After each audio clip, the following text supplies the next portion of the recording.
допустимо, приемлемо. Главное, чтобы соблюдали культуру общения, уважали друг друга. Вот такое.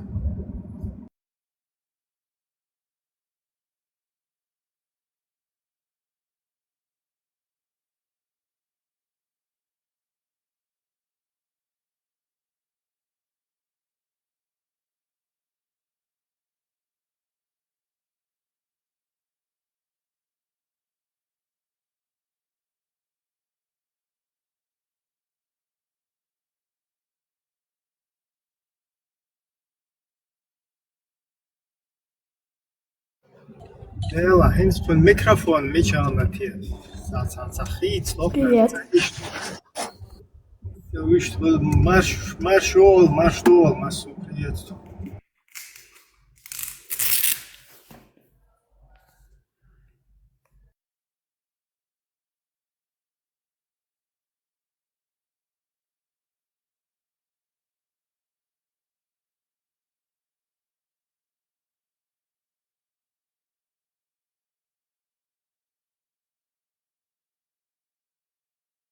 Marshall, schönes Marshall. Короче, эти микрофоны куда-то переместились. Инцгюгер микрофон цегосун.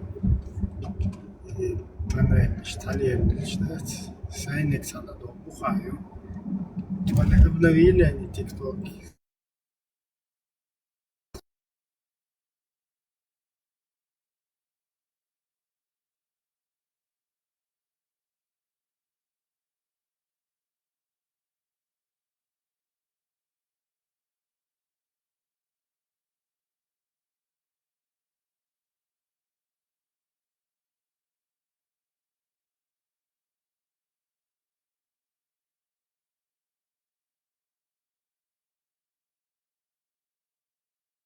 Так, пока дистрел, я сейчас пару минут буду.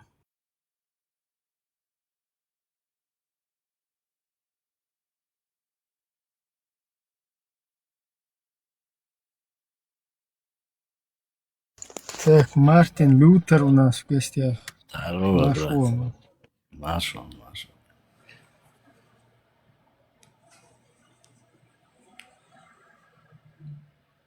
Как вы?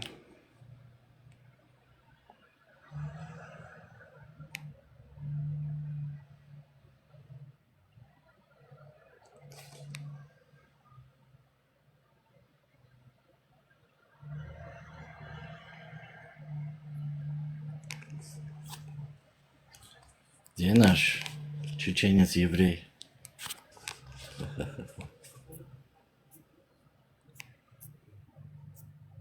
Зрубабель.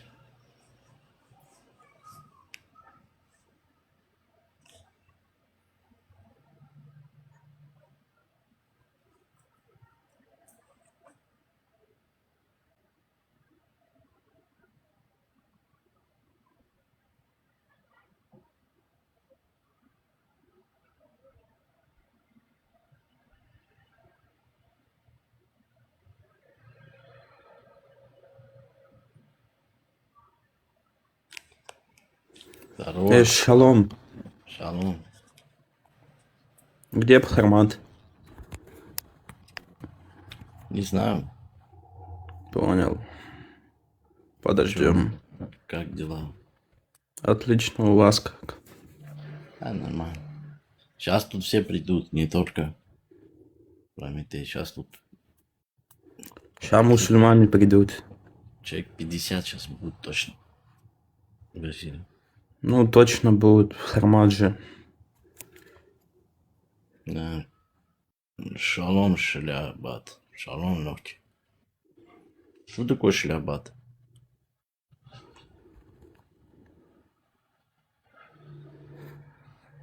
Серго, поднимись, битяй. Поднимись, брат. Поприкалываемся.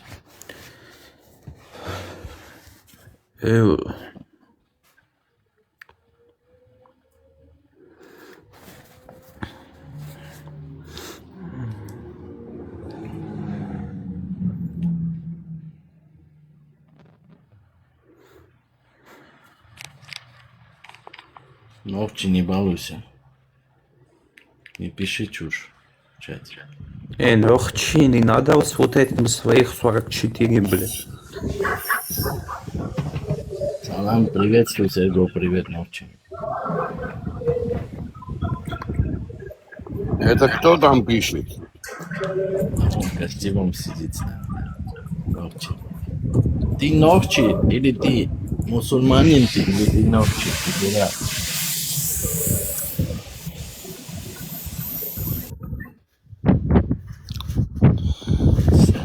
Затем спустили. Да, он вышел, нечего. Все, ногчи ушел. Да не, он не Ногча. Че, брат, Серго, слышал там? Приветствую всех. Машло, приходите свободно. Приветствую всех, ребят. Лелер, Маршал, Пул Ибраим. Маршал Дорега. Машу.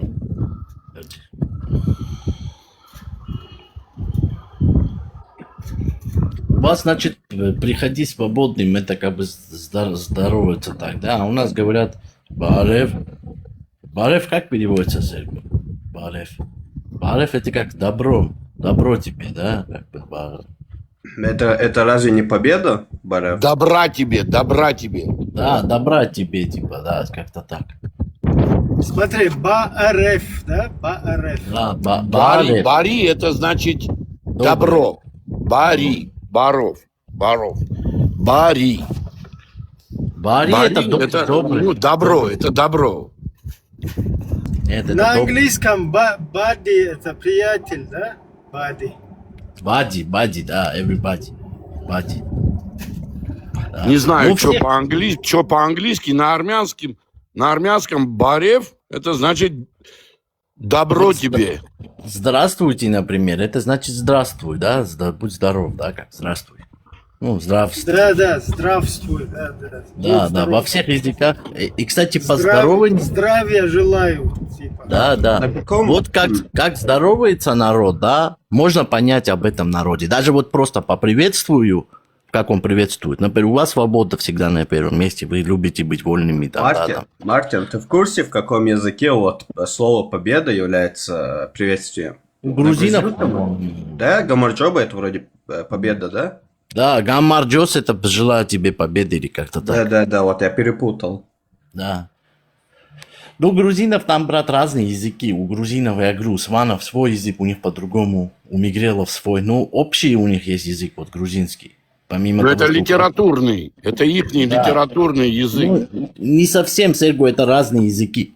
Там, как, например, смотри, как Дагестан, да, в Дагестане там 36 народностей, ну, их государственный язык русский. Они все на русском Нет, разговаривают. послушай, вся литература, культура движутся вокруг этого языка. Именно на этом диалекте пишутся все, Да, но- все грузинские поэты, писатели, все именно на этом диалекте. Да, да, это общий язык. Но у народов у них, у сванов свой язык, у мигрелов свой, у хивсуров там свой. Отдельно у них у каждого абсолютно свой язык разный. Но Ну, общий язык. тогда и можно и про армянский сказать. Нет, армян один язык. У амшенских армян тоже... Это диалект, Серго, это диалект. Это диалект.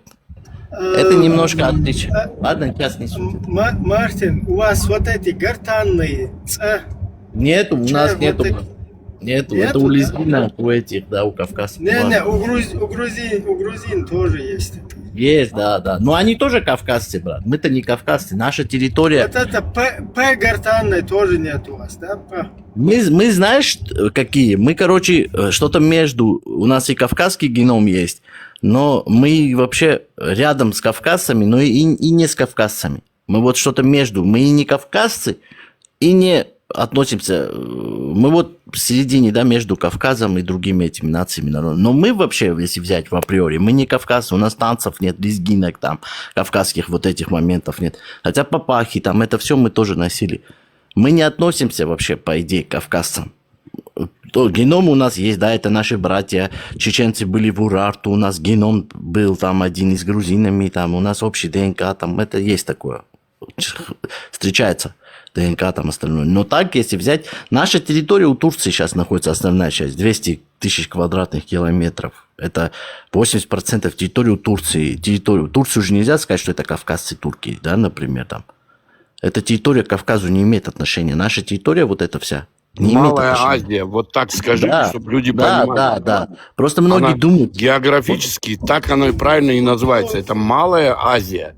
Культурные Вот. моменты, вот давай по культурным моментам пробежимся, да? Не то, что сейчас у вас, да, или у нас, а исторически, культурно.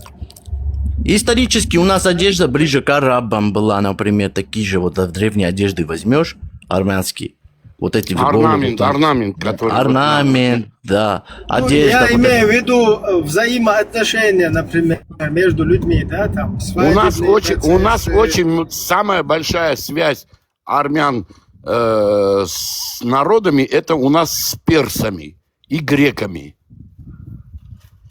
Греки и персы. Но и на все протяжение мы с персами воевали. Да при чем тут воевали? У нас не было так Генетически там сильно войн. у вас и наши есть дофига. Генетически, если смотреть, по гаплогруппам там. А это вы были в Урарту с нами, блядь, там 1000 лет назад. Потом мы разделились. Вы уже немножко начали уже между собой. И мы начали с другими европейскими, там, с этими всякими фригийские народы, там, типа испанцев, греков. Эллины, как Да, вы да, говорите. мы начали смешиваться с другими народами, а вы сохранили вот этот хуритский, да, вот этот геном больше свой. Но мы раньше были как один народ. Великая Армения, когда была, в те времена до нашей эры, вы с нами сражались в одном государстве, мы были братья. Ну, мы и есть, в принципе. Почему вот Арман Царукян сегодня вот зов крови? Почему они вот с Хамзатом Чимаевым вот дружат, да? Это зов крови, ДНК. Где будут чеченцы, армяне, мы всегда найдем общий язык, потому что у нас всех общий есть ДНК. Там 30 с чем-то процентов этот G1 или какой там G1 или какой-то общий ДНК, короче. Не самый лучший пример насчет дружбы вот эти. Это понятно, что там не от личности идет, не о личности идет вопрос, а в целом, да, как этносе, там какой-то связи, да? Ну, Если я близко, просто брат. имею в виду, если- Можно А я что отвечу? Чимаев, брат, тебе не нравится, то, что он с Кадыровым братствует, да, в этом плане? Ну, он хороший парень, конечно. Да, Понимаю. Кадыров там никто вообще. Кадыров, чтобы с ним брататься и так далее. Там проблема в том, что этот человек, он очень сильно гадит. Что он приехал в европейскую страну, сказал, помогите, спасите, потом там устроился, стал спортсменом, и потом побежал туда, короче, назад, уже готовенький. И как бы перескочил вот к этим, потом стоит там, короче, в Палестину на джихады призывает. Типа, дайте мне автомат, я куда-то в Палестину пойду. Как он проиграл вот этот Не бой держите, вообще? не держите меня, короче. Я Как он понимаю, что так бы другие народы там, может, даже в разы сильнее бы вот такие бы проступки какие-то делали бы. Да, это нелегко тут. Даже находясь за рубежом, людей постоянно, короче, преследуют, потом подтягивают. Там, по всем посольствам русским это все дело работает. Но, тем не менее, вот эта деятельность, вот, будь спортсменом каким-то, хотя бы нейтральным, да, куда-то. Нет, надо тебе вот пойти, встать под русский флаг показательно и показывать всем остальным. Но он, брат, как представляет, надо делать. он Чечню представляет, понимаешь, сегодняшний день Чечня вот она Никакую такая. Чечню он как раз таки вот Но он это как надо чеченский боец, а выводить. что он должен сделать? Ну, Он же нет, боец. он чеченский боец. На брат. какого-то, вот на таких каких-то этих личностей, будь это в спорте какой-то успешный, будь это, я не знаю, там, в творческом каком-то деле успешный или еще где-то, то есть на этих людей все равно как смотрит, как внутренняя публика равняется, да, там молодежь и так далее, что очень контрпродуктивно, пагубно. Так и внешняя публика, которая оценивает мораль, да, вот этого народа, что он способен на вот такое. Поэтому вот это очень негативно.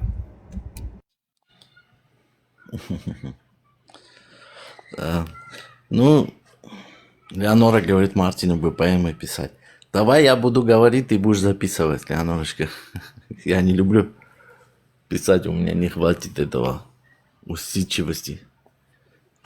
Да и сейчас кто читает вообще какие-то поэмы? Сейчас все перешли на этот электронное все. Да хотя можно и электронно писать так-то.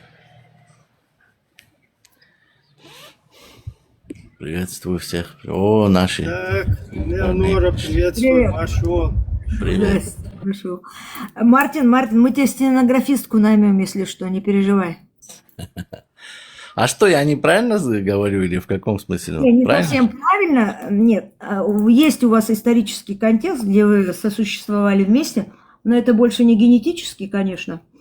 А прямого генетического или языковой связи между чеченцами и Арменией нет, но их связывает тысячелетнее соседство на Кавказе, исторические упоминания и культурный контекст. Древние исторические связи. Первые упоминания одной из самых ранних письменных упоминаний предков чеченцев, вайнахов, зафиксировано в армянском географическом труде VII века Ашхарайцу Инц. Армянская география.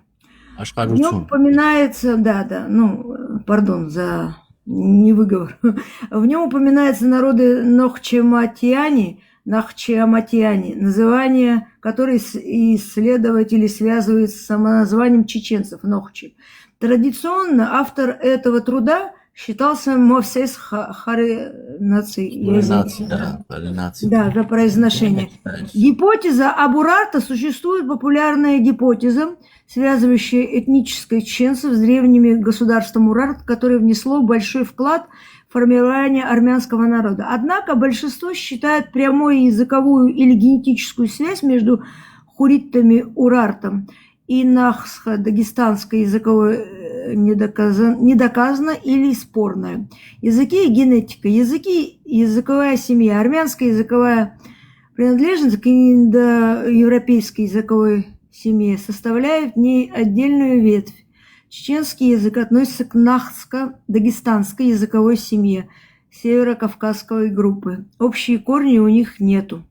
Генетические различия. Генетически эти народы также принадлежат к разным популяциям Кавказа и Ближнего Востока. У чеченцев доминирует X-хромосома гаплогруппа G2, так как армяне имеют свою уникальную генетическую профиль, близко к народам Передней Азии и Средиземноморья.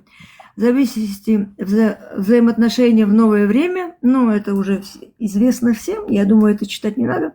А так мы, вот кстати, с евреями тоже родственные считаются. Вот если спросишь, какие генетически близки, там испанцы, итальянцы, евреи, кстати, кавказцы, грузины, черкесы. Кстати, Армения это все-таки Закавказье.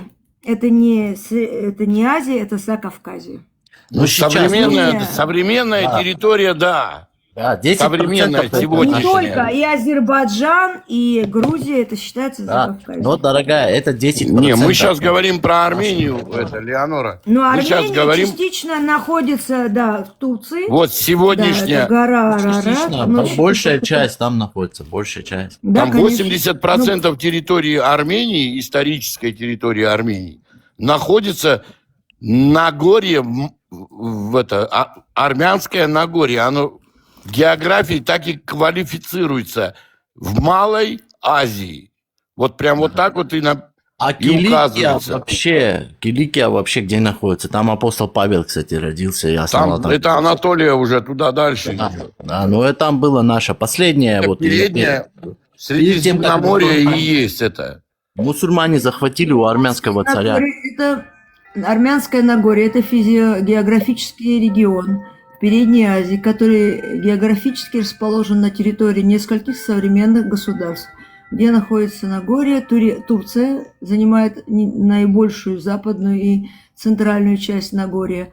Армения расположена в северо-восточной части Нагорья. Напиши Охватывает всю территорию родственные народы к армянам. Иран. Слушай, вот это вот греческий ник, это кто такой вот под греческим ником? Вот? Да, Он кто такой? грек какой-то. Аня. Да он не Напиши, грек. Элеонора, какие народы родственные к армянам генетически? Сейчас. Никакой народ. Абсолютно. Нет, сейчас нет, есть. Никакой. У нас, Не, у наш нас язык ДНК есть. единственное с греками Такого не индоевропейский, бывает. и все. Такого не бывает. Все равно там. Ближайшими родственниками армяне являются народы Ближнего Востока, Кавказа, Средиземноморья, с которыми у них есть глубокая автохтонная связь со времен Бронзового века. Так, сейчас. Ближний Восток, ассирийцы. Дайте я дочитаю, потом вы свое мнение будете высказывать. Ливанцы, друзы, киприоты, а также евреи, включая горские и курдские евреи. Ого, ашкеназские. Что-то для меня это Я было. же говорю, вы нам... Тихо. По мужскому хромосому гаплогруппам армяне особенно близки к ассирийцам. Кавказ, Восточная Грузия, Абхазия. Это тоже Европа и Средиземноморье. Понтийские греки, итальянцы, включая жителей Сицилии. Но Сицилия смешаны с арабами, это факт. Испанцы, включая басков. Баски практически язык совпадает с грузинским. И румы. Такая Да. связь объясняется общим генетическим субстратом древних земледельцев Анатолии и Европы. Исторические корни. Современное ДНК-исследование показывает, что армяне представляют собой генетически изолированную и однородную популяцию армянского Нагорья. И генофонд практически не меняется. После 4000 лет армяне являются прямыми потомками древнего населения этого региона, урарта, хуритов и лувийцев. Подробнее, так, это Армянский музей Москвы. Это подробнее можно узнать в Армянском музее Москвы. Такой тоже есть, я даже не знала. Вот эти лювийцы, это 300 спартанцев, они тоже были лювийцами, кстати. Которые... Да, вот четко ты почитала. Вот. Поэтому сефарды, короче, некоторая часть евреев И очень... сефарды, и ашкеназы тоже. Ну, Да. я знаю, что у чеченцев есть G2, у армяне есть G2, и у евреев есть G2. Так он сказал, Да, кавказские группа. народы, то, что ты Да, читал, да, кавказские, да. там чеченцы Да. тоже. Просто чеченцы маленький этнос, маленький народ, его отдельно они не обозначают. Кстати, Ротшильды и Рокфеллеры, по-моему, J2 тоже. Да, это еврейская, да, это гаплогруппа, конечно. Они же евреи. В Урарту, кстати, евреи тоже жили, племена еврейские были. Поэтому и оттуда Да, идет. я Вот это читала. колено, потерянное колено, вот вы говорите, это чеченцы. Ну, чеченцы тоже в Урарту жили. Можно сказать, что отчасти оно У потерянное нас, колено. смотри, в 2000 году американцы выделили большую часть денег, очень много денег на то, чтобы найти 10 потерянных колен. И собирались все, значит, по всему миру ДНК. В нескольких регионах была на тот момент война. И там вот, например, в этом, Афганистане была война, она и сейчас там идет перманентно. Вот в Чечне была война. И забор ДНК не везде произносился. Но я смотрела одну передачу, ученые вот именно генетики, они давали очень большое такое подробное интервью, и говорилось, что очень много с чеченцами, очень много схожих этих в генетическом этом. Так вот эти Очень уральские много. чеченцы, которые Да. были, они потом туда уехали, в Северный Кавказ. Вот это мы, и с нами у вас есть, вот это колено, оно в Урарту и потеряно. Да. И там и с чеченцами смешанное, с армянами. Поэтому вот эти хитрые армяне, так же, как евреи, добиваются большие должности занимать. У нас общих много есть. И у чеченцев есть это с нами. Ну, вот у нас общее. Леонин, извини, Мартин, это ты двухносый, да? А, папаша, это ты? А? Пятачок. А? Алло, это ты? Ну-ка, отзовись. Это у нас педофил, вот, и сутенер, папаша. Живет в Беларуси, азербайджанец. Вот, делает фотографии педофильного направления и видеоролики с детьми. И выступает сутенером. Вот, Это кто? прошу Кто? любить и Леонора? жаловать. Ну, я так предполагаю, вот он сейчас написал себя христианином, и у него армянский, как его, армянский там Мерседеса какой-то... поднимите, это Сергош, наш азербайджанец. А, Серго, да, а я не про Серго говорю. Серго я видела. Да, он Он в лифт тоже- хочет просится в эфир. Он тоже отметил твои писательские наклонности. А мне кажется, тут они все под чужими никами ходят. Вот этот христианин, потом вот греческий Этот ник. христианин, я вам еще раз говорю, это папа. Живет я уже третий аккаунт не хочу, чтобы не заблочили, поэтому я высказывать на его счет не буду. Вот, это официальный педофил ТикТока. Вот, он забавляется с детками и выкладывает это очень так, это самое. То у него история там про детей, мальчиков, потом у него про девочек. Такое это самое. Они за тобой ходят, подписаны на тебя, за тобой, короче. Не-не-не, следят. он сидит до меня здесь. А, Да, они ходят а за это папа армянами. антихвоздисочки. А это кто? Ладно, это тот чеченец, который по-любому ногчи, который... А, этот, который Нохчи, который в этом живет, в Швеции. Да, Он здесь да, сидел, да. я из-за него... А где этот? Вот где это этот он уволень? по-любому, вот этот Сварчик, папа. Сварчик, это ты? Поднимайся, Сварчик. Мы с тобой пообщаемся. Этот Сварчик полгода бегал с моей фотографией. Дебил. Да. Потом Он начал бегать с целые фотографии. Потом... Я по его нику уже понял, что это он. Смотри, какой у него ник. Папа антихадисочки и Ела. 100% это он. Слушай, скажи мне, Нохчи, у меня твоя фотография есть. Хочешь, я ее выставлю?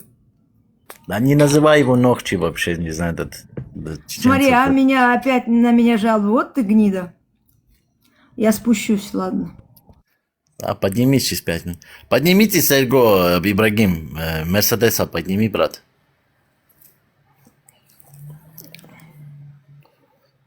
Кто может из Так, подарок? осуждаю все сказанное здесь, осуждаю Леонора. Мерседеса подними, брат. Выйди, зайди.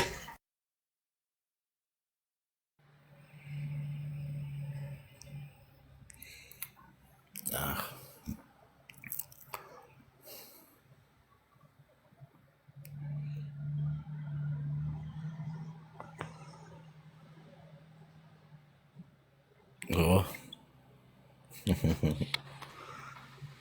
А где моя Леонорочка? Куда она ушла?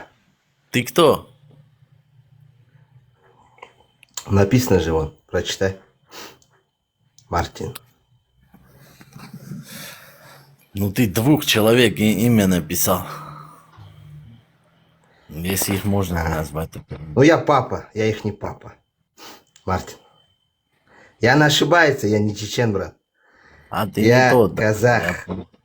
Я казах. Казахпын, Мартин. А я папа Мухаммеда.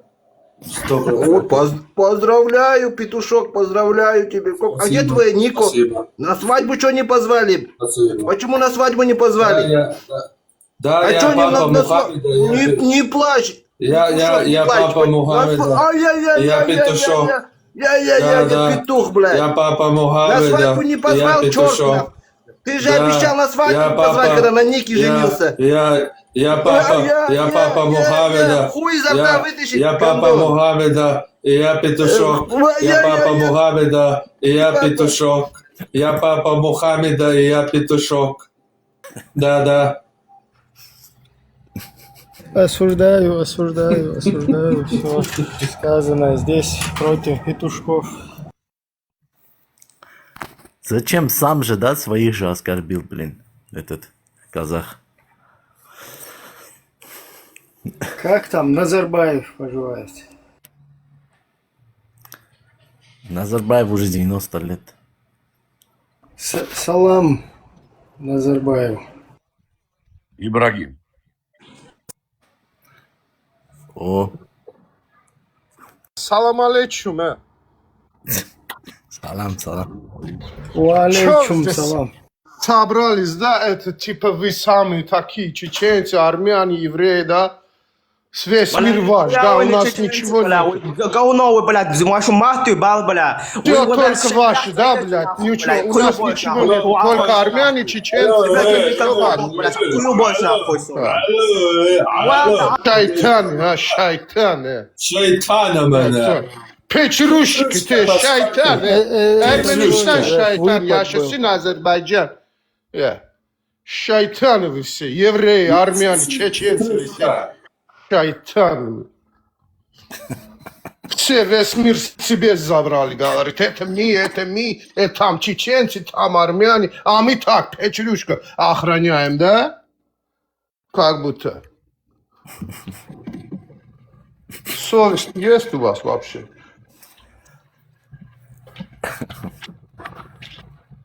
Коктейль Молотова мы придумали.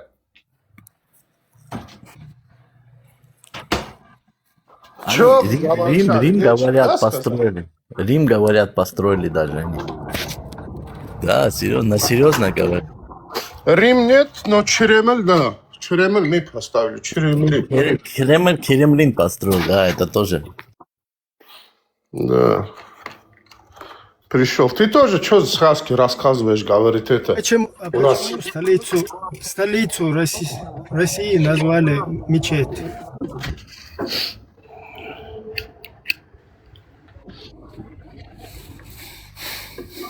Не знаю. Кто-нибудь в курсе? Кто-нибудь в курсе, почему столица России называется Москва мечеть? Ну, потому что, наверное, так надо.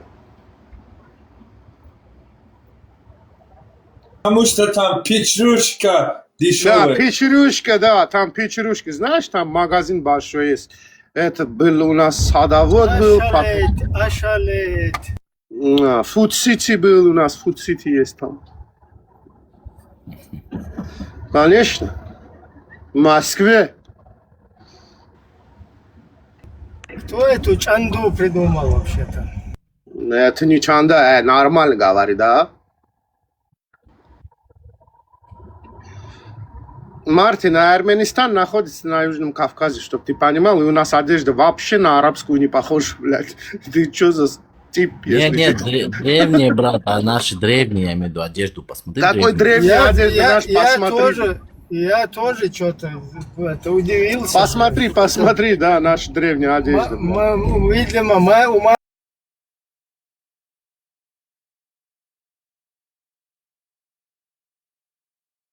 в ночнушках, короче. Да. Но мы, видишь, там, где Турция, наша территория там была, там, видимо, близко к... Мартин, по-братски у нас территория с моря до моря была, часть заходила на Кавказ, часть на восток, часть туда заходила, часть Средиземное море заходила. У нас очень большая территория была. Да. 30 лет назад мы печрушкой прикрывались. А это да, Прометей молодец. Видишь, хороший ученик. Ладно. Прометей, значит, чай пьет, это чай, азер чай пьет. Он чай пьет, кайфует, чай не пьет, цацкует. Молодец, Прометей. Чайхана, что ли? Это? Да, чайхана. Мартин Этого- чай вообще не пьет. А Этого я чай, курю. И пью, и курю. Коляку этого вы научили, да, про мыло, блин? Он это этому Бакинскому эту тему заявил, как я угадал. Этого коляку они, короче, с одним еще этим Шахназаряном научили всяким темам, короче. Он там теперь ходит, это говорит везде. Армянские темы всякие. Да.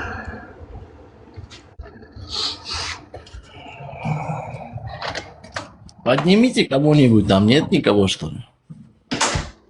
Амина, поднимись тоже, Амина.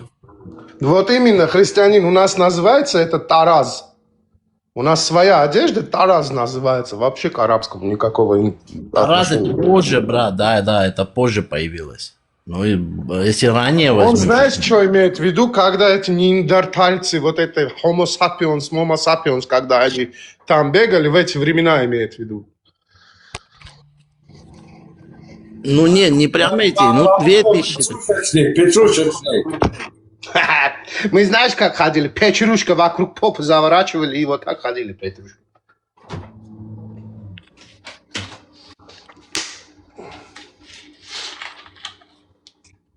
Да что бы покушать, не знаю, тут дома столько всего. Блин. Печерушку, братан. У меня уже как в натуре тут фруктов всяких, как в магазине петушечников. Этих. Что хочешь есть. Ну, я на диету немножко этот. Да. А где этот Зарубавель? Что, у него выходной, что ли?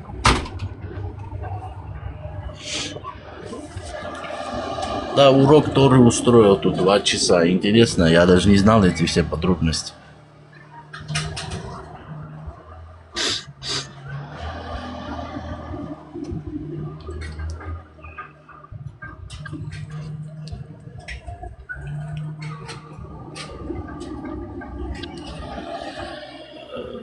Формат, Прометей, я тебя слушаю, ты там такие интересные темы рассказываешь, брат. У тебя знаний много там про все. Молодец, как бы образованный. Во всех темах про народы, про умные вещи говоришь. Отрывки везде, видео есть там, короткие, гуляют. Человек читает. Да, Ты тоже, да. если столько будешь читать, тоже можешь быть. Но ни ты, ни я не сможем столько читать. Сего, как ты, брат, как ты? Самочувствие как? 7-8, как всегда. Нормально. Оба Серго, да? Ну да. Оба, кстати, были Ахаркалакси, кстати. Да, с одного региона. Как я. Джавахетия. А этот Царукян родственник, да, вам какой-то дальний? Мне, да, дальний. Арман, да, машина. Но я с ним И- здесь познакомился, а потом родители, мама там типа через родственников тудым-сюдым, в общем, еще ближе познакомили. Да, молодец. Ну, его динамит этот UFC, короче. Специально бои. Ну, видишь, они деньги, это бизнес. Им почему вот Брат, Хабиб... никому эти- не интересно, чтобы он взял вот этот вот, он молодой на пике, он сейчас возьмет и несколько лет не будет его отдавать, понимаешь, никому не интересно. Не, людям не интересно покупать билеты вот эти по интернету уже, просмотры вот этого UFC турнира. Вот, например, за Хабиба весь исламский мир, там арабы, шейхи, там вообще весь исламский мир, мы за Хабиба, узбеки, там таджики, там все покупали вот эти просмотры, видишь? Тут за Конора все белые покупали там. А за него там такого этого спроса нету, да, как бы, ну, маленький Мартин, народ. ты понимал, сейчас весь мир следит за Арманом Царукяном. Он не зря делает, да, вот этот контент. с Ты этими думаешь, брат, ты китайцами, думаешь. я не знаю, с кем угодно.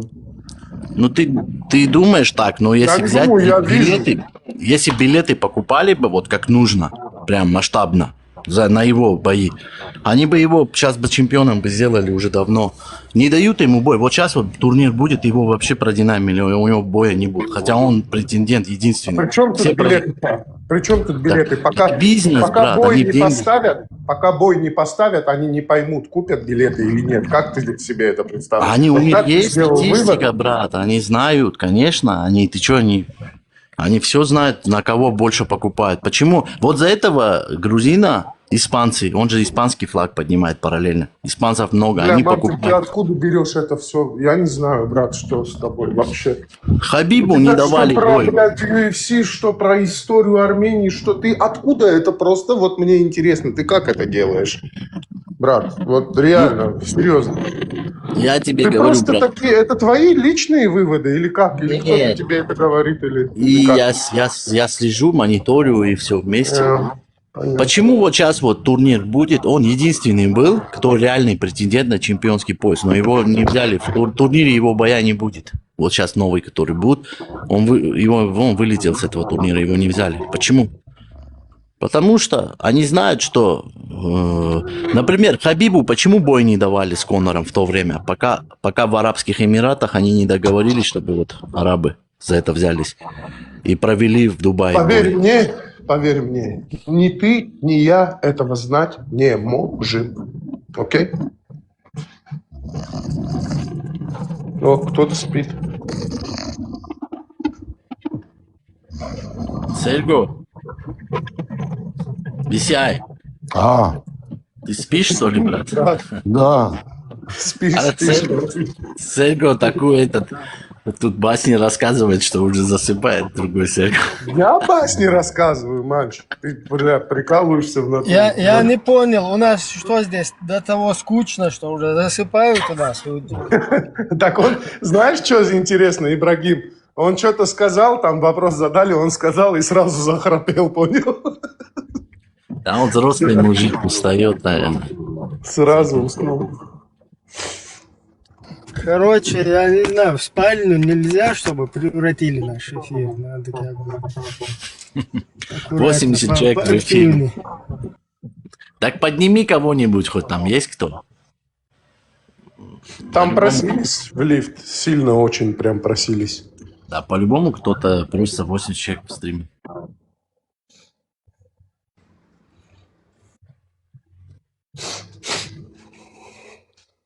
Вот видишь, тебе пишет Серго, Мартин все знает, не спорьте с ним. Видишь, вот.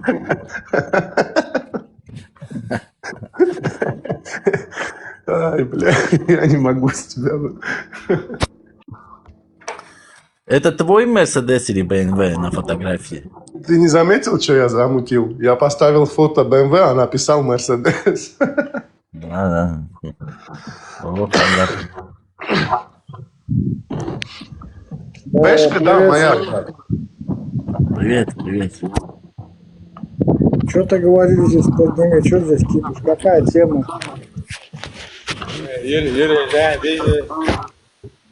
Прометей тему скажет тебе, какая. Ну давай, Прометей, кто это? Давай. Еще раз. Тема такая, кто у нас древнее всех? Отгадайте. Ой, бля, я пошел. Все, я пошел дальше. Ты откуда, братан? Это не интересно тема, я пошел. Кто у нас был древнее динозавров? Чего он убежал?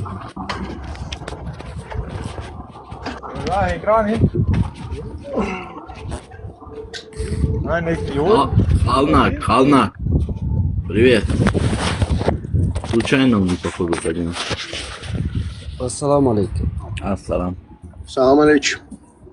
Ва алейкум ассалам. Ва алейкум салам.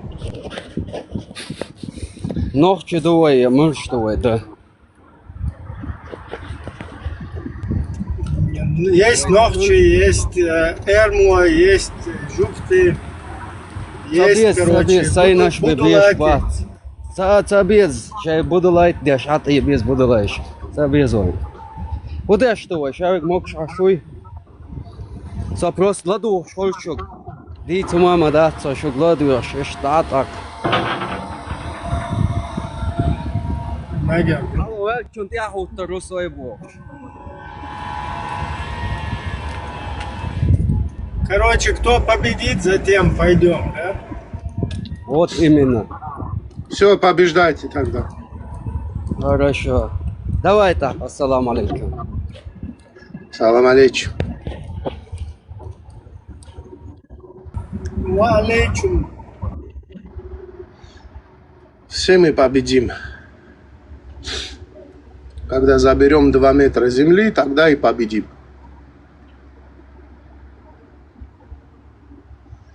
Если, блядь, не кремируют. Обидно будет, да?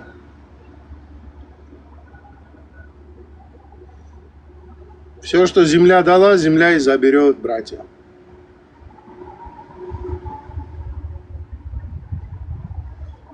Правда, Ибрагим? Стопудово. Все, что дала земля, земля и заберет. Ничего не вечно, ничего не останется. Так что надо друг друга любить, уважать. Вот и все. Но, увы, в нашей системе это очень сложно сделать.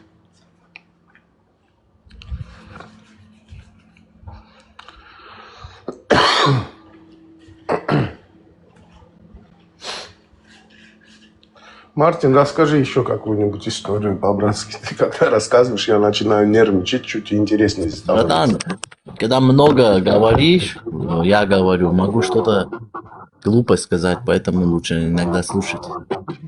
Ты понял, да, это?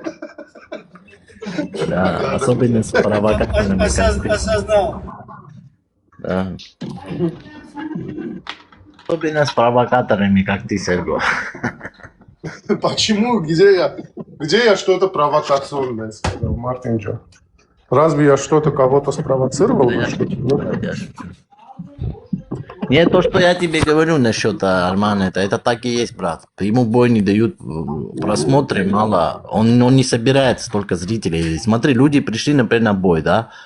Даже если он выиграет, они разочаровываются. Они хотят, чтобы, например, выиграл его соперник, да? Они больше не купят билеты в следующий раз. Они скажут, блин, да ну это, я пришел, там потратился на этот турнир, а мой этот фанат, чей я фанатом, он проиграл, допустим. И они вот это все, они это все смотрят. Им нужно, чтобы известный медийный был человек. Сейчас возьми в Чечне, в Дагестане бойцов, обычных пацанов, там молодых возьми. Они вот этих всех чемпионов просто в первом раунде уничтожат. Ты можешь зайти сейчас к Арману посмотреть и вообще статистику его медийки вообще? Сейчас можешь зайти посмотреть? Ну это ты думаешь, мы думаем как армяне. Да я не думаю, я вижу, брат, по Инстаграм открываешь вот таких-то бойцов. И смотришь, сколько подписчиков там, сколько там, столько там, столько там. И смотришь, кто за кем сколько следит. Ты же можешь это сделать? Да, я смотрел. Он не настолько медийный, как эти бойцы. Хорошо, Мартин, все, хорошо. Окей, ладно, блядь. Короче. По факту он сильнее их, он там... У него он тоже не медийный, он не нужен, да. Бои не дают из-за того, что к нему никто не приходит на бои. Не придут, но не настолько, сколько им нужно. Они хотят миллиарды там заработать. А на нем они, может быть, не дотягивают до этого миллиарда, понимаешь, пока что. То же самое Хабиб. Почему с Конором ему бой не давали в то время? Потому что Конор был на пике. Они не хотели, чтобы он проиграл, потому что все за ним приходили. Это там миллиарды денег зарабатывали, они на нем, на Коноре. А когда Хабиб уже получилось, что они смогли арабский мир, там вот это все, там в Дубае бои организовать, чтобы туда эти мусульмане ехали на эти бои, там миллиарды уже зарабатывали, уже больше на Хабибе, они его уже дали ему проход. Да, 100%. Я уже сейчас понял, что ты... Вашему тоже надо в ночнушке и в платке. Где-нибудь по рингу походить. Да. Чтобы арабы, да, эти шейхи подписались? Ну да. Да, тогда, но он христианин, он это не отрекется от этого. Мне дайте $1 миллион, я одену это платье, пойду выйду с любым, блядь. Мартин, вот там один парень в интернете, он объясняет, что он был христианином еще до Иисуса Христа.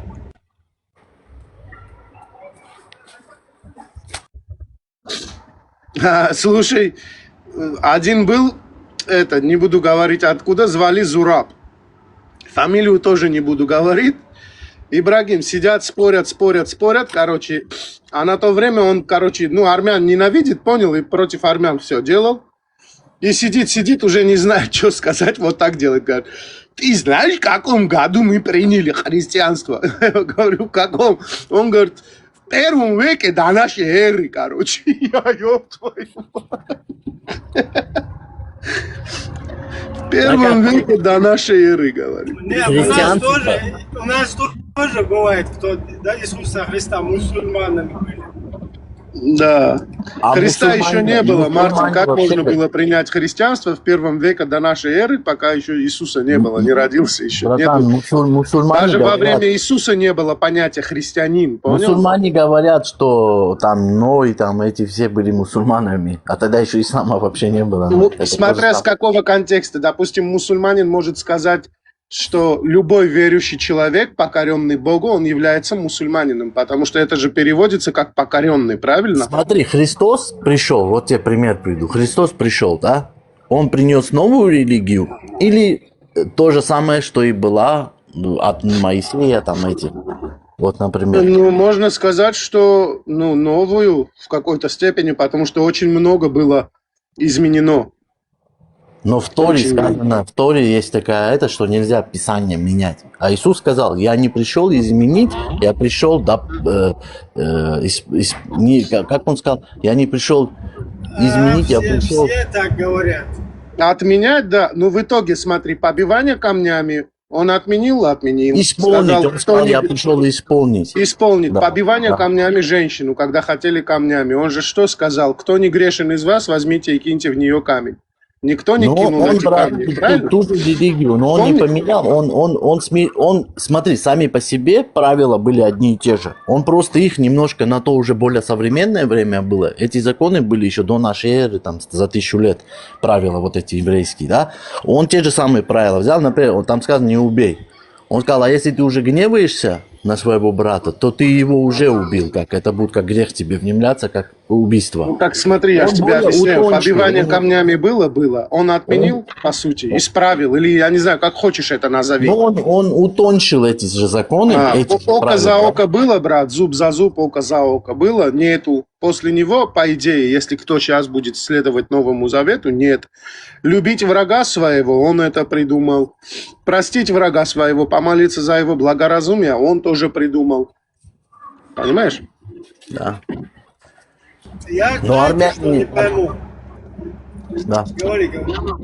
Армяне, я говорю, что не говорят, что мы до Христа были христиане. Армяне говорят, что мы были язычники. До христианства мы были язычники. У нас Так своя... никто не может до Христа быть Да, христианином. да, Мы но своё нет, время. прикалываются там иногда, что типа мы там, кто-то идет, какой-то Господи, больной. ну, Мартин, там, это что-то даже говорит. озвучивать не надо. Ибрагим, Да. что ты хотел сказать, брат? Я Вопрос. вот не пойму. Например, там Христос говорит, кто не грешный, да, или как? Пусть бросит первый камень. Да. Пусть гуляет, короче, камнями. Потом вот вчера или позавчера мы разбирали хадис, Бухари хадис, где обезьяны долбили, короче, камнями одну обезьяниху. Ага. Проходил Ибн Маймуна, сын обезьяны. И Ага. тоже как бы увидел, что они за прелюбодеяние, короче, избивают. Ну, понятно, что, да, там у них свой обезьяний священник, там, мулла, короче, они как бы... Ну, у них тоже касты, кстати, чтобы вы понимали. Да, и прикинь, и вот и там обезьяниху мочат, и здесь другую, короче... Ну, то есть ты женщину, имеешь в виду, что приравнили Иисуса к обезьянам? С кем эти обезьяны, они с кем гуляли? С куклами с Алиэкспресс или с кем они гуляли вообще? Интересно. Интересно. А что, реально такой было Абу Маймун? Такой был реально у них? Я такой первый раз. Слушай, ну то, что мы с тобой находимся на ките, меня сейчас ничего не удивляет. А я там читал, там про кита. Вот, например, я тут тоже слушал этот момент. Там он говорит, клянусь, вот это, как это, как эта рыба называется? Мун? Ну, да, он там написано, смотри, я спросил, тут тоже ислам написано у него, Ислам ТВ или как-то так, ник, чеченец тоже, да? И он эту тему сказал, и я его спрашиваю, я зашел, почитал, там говорится так, он говорит, я клянусь рыбой, он там клянусь рыбой мун и клянусь тростью, там как-то так написано. И они говорят, вот, это означает, что земля создана была на ките, на спине кита. Но в Коране вот этих слов нет. Он потом тафсиры какие-то привел, вот эти вот там, ибо муслим, там какие-то эти... Ну, там хадисы, ты сахих, Хадисы, да, в этих хадисах, типа, они объясняют, что да, вот это мун, то, что там говорится, это имеется в виду, что мы на ките, типа, земля. Но в Коране конкретно написано, клянусь этой рыбой мун, клянусь своим посохом. И дальше что-то там, но там нигде не указывается, что вот земля создана на ките была. Именно в самом Коране такого нет. Это какие-то Ну, эти если, тафсирщики, допустим, они- человек коранист, да, насколько я понимаю, что коранисты, они вообще, короче, эти сахих, им без разницы это все, да? Или как? Насколько я знаю. Коранит. Да. Коранит вообще Да. не приемлет ни хадисы, ни тафсиры. Ну хорошо, если коранит не приемлет ни хадисы, ни тафсиры, получается, что коранит и намаз не должен делать, потому что в самом Коране про намаз Они тоже не ничего делают, написано. они не делают, по идее. Я так видел пару раз, они говорят, там да, мы есть не... кораниты двух типов. Некоторые делают намаз, некоторые не делают. А. Тебе подарок закинули, блин. Ну, видишь, Ну. коранит, это, в принципе, он безобидный такой чел. Ну, по сути, Ну, да. Как бы может прочесть, что там в Коране происходит. Короче, забыл я вот этот приход. Суфизм? Вместе Суфи. с этим, с Жамшутом, который в этих приколах снимается там, начальника. Да. Вот, короче, этот начальник, один кон, тоже у него прикол такой, он слушает телевизор, и по телеку там какое-то блюдо готовят, какое-то там название, хрен запомнишь. Да. И ему говорят там, нарежьте картошку, потом, короче, там что-то цукини, потом какие-то эти авокадо. И тот, когда знакомые названия ему говорят, он раз начинает это чистить, там, добавлять. Когда незнакомые, так головой кивает. Короче, пропускает. Вот типа, и в итоге, короче, изготовил, когда и говорит, ничего себе, это название сказал какое-то там, это название, это оказывается картошка обычно по-русски. Пюре, да. Ты знал, когда пошли, короче, таджики, эти узбеки собрались, пошли, короче, в студию ТНТ, хотели Галустяна, короче, избить хотели. Реально? Да, Да, реально, брат. Когда Конкретно. только это наша Раша вышла. Нет, Вил, они когда на своем общаются, там вообще такие заумные какие-то эти. Да. Они пошли, короче, и интервью берет этот журналистка там. То ли журналист спрашивает их, ну, типа, что вы тут собрались, типа, вот что, да, там полиция приехала, короче.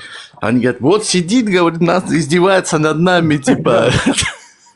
Но это когда только-только вышло, да, ему даже назначали какие-то деньги за него, типа. Да. Я почему этот пример привел, да, когда там кивает головой. Вот Коранитов тоже, когда читает там Коран, да, ему что-то непонятное, раз головой кивнул, дальше пошел.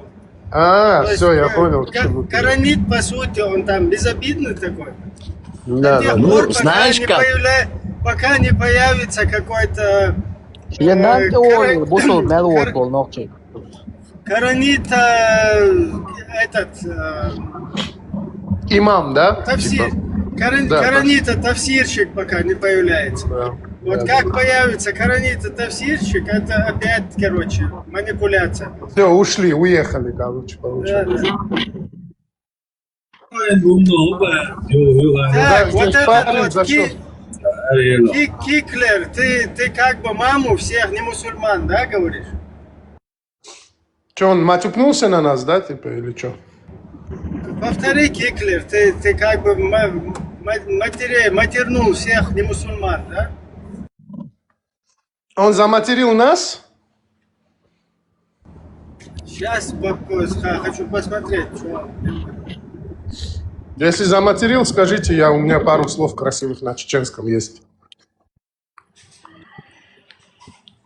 Ну, если он не мусульман матернул, да, а ты, если не мусульманин, значит и тебя, брат, говорит, нас заматерил. Слушай, ну вот эти Слова, конечно, это просто слова за экраном. Не, я ему просто такфир выношу официально во имя Отца и Сына и Святаго Духа. Ты А я же могу такфиром, вынести его на чеченском такой потому что своеобразный? ты не соответствуешь Суре 4, 97 аяту. Поздравляю, Кефир, ты сам себя сейчас матернул. Амина, закрой уши. Сейчас я буду такфир выносить на чеченском. Все, закрыл. Микрофон закрыл, типа уши закрыл. Слушайте, кто нас материт здесь, кто будет материть? Айнана эк вещи бойл, блядь.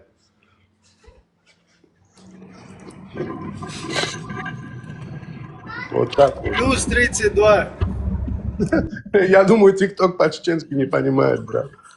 Ты с мата, да, язык начал учить, брат? Любой язык учится с мата, а потом уже дальше. Да, легко тогда идет. Я сказал, закройте уши, сразу сказал, сестры, поэтому простите меня.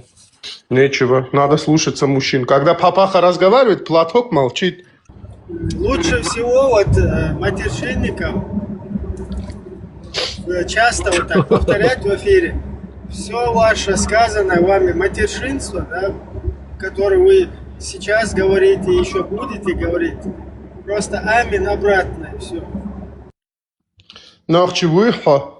Это как сказать? Нет, я армянин. А как у вас армянин будет по-чеченски? Ибрагим. Меня спрашивают, ты чечен? Эрмло, все. Ибрагим, Тамила Эльдерханова, это она, реально она? Или это фейковая страница под ее именем? Это же чеченская девушка, да, известная там, она, как бы такая. Ватсо Эрмло вы. У нее подписчиков много, смотрю. Да, правильно. 19 тысяч. Короче, армяне у нас, эрмлой, грузины у нас, гюржи. Ну, у нас тоже на самом деле... Да, как армяне называются у вас? Грузины, гюржи. Армяне, как? Эрмлой. Эрмлой? Лой – это люди, как бы мы сами себя тоже по тейпам, когда называем, у нас лой, хой, вот такие окончания. Эрмлой. Видишь, Эрмлой, типа, как будто мы какой-то тоже этот тейп, да, как будто армянский тейп, да, Эрмлой, армянские люди, да, как-то что-то такое. Не знаю. Ну, у нас гейберт лой есть, например, кабардинцы. Интересно, да. Черкесы. Я хочу, знаете, что сказать, Ибрагим? Так нас еще никто не называл, Азю.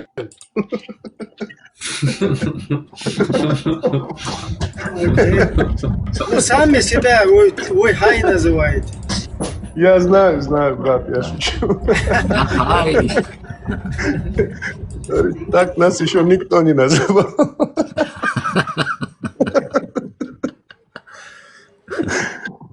Скажи, где ты находишься? Только скажи, где ты находишься. Да, и знает. Я не спрашиваю вас сколько, я спрашиваю где. Заходил, вчера, позавчера заходил, тоже там такой весь высказался и там глубоко дышит, короче, думает, что типа он тут кого-то там оскорбил, ну он на мусульман наехал, короче. И я на себе тельняшки начинаю рвать, короче. Давай адрес свой, где? Просто скажи, где ты находишься.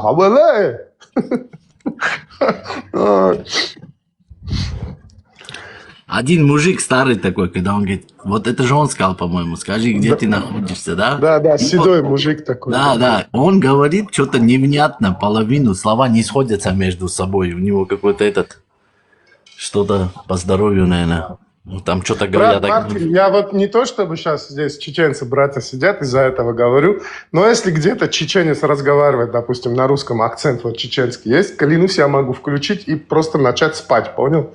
Я обожаю этот акцент, брат. Еще такой акцент, знаешь, у кого люблю? У абхазов тоже очень интересный акцент. Очень, я обожаю просто, реально. У абхазов тоже, да, там. Меня осетинский прикалывает. Ну, не сам даже, когда их начинают пародировать, вообще прикольно. Да. Знаешь, я что не Братан, в смысле я просто в ТикТоке сижу, смотрю на вас, брат? В смысле, что этот Мартин зашел разговаривать так, брат? У казахов тоже свой какой-то такой. Я не понимаю, знаешь что, вот у чеченцев, ингушей же один язык, да, ну, такой примерно один. Ну, там разница какая-то есть, но по факту один. Но у чеченцев акцент прям сразу же слышно, короче. А вот ингушане как-то чисто на русском разговаривают. Ярко выраженный? Да. Потому что, насколько я знаю, допустим, смотри, я насколько знаю, не хочу никого обидеть, чеченцы просто, когда они сами с собой, они по-любому будут разговаривать на чеченском, понял? Они на русском не будут разговаривать, когда они сами... Вот. А ингуши на русском что ли разговаривают? Ну, я не знаю, может быть. Не знаю, не могу сказать. Мне кажется, из-за этого... Акцента я практически не слышу. На русском не говорят. Да, они тоже на своем говорят, но акцента у них нету. У чеченцев сразу же вот говор такой, акцент сильный, даже вот как бы редко. А как ты заметил? По-моему, есть, Мартин, как нету? У ингушей, брат, я не только ярко общался. выраженный? Да, ну, какой-то маленький есть, но он примерно говорит, ну, чисто, да, примерно. А у чеченцев только если он там вырос где-то в Москве или, ну, вот с детства там, да, у него тоже акцента нету, вот как у ингушей этих. А так, если он с Чечни, у них акцент сильный, прям, ну, сразу же замечается. Бросается в глаза, ну, как бы сразу же вот очень сильный такой этот, как бы говор такой, да, ну, как ты пример приводил, акцент.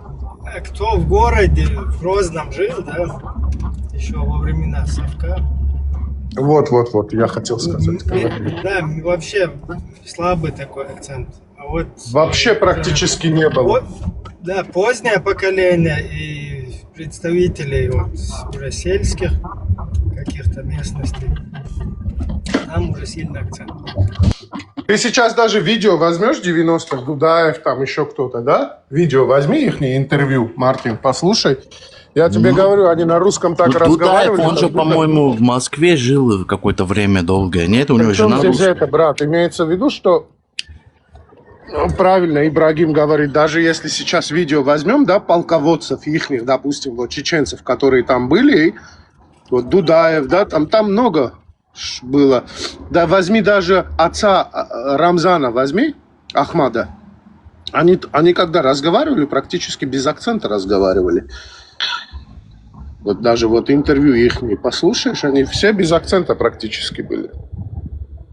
То же самое армяне, вот эти депутаты. Лучше помнишь, когда... всех без акцента Рамзан Ахматович говорит. Ой, это да. Нормально, да, давай поедем. Рамзан Ахматович, где ты? Зайди уже. Black Rock, мы тебя уже там целую неделю ждем. Явись. О, тут Герцог. Короче, смотрите, что за видео видел. Хавала, Хазю. Ставит женщина одна урартский язык. Урартийский. Мартин. Да, я не помню, где я это видео видел. И чеченец и армянин сидят, типа, и что они, типа, из этих слов поймут. Вот, хотите, я это видео найду, отправлю вам. Сколько... Я видел, еще мужик тоже нам. Чеченец угадал слов, понял? Ну, они отличаются, конечно. Столько же армянин угадал слов, короче. Может быть, общие корни есть какие-то там? Урартийский язык, оказывается, твой какой-то. На армянском он больше похож на амшенский, понял, Мартин? Это и есть, брат. Сасун этих регионов всех. Там армяне местные, они понимают его. Да, амшенский такой, Мешеци, да. Больше на него похож был, когда я смотрел. У них, кстати, вот у мшецев, да, у химшил, ну, амшенских армян, ДНК еще больше к чеченскому сходится, ДНК.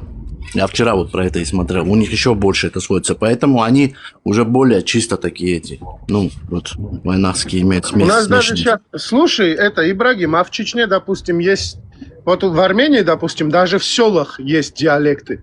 Допустим, село может соседним село быть, но диалект существует, понял, свой диалект? У нас таких выраженных где-то 7 диалектов сейчас. У нас в каждом городе, в каждом селе, чуть ли не в каждом доме, братан.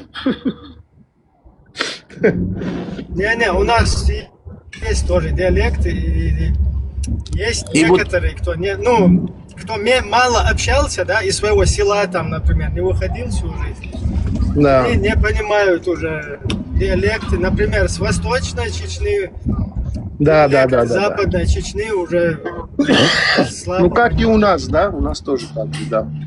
И вот эти вот химшилы, кстати, вот они мусульмане, там часть амшенцы христиане, да, ну большая часть христиане, там их 100 тысяч или сколько мусульман. И они, когда вот с чеченцами очень схожи, есть голубые глаза, лица белые такие. Да, очень да, похожи. очень И белые, ДНК, они то, очень что я сильные. говорю, и внешность тоже, да, сильно похожа. Но они там армянами себя. Я вот с ними общался, мусульман, там девушка даже одна была, химшилка. Она в Казахстане, они же уехали много в Казахстане. Она говорит, вот нас там заставили в каком-то году. Я говорю, ну хорошо, вас заставили, ваших предков, там 300 лет назад, как она говорит. Я говорю, хорошо. А сейчас тебе что мешает тогда? Ну, выйди с этой религии и стань обратно. Слушай, я тебе скажу. Не, я- говорит, не, она 5 раз намаз делает, вся закрытая ходит, как фанат. 5 раз. всех. Привет. Я общаюсь, смотри, Мартин, сейчас вот эти хемшилы, хамшенцы, да, они занимаются чаем. Я очень много ребят знаю оттуда. Мне видео отправляют, и все это отправляют. Чтобы ты понимал, у них в подвалах до сих пор иконы и кресты есть, брат. Это есть такие скрытные, да, но и мусульман много таких, причем патриотов таких, ну, исламских, да, которые там на полу вот сидят, кушают они на полу. Да. Как есть. узбеки, да, на чай пьют. Если домой заходишь, он на полу сидит, говорит, без чего-то стола нет. Ну, мы вот так вот, типа. И Ну, молятся по так. исламским традициям, да, типа. Да. Ну, не знаю, по каким там исламским традициям. Я бы хотел поговорить о чудесах, если честно. Давайте.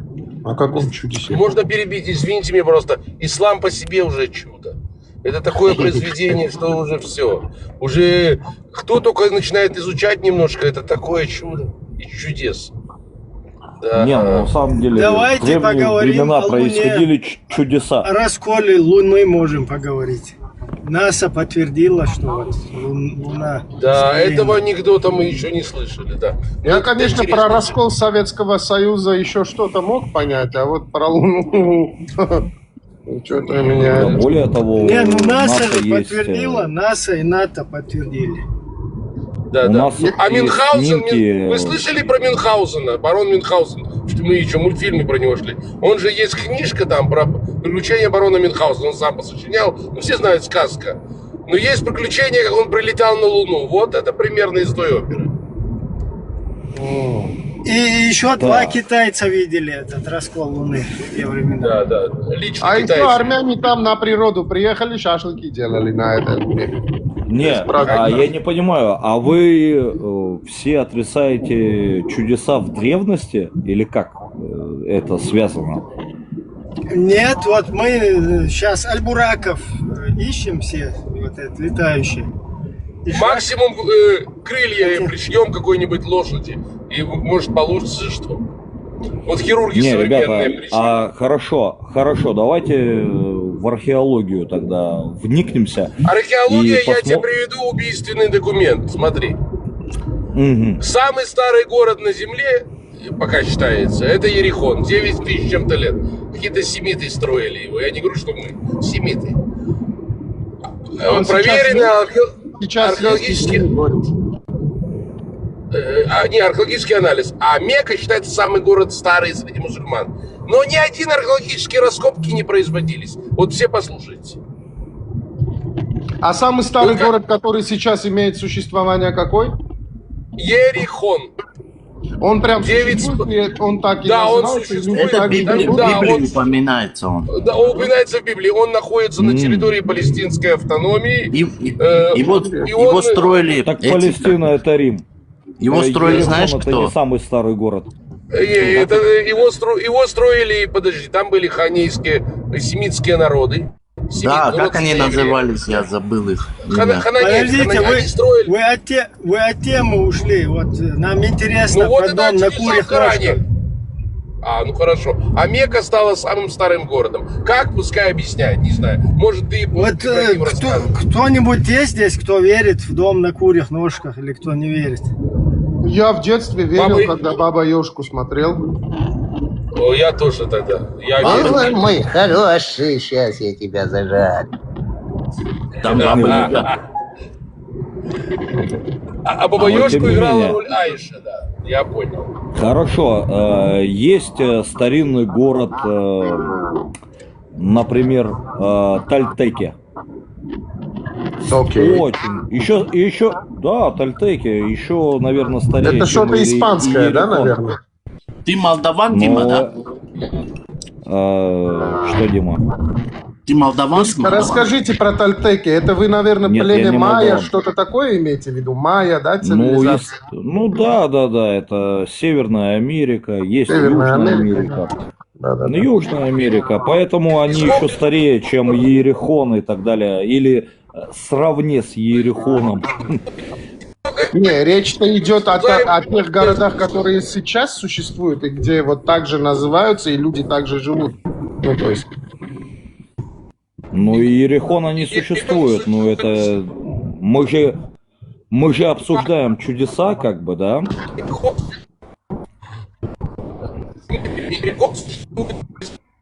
Прерывается. Ой-ой-ой, Мерседес прерывается, да, прерывается связь очень сильно. Подождите, человек сказал, что Иерихон существует по сей день, и он также называется, и люди там живут, то есть это город. Он же говорит. Да, только живут арабы, да. Да, оно существует до сих пор. Зайдите в Google, проверьте. Ну вот, видите, поэтому это не самый старинный город. Иордан тоже существует, и он тоже очень древний, с тех времен есть. Иордания, Иордан. Озеро Иордан. Иордан это река. Озеро Иордан не может быть. Река Иордан, ты имеешь в виду. Река, Озеро да, есть да. Кенерет. Генесарецкое озеро. Река существует, Вот, например, да. Она еще не высохла, слава Прометей, вот он обсуждал в своем последнем ролике про некую чатни, которая полетела на Луну. И он говорит, что это миф. Но вот я, например, не считаю, что это миф. То есть, мне кажется, Прометей разучился верить в чудеса. Вот что мне кажется. А вы в Дед Мороза Нет, верите? вот смотрите, Нил и Ефрат, две реки, не Тигр, а вот именно Нил и Ефрат, они текут с седьмого неба на землю. Вот это водопад. Но вы же не знаете, что такое седьмое Вы можете небо это в опровергнуть интерпретации. научно? Научная наука наша, она знает всего лишь 35% физики. То есть вы не можете понимать, откуда на самом деле чего происходит. Понимаете, в Ну чем в том-то прикол? и дело, что вообще вся вода, да, вот, которая там на землю попала, она с седьмого неба прилетела. Мы не знаем точно, насколько она и откуда прилетела. Вот в этом весь прикол. Если обсуждать чудеса, то, мне кажется, как раз-таки в древнем мире все это было. И достаточно посмотреть на некоторые археологические достопримечательности. Если вы не знали, есть такие в Индии, например, пещеры Барабар. Вот такая вот штучка, которая ломает просто все стереотипы, которые вы могли себе представить. И избушка на курьих ножках вам не покажется уж таким мифом, как это говорит Прометей. То есть мне очень не понравилось то, что вот в последнем ковры, ролике самолеты, Прометей... вот такое можно там раскопать? И ковры, Персидский самолеты какой-нибудь можно ковер-самолет. раскопать. Да и такое тоже было 100%. Просто мы не понимаем Вот всей неплохо бы физики ковер на такой. самом деле. Ну, неплохо бы, но это квантовая физика. То есть, шапка-невидимка смотрите, есть? как интересно. Не, конечно. есть. лампа Аладдина, О, наверное, там. шапка-невидимка, я вам сейчас серьезно говорю, вы просто не понимаете, что это такое по-настоящему. То есть те, которые, ну, люди же разные существовали. То есть Адам это не первоисточник на самом деле. То есть это была выведена специальная цивилизация там туда-сюда и так далее. То есть вообще на самом деле раньше существовало несколько цивилизаций. И археология сегодняшняя откапывает другую цивилизацию, которая находится как раз-таки в Северной Америке и в Южной Америке. И эти существа абсолютно не похожи на нас. Абсолютно. То есть у них также есть голова, 2 руки, но они трехпалые, 4-палые. Они Это похожи про на... динозавров? Нет, это я не про динозавров, это я про гибридов. Гибриды это те, кому был вколот ген Сейчас развития. вот на фоне как поставить вот эту музыку, как она назывался, этот сериал? X-Files, скорее всего. Извините меня, пожалуйста, я помню, в детстве прикал... Маудер в И пели деле. песню. Да, пели песенку мы в детстве пацанами. Как этот парень шутил, если немножко мат будет, но я так культурно. Как мы пели, шапку-невидимку на письку надену, станет невидима писька моя. Ну, чего только не придумаешь, но я послушаю, это интересно. Послушайте, писька не знаю, брат, но отправь мне хотя бы кропать вот. того, что ты это употребляешь. Я тоже так хочу. Так вот, ребята, я вам объясняю еще раз. Короче, то, что было раньше в древней мифологии, это на самом деле не совсем мифы. То есть это некая интерпретация на некую физику. Вот в чем прикол. А кентавры и, есть? соответственно... У греков были кентавры, полулошади, полулюди, тоже бегали, да? Более того, вот те египетские кошки, это тоже гибриды, которые вполне себе разговаривают и ходят. Это лирианцы, так называемые. Просто вы об этом ничего не знаете. Да, то есть вы об этом ничего не знаете, поэтому то, что называют Прометей мифами, это отнюдь не мифы. И то, что принцесса Чатни в образе обезьяны полетела на Луну, это тоже. Это интерпретация. Да. Во-во-во. И, соответственно, египетские пирамиды не были построены людьми, как вы думаете. Это неправда. Более того, пирамиды существуют по всему миру. И даже под водою. Вот. Антарктида – это не просто миф. Это вполне себе серьезное изобретение, в котором живут другие 25-метровые люди, если чё. Вот. Вы просто многого чего не понимаете и не знаете. Вы не знаете об этих мифах. Вы не знаете об этой физике. Квантовая технология недоступна нашей цивилизации, потому что тогда всем трындец, проще говоря. Вот такая штука. Поэтому много марсиане – это арабская вязь. Арабский язык – это с Марса пришел. На полном серьезе. Да. А можно его вот обратно такие... на Марс? Можно их туда обратно? Сейчас РЕН-ТВ заблокирует. Нет, нельзя. Конкуренция. К сожалению, не получится, потому что они все пришли на Землю. Была еще также Венера. Венерианцы были, некоторые ребята еще. Но это было еще до Адама. Что самое прикольное? Где-то в районе там 20, а то и 40 тысяч лет назад. По галактическим меркам это ничто. Великое ничто. Это так. Просто вот память. О, Господи. Да. О, Господи. Да. Именно так.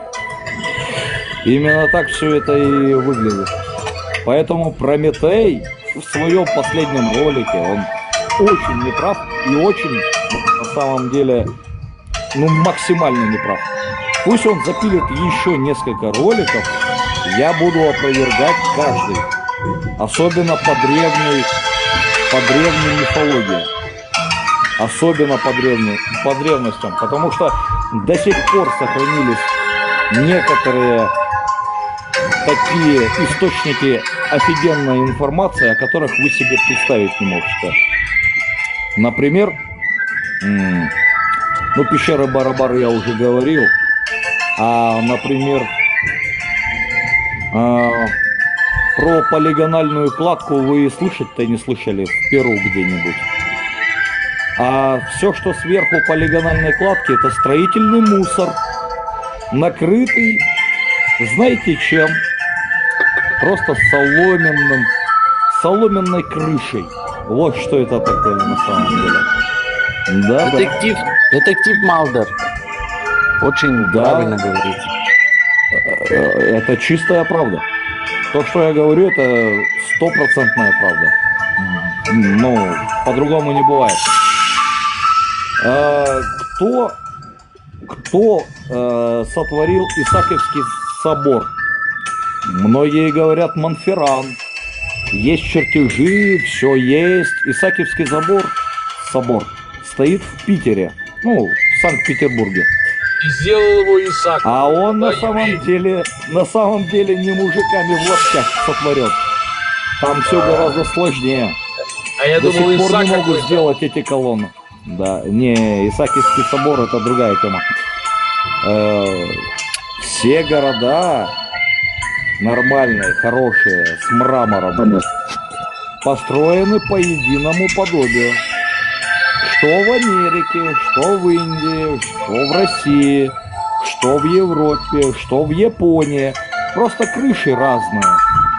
Обратите внимание на эти темы. Да-да.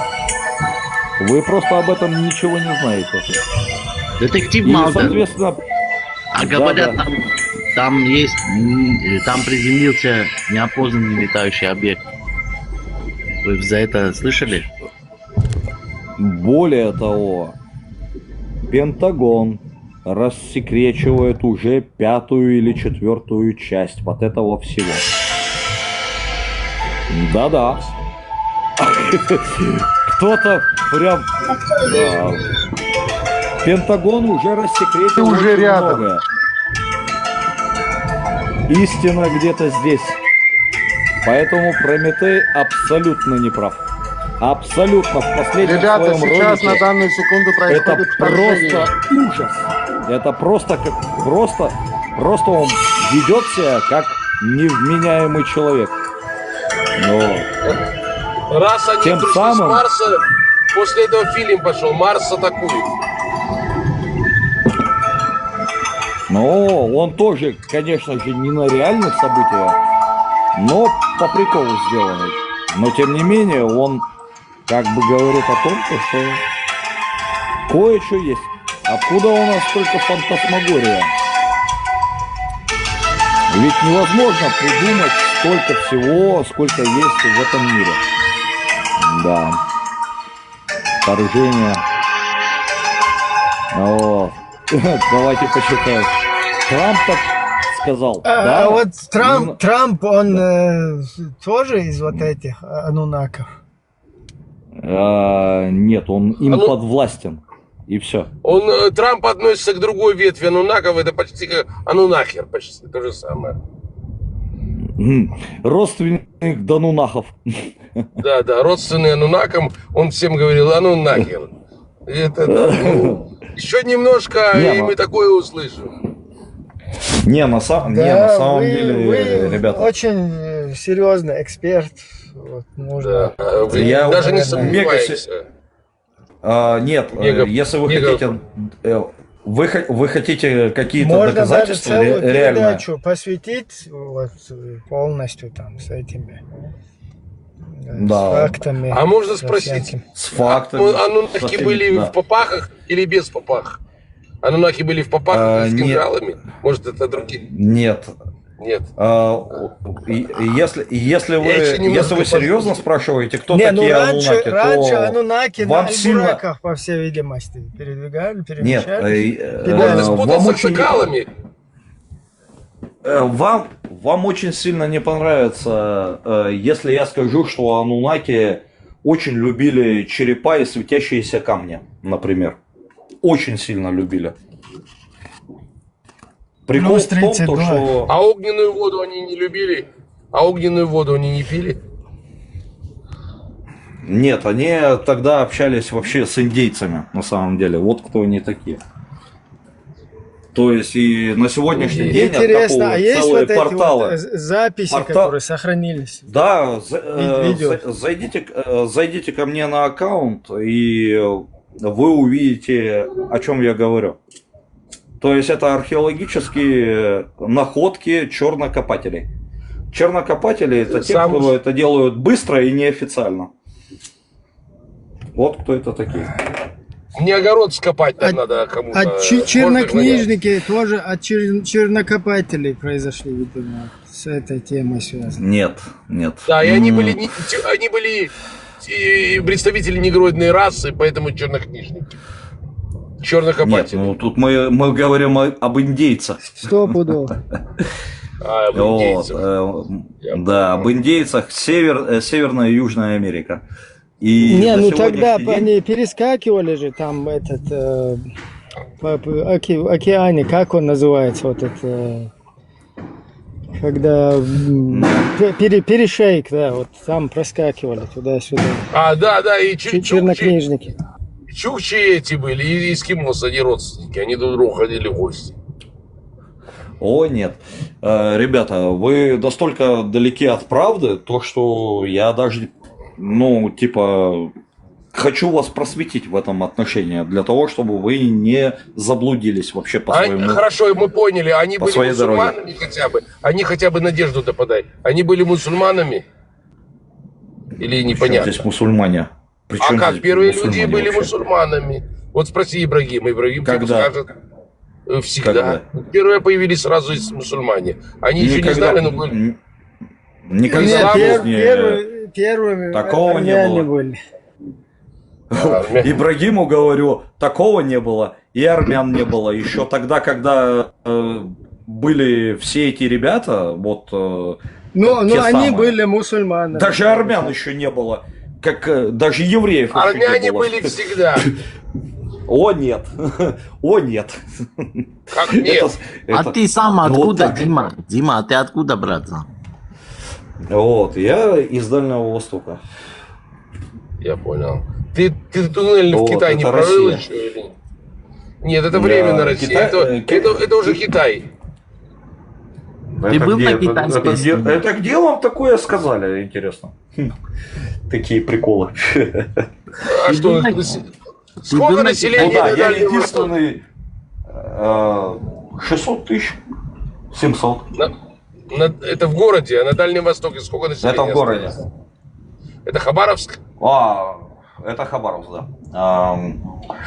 Во Владивостоке где-то 500, это уже лям 100. Камчатка, Сахалин, там по 200 короче, 6 миллионов. в районе. А если брать китайцев, они быстро к вам придут. Не приходят что-то. Максимум китайский рынок и китайская общага, вот и все. И немножко А рисовых российских полей от товаров вьетнамцев. нету?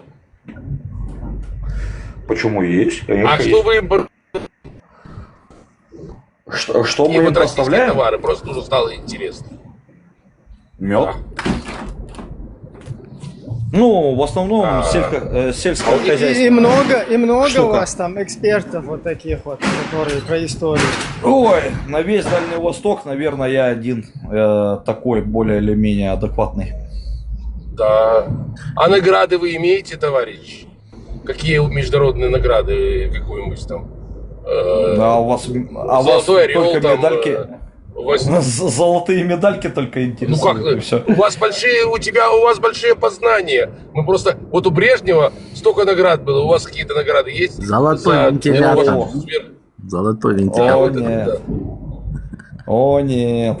Я этим занимаюсь исключительно для себя, для расширения граней. И поэтому я вам рассказываю то, что действительно доказано, более или менее.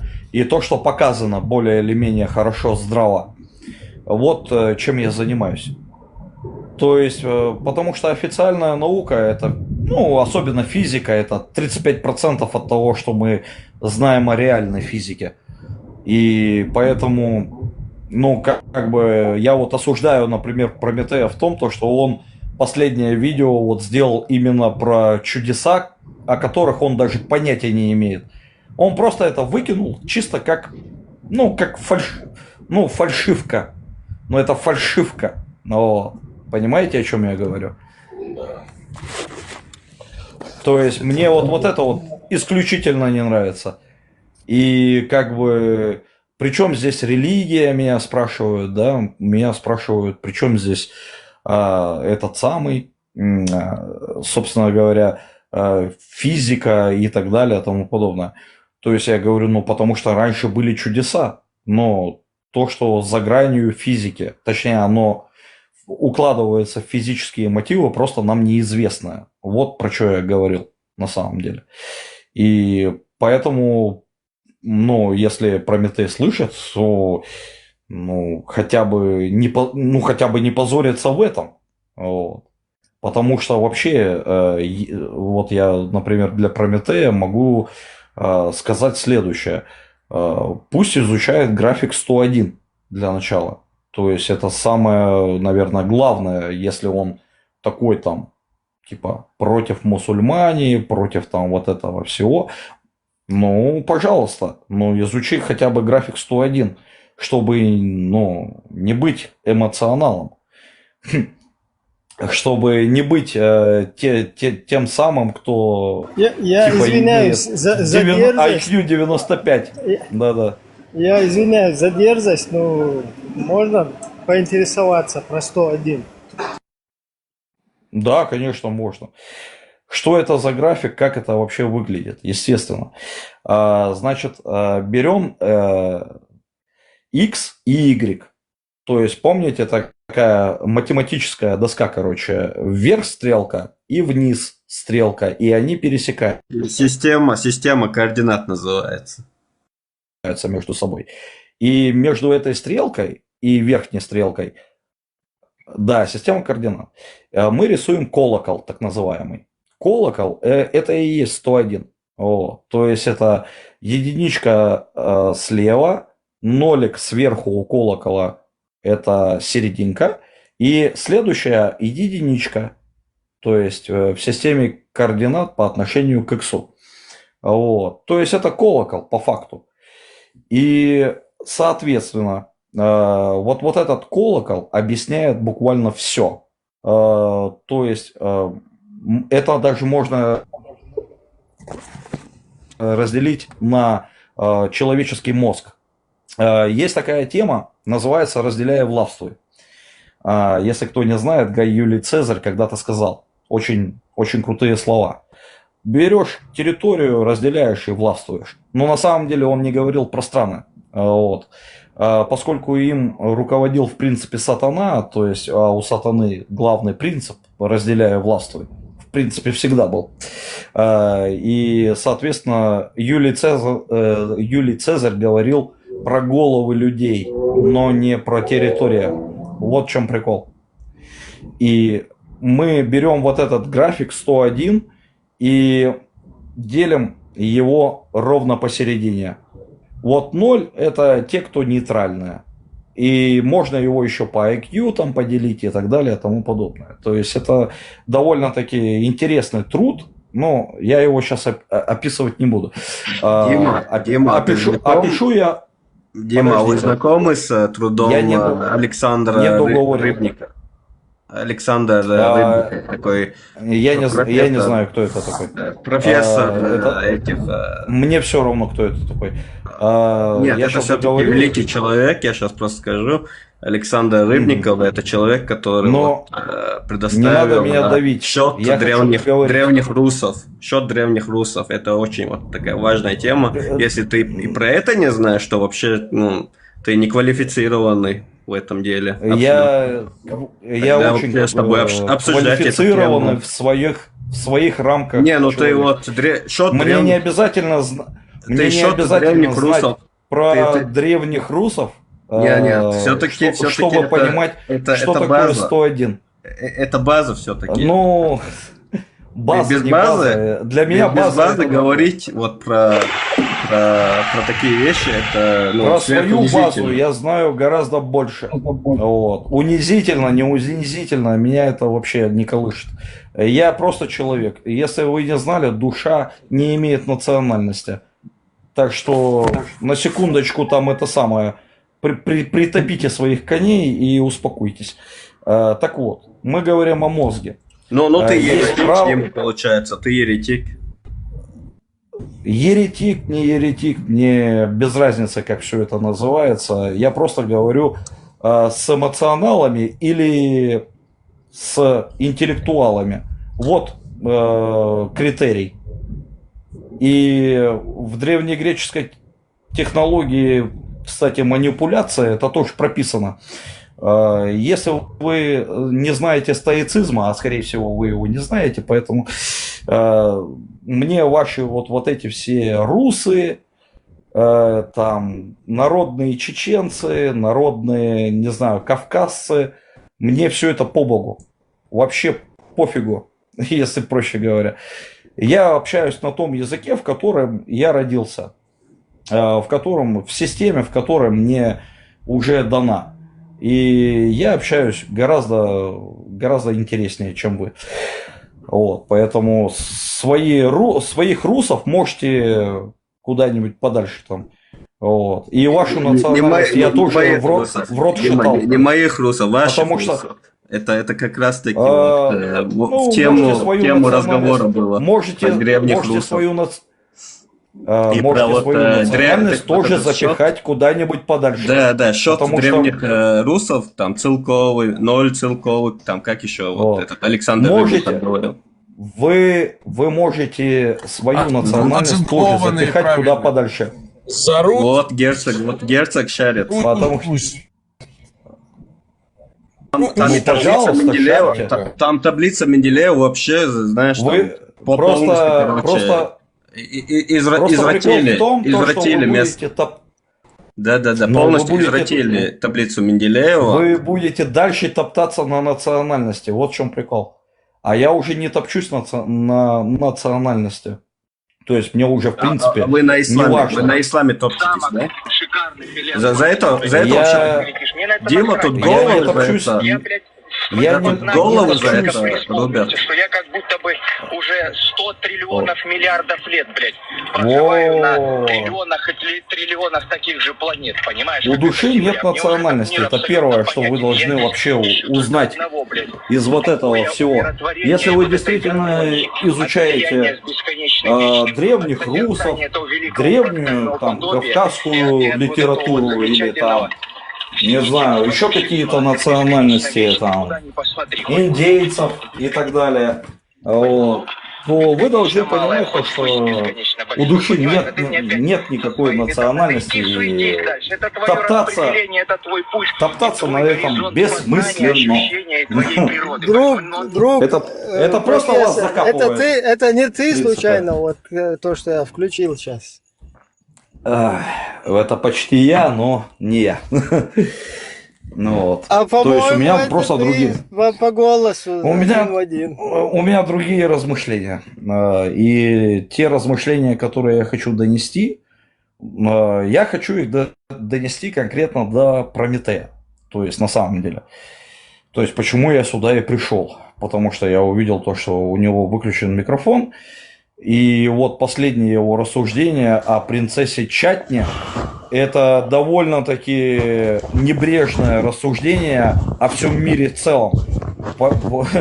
Почему он ссылается на науку, которая не знает, ну, типа 100% физики?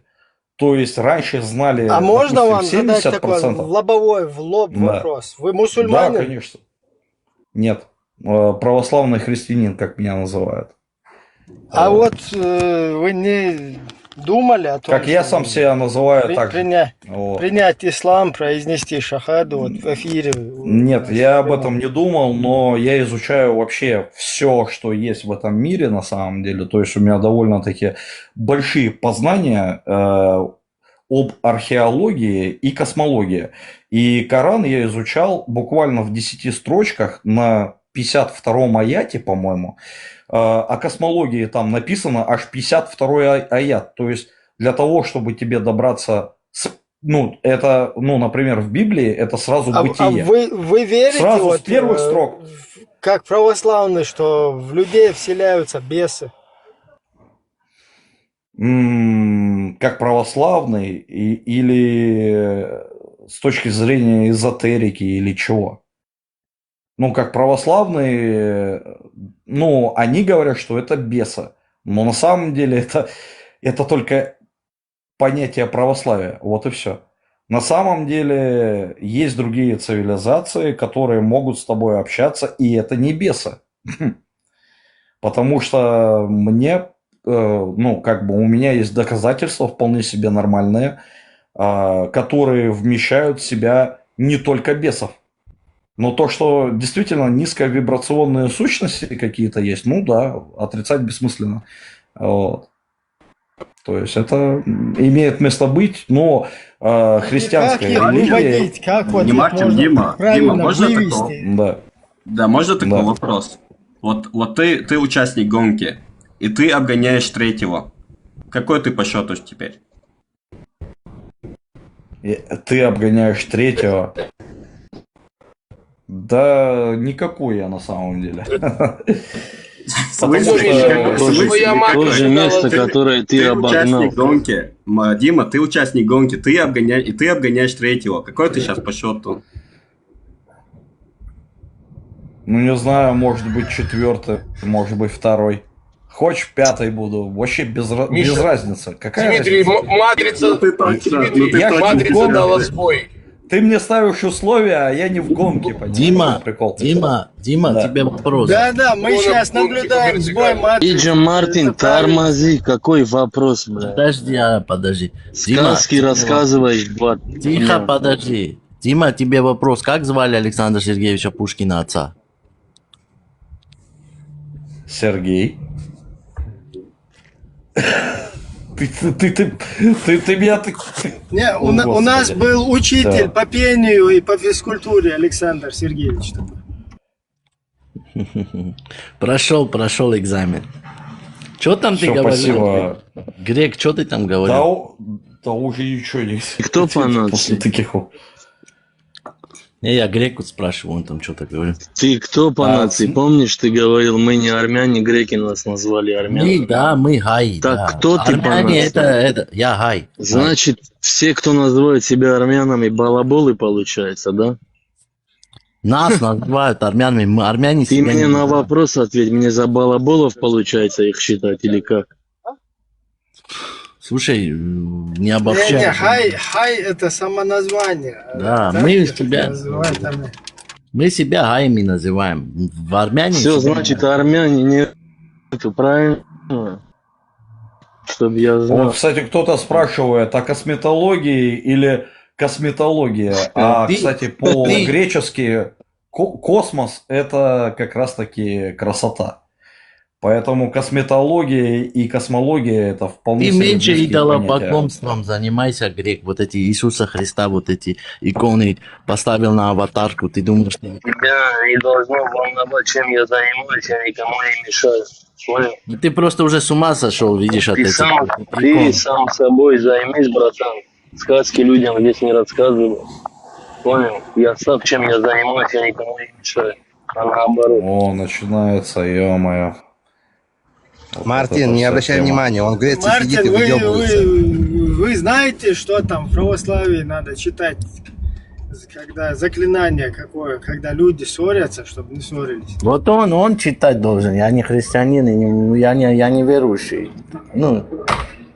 Вот, Мартин, во что Мартин, у вас Мартин, тебе внизу пишут, не трожь Иисуса. Секунду, слышишь, вот это... Дай мне одно слово скажу, я выйду отсюда. Вот это, которая проститутка антихадиса Ела. Включи микрофон. Закрой нахуй, черт ебаный. Ты мне когда наберешь, слышишь, блядь, ты когда мне позвонишь? Если сидишь и вы зачем ругаетесь между друг другом? Потому Человек реально агрессивный. Ругаются. Без матов. Он ругаются. Он на меня наехал первым. Зачем я что-то кому-то сказал тут в Так, ТикТоке? друзья, давайте здесь без этих... с других площадок не будем приносить вот эти разборки сюда. Аккуратно. Вот у нас интересный человек, историк, потом там мыслитель, философ. Все Очень такое. правильная вещь. Да. Я извиняюсь, я с вами со всеми пока попрощаюсь. Я подъехал к дому, но очень интересно было, познавательно. И «Матрица», я чего только не услышал в этой жизни. Но я, Ибрагим, буду заходить на ваш канал. Мне очень интересно. Такие личности сюда заходят, исторические. Ну, будем познавать. Я тоже в шоке. Ну, что делать? Век живи, век учись. И будем учиться все вместе, будем слушать изобретения человечества. Дима, по-моему, вопрос про Я тоже отца. в шоке. Столько талантов вот у нас пропадает, да? Конечно. TikTok сейчас это все выявил. Заходите в любое время, будьте свободным. Да, раньше это была палата номер 6, а теперь в ТикТоке все ходят. Ну, тоже будем знать. Да, нужно какой-то канал по Наполеонам, что ли, что-то такое. Вот так. Ну там, он в соседнем ТикТоке Наполеон. Хорошо, всем всего хорошего, побежал я. Давай, брат, давай. До свидания. Дима, по-моему, этот вопрос про Пушкина, он гораздо сложнее был моего вопроса про гонку. Ты все-таки ответь. Ну, что там тебе с гонкой не понравилось? Ну, ты сказал, что обгоняя третьего, ты становишься на 4-ю позицию. Как у тебя так получилось? Просто у меня математически... Ну, ты же хотел сказать на 2-ю, понятное дело. Точнее, как вот ты, обгоняя третьего, становишься на 2-ю позицию? Это как получается? Ну, потому что ты же его вроде как обгоняешь. Ага, ты обгонял третьего и так? Ты вот становишься на 4-е или 2-е место? Как это у тебя вот в голове все образовалось? Непонятно. Ну, я тебе просто сказал в укор 4-е место для того, чтобы... Да, а теперь ты говоришь 2-е. Ну как? Вот я не понимаю. Ну, если ты хочешь логически, то, конечно же, 2-е. Ага, логически 2-е, да? Все понятно. Да. Ну, окей. Я вот замечаю, Дима, у многих русских вот такая тенденция, обгоняя третьего, у них они становятся там на 2-е место, на 3-е, на 4-е место, на 1-е, вот все, кроме вот правильного. Хочешь на 5-е будет? Не вопрос. Да, у русских вообще вот принято вот становиться. Нет, там просто как китайцы, видимо, 4-ку обходят, да, что-то такое. У них это как 13. Ну, окей. Вот, то есть, ну, ты хочешь от меня загадку, что ли, чтоб ты ее не вывез? Это не загадка, Дима, это не загадка, это очень простой вопрос. Обгоняя третьего, на какую позицию ты становишься? Не знаю, все, давай вот так вот. Не буду тебе ничего отвечать в этом отношении. Да, вопрос действительно серьезный, сложный. Вопрос, подожди, наверное, как это серьезно, блин.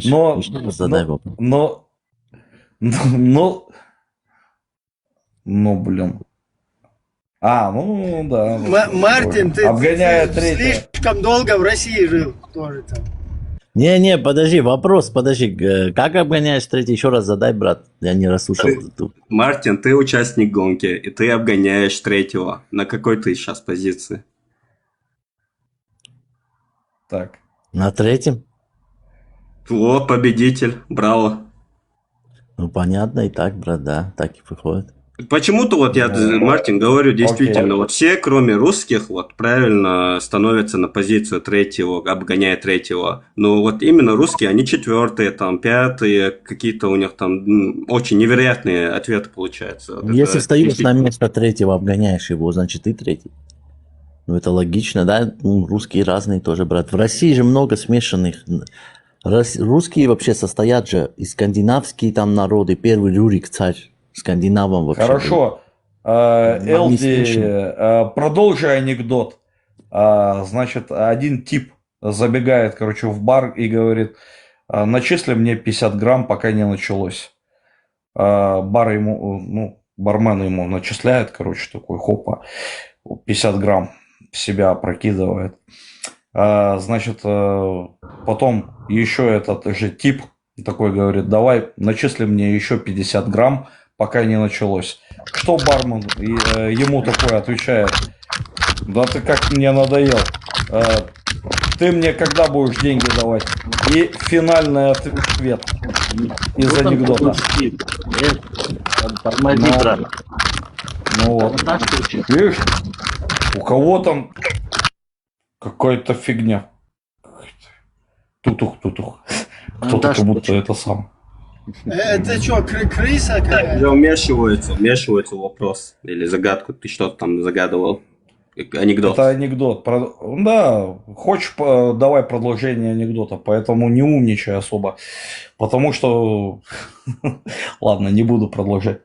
Ну, я не понял суть анекдота, что там, кого в баре, ну, ты налили 50 грамм, там, да, значит, заходит мужик в бар и такой говорит, бармен, налей мне 50 грамм, пока не началось. Вот, значит, тот ему наливает, тот выпивает, потом еще мужик такой говорит, типа, налей мне 50 грамм, пока не началось. Вот, тот ему наливает, тот выпивает, и, соответственно, бармен говорит, а деньги-то где? И мужик ему что отвечает?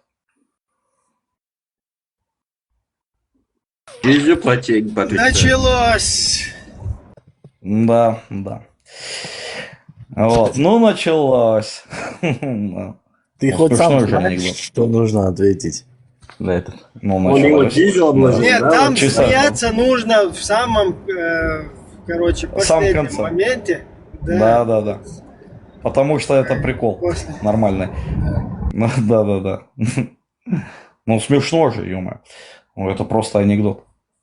И таких анекдотов с подвохом, вилкой в глаз или там, вы все поняли, короче, куда. Что-то я среди вас одноглазых не вижу. И так далее. Ну, то есть можно задавать таких... Дима, это так Даджал отвечал, да? Среди вас одноглазых не вижу. Даджал так отвечал. Кстати, Дима, Даджалу как вы относитесь? Позитивно, негативно? Я не знаю, что это такое, поэтому бесполезно спрашивать. Ну, антихрист. Сатана, что ли, или кто? Антихрист. Сатана. Сатана это другой. А тут у нас антихрист.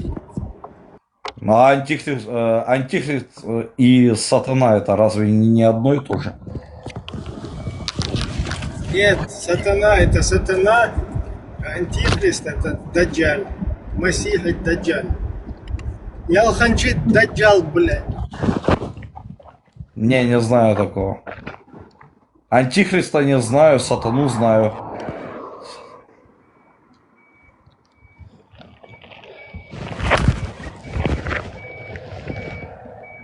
Эрт, земля.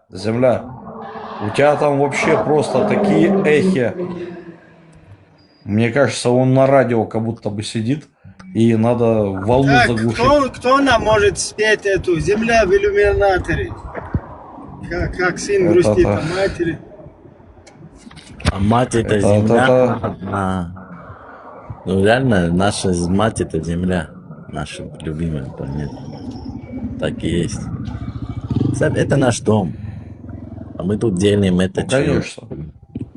Мусульмане с тобой не согласятся, Мартин. Для неудуния это вот, как называется, бренный мир.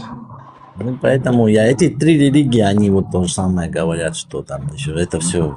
Поэтому я не атеист, но я уважаю эти религии, но я не верующий, поэтому.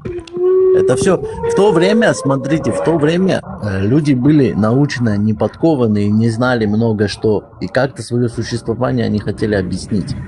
Ну вот как-то объяснить. Вот как зачем я об этом? Исполняет ансамбль «Земляне». И они придут в эту тему.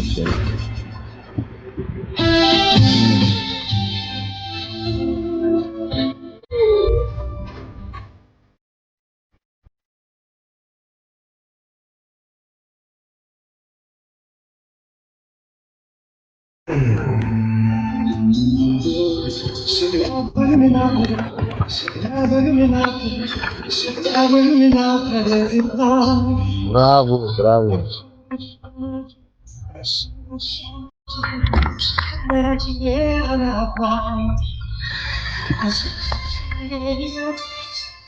Прометей, ты здесь?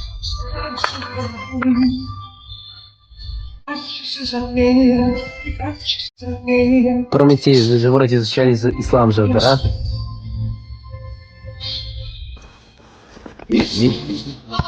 Я хочу очень интересный вопрос задать. Ну ладно.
И снится нам индийский чай с лимоном.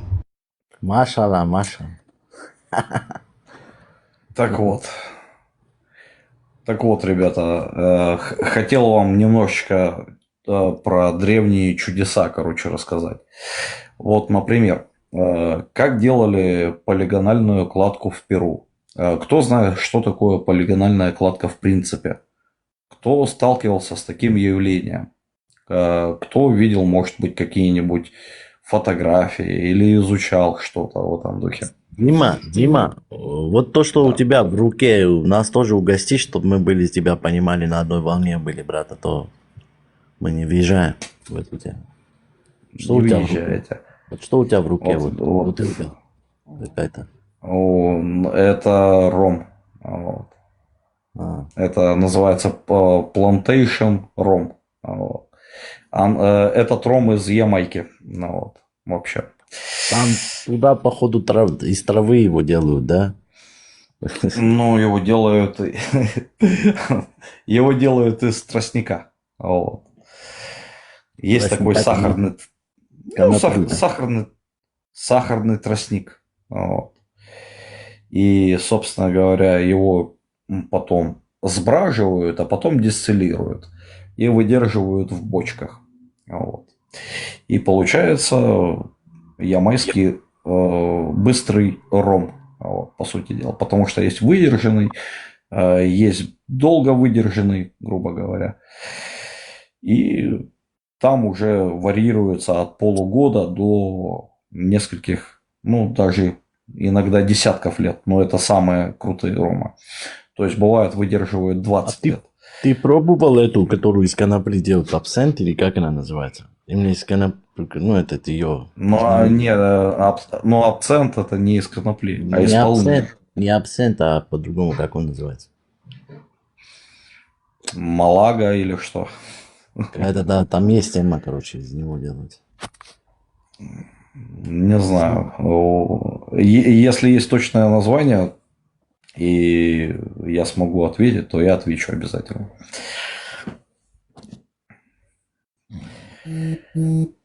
То есть, давайте разберемся, что такое полигональная вообще кладка. Короче, это такие камни большие, объемом, ну, где-то в тонну, в 2 тонны. Есть 40-тонные камни, есть, ну, бывает там 15-10-тонные. И они все, короче, преимущественно, да даже в принципе все, идут без шва. Точнее, шов минимальный. То есть нулевой зазор, так называемый. То есть это когда вот ты плитку кладешь, например, где-то друзья, в квартире. у нас уже зрители как бы недовольны, да, темой. Нужно нам тему, наверное, сменить. Уже про секретные материалы как бы маленько хватит. Насытились. Подутомились. Если кто хочет посмотреть, можно ко мне в аккаунт, кстати, зайти. Это самое. У меня там есть некоторые материалы, которые такие секретные. Для вас это будет откровением, особенно для Прометея. То есть я чисто ради этого зашел сюда. Потому что он в своем последнем как бы рилсе, он максимально неправ. То, что типа не было чудес, и это миф. Но это полная дичь. То, что он сказал, но это прям... про исламских говорит этих же. В ислам, про исламских... У нас, друзья, у нас время намаза сейчас уже. Как бы зрители должны молиться. Будем казан включать. Намаз, типа намазать что-то хлеб, что ли? Правильно я так понимаю?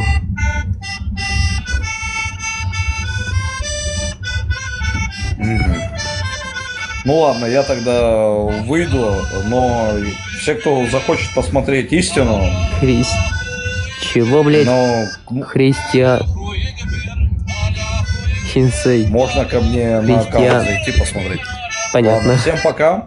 Всем счастливо, ребята. Да, пока. Аллах бабах. Удачи. Вот. Бабах Аллах.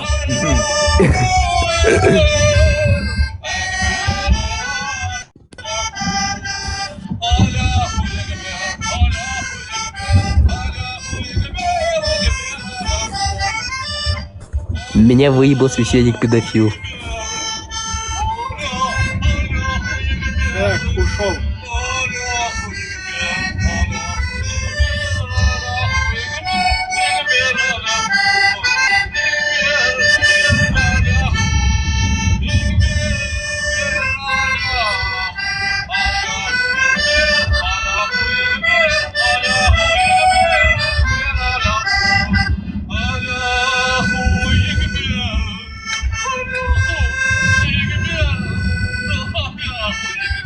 Oh,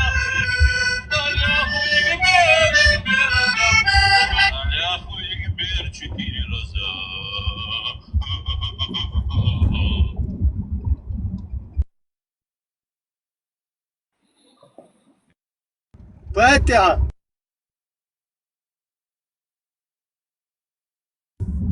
Фу, так, бесы, выхолостились отсюда, нормально, сейчас уже такое, прям силы, как прилив сил.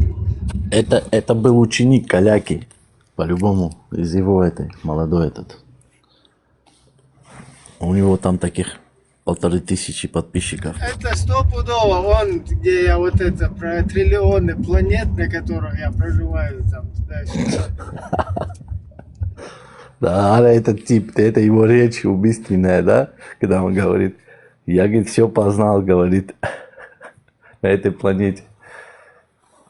Его даже в программу какую-то пригласили.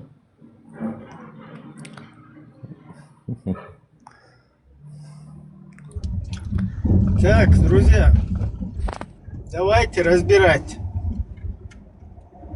уже какие-нибудь темы. Подними кого-то, да, нормального тоже, может, что-то откроет тему. Маршал Дуибраем, приветствую всех. Меня слышно? Да, Маршал, да.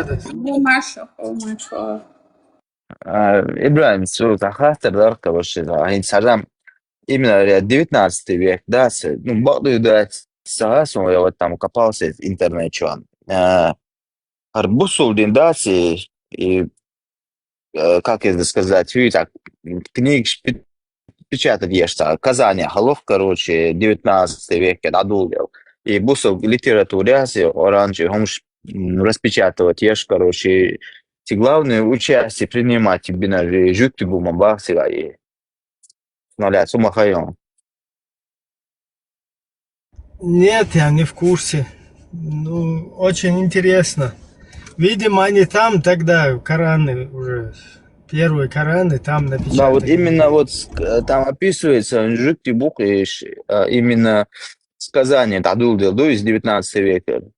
Так, евреи, если у нас есть, признавайтесь. Это ваша работа в 19 веке. Вы в 19 веке вы начали первыми Кораны печатать в Казани. Короче, так, главный вот как там описывается из-за, короче, татари, но русский там военный, там начальник какой-то там был он. Сам интересно, Удуган, блин, тоже там описывается, тоже 19 век, Керс Динда, например, Библия, не Библия, Иша веком, это тоже, короче, жить бувах, еще переводчик наш.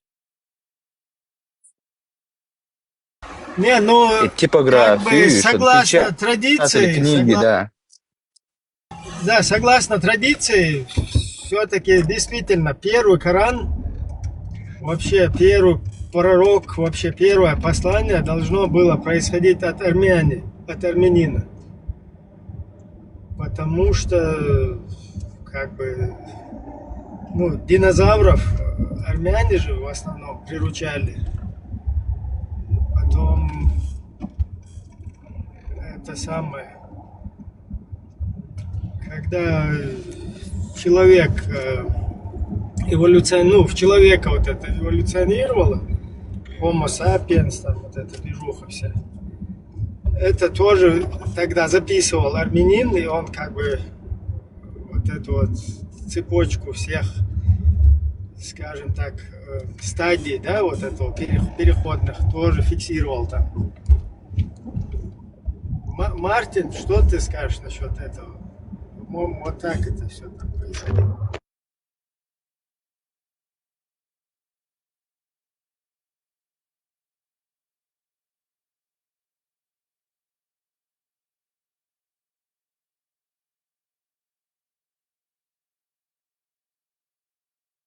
Арабы это тоже от армяне произошли. Кто там что-то пишет по незнанию своему.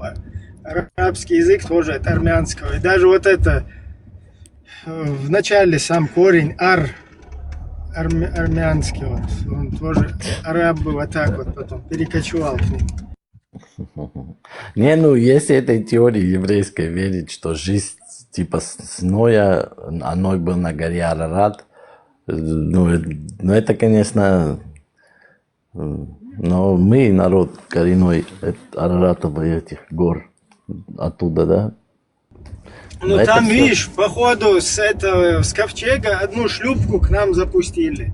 И там в Хиндой у нас есть такая местность.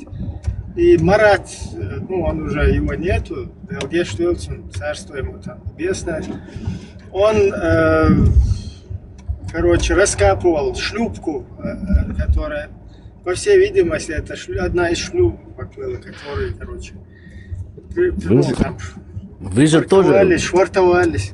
сыны Ноя, да, Нохчи переводится, как бы, вот ваше самоназвание чеченцев, да, Нохчи. Сыны Ноя или народ Ноя. Значит, от вас, походу, произошли все не Да, остальные. еще Анунахчи, это тоже мы. Да, от вас, походу, все произошли арабы, короче, от чеченцев.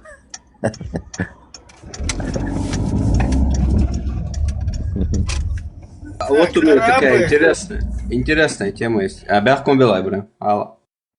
Не, выстрелом, если серьезно. Вот это утверждение, ну, там у мусульман есть разные типы лозунги, и вот недавно вот я так подумал насчет вот этого лозунга. Сначала религия, потом нация. Вот эту тему хотелось бы разобрать. Я не совсем понимаю вот, натуру этого лозунга, что оно под собой подразумевает. Что вот хотят донести до нас мусульмане, когда говорят сначала религия, потом нация.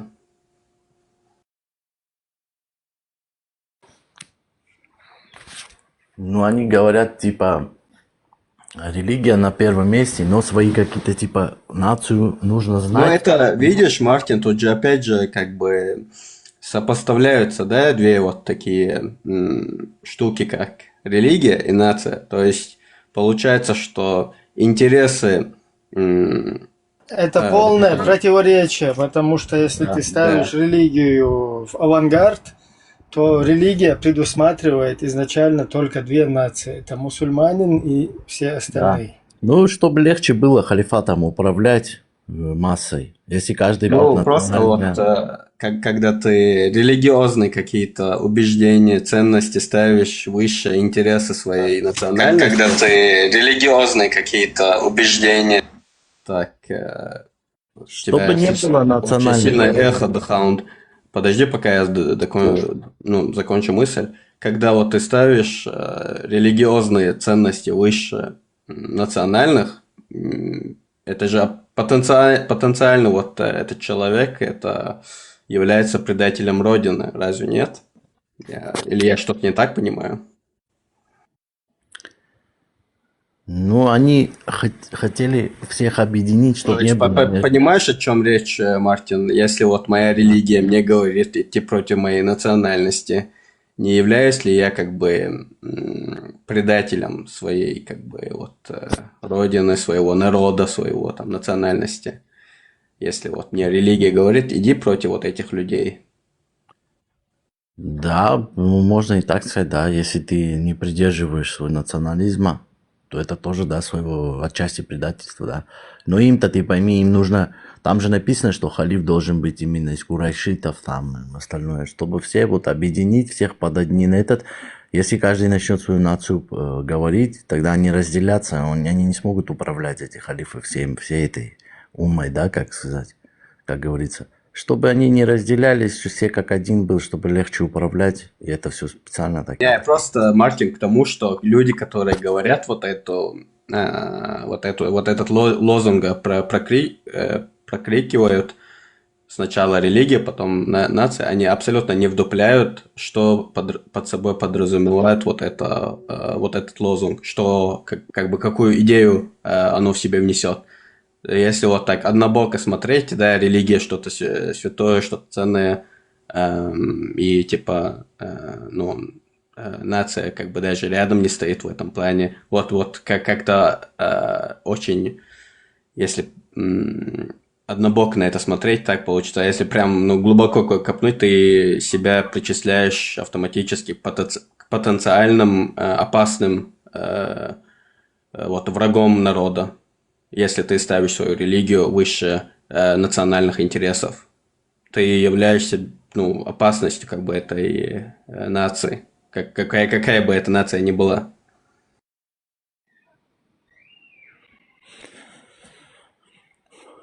Ну да. Им, понимаешь, чтобы этот весь масса, там как-то говорится, типа, свой народ ты можешь знать, типа, происхождение там, но и типа возвышать нельзя. И в этих всех религиях, на самом деле, и в христианстве тоже, Бог, он типа, ну это же Бог, он превыше всего, и нации, и там матери своей даже родной.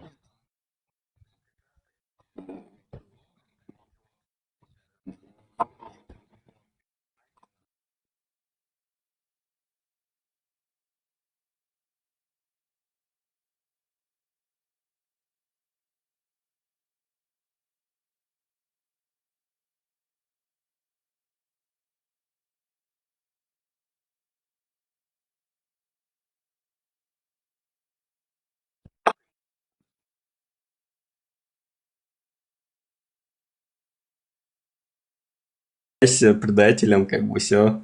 Ты сам, наверное, этого не осознаешь, но ты полностью как бы себя ставишь как бы известность, да? Ты ставишь себя известность другим людям, что ты в любой момент можешь их кинуть.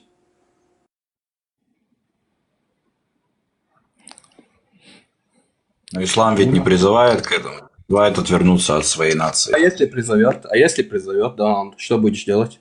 В смысле, если ислам не обновляется, как он может призвать к чему-то? Вот какой-то халиф пришел, вот халиф Курейшит, потомок PDF-файла, прямой, непрямой, не знаю, без разницы. Говорит тебе, вот, пойди против этих людей. Что у тебя, какие у тебя есть варианты? Халиф не может модернизировать ислам. Кто ему, что же ты ему как бы это не позволишь сделать? Нет, он не... У нас нет, как у христиан, там Папа Римский что-то сказал, Библию новое вписали. Аллах такого у нас. молнией ударит, или что с ним случится, если он тебе сейчас Нет, подойдет, тебя на бутылку посадит?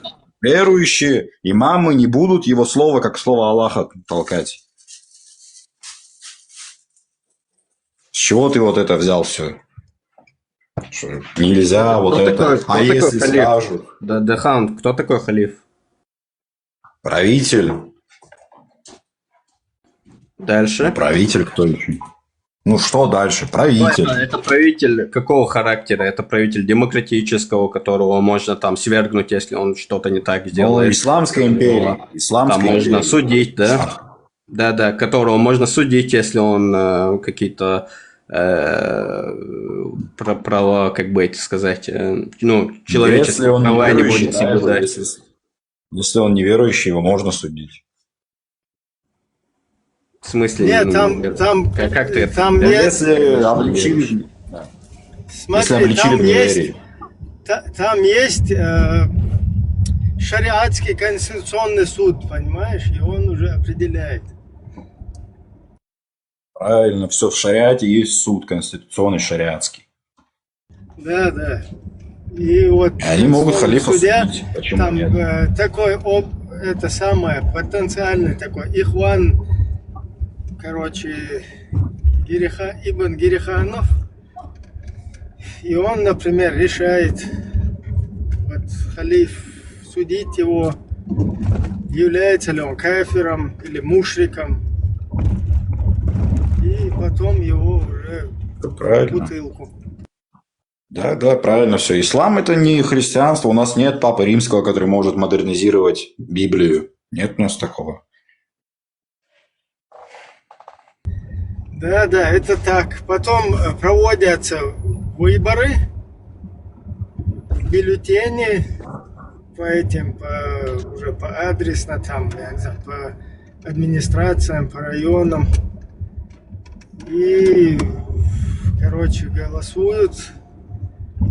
Наложницы отдельно голосуют, потом рабы отдельно голосуют, кафиры отдельно голосуют, короче. Вот такая система. Да, разве могут голосовать? Как? Не, у женщины, по две женщины проголосовали, у них у двух женщин как бы за один голос засчитывается.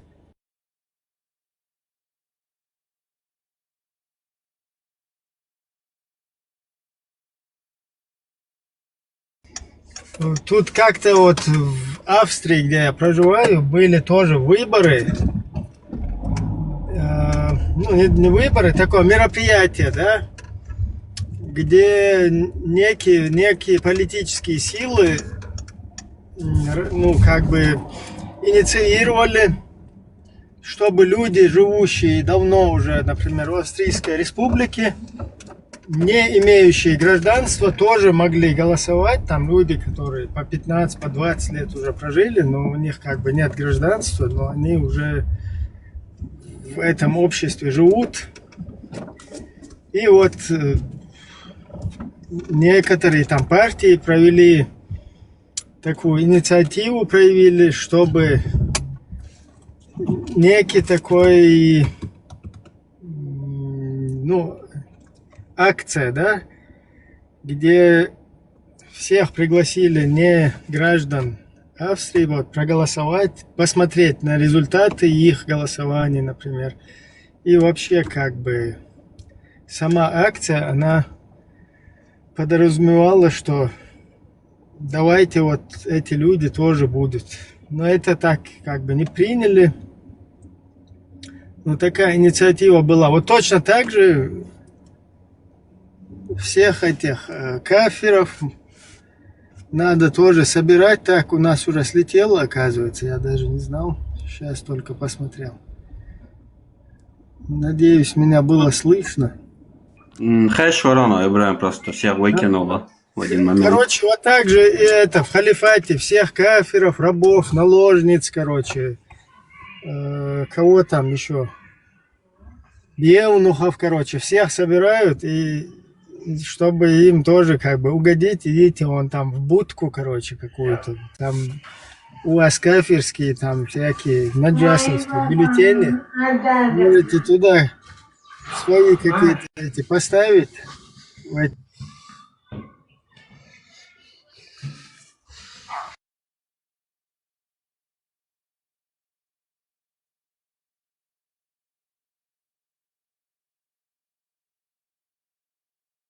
Ассаламу алейкум, слышно или нет? Слышно, брат, слышно. Хабади, вы хабади, да? Вы евреи? Тут армяне, брат, в основном. Да? Хабадские. Евреи нету, да? Или хабадские армяне? Хабадские армяне, сионисты. Если хабадские армяне, тоже, в принципе, можно. Американские сионисты здесь собрались. Американские сионисты уже все, уже их лобби сейчас. Американские сионисты из Армении здесь. Что ты хотел сказать, Араб? Скоро Америку конец будет. Этот армянский лобби, скоро Америку конец будет.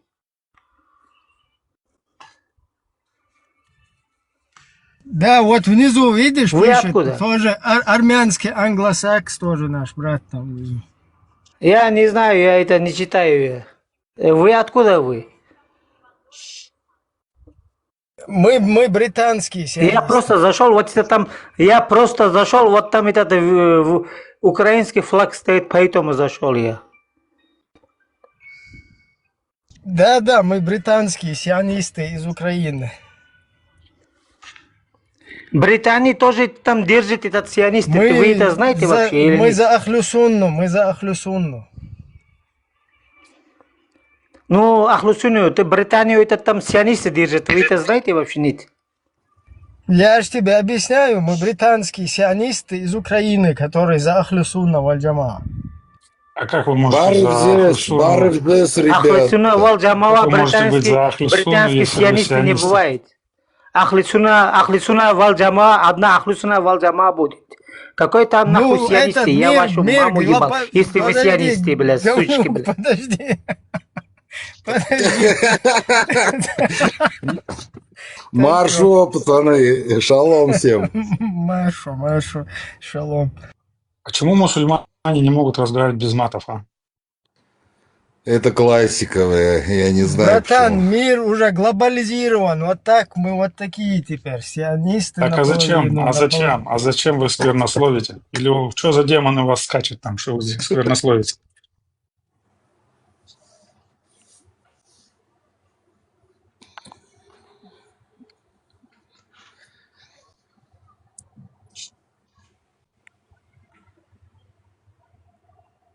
Так тут все евреи или как тут? Ни одного здесь еврея нету. А Ну, кто? судя по этим, по отзывам, то, что внизу пишут, все. А для вас мусульмане все евреи, кто не мусульмане.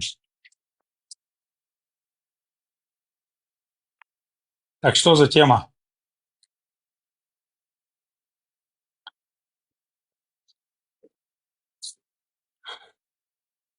Друзья, на какие темы разговаривать? Тема у нас, короче, происхождение дома на курьих ножках. Это Каба, что ли? Каба? Вот вы уже видите на полпути как бы к раскрытию всей вот этой. Вот сейчас Али Баба, да? Али Баба, смотри, весь мат, который ты скажешь, амин обратно тебе. Поэтому не матерись, поднимись нормально. Веди себя хорошо. Потому что согласно хадисам, каждое твое матершинство приближает тебя на 70 лет к аду и отдаляет на 70 лет от рая.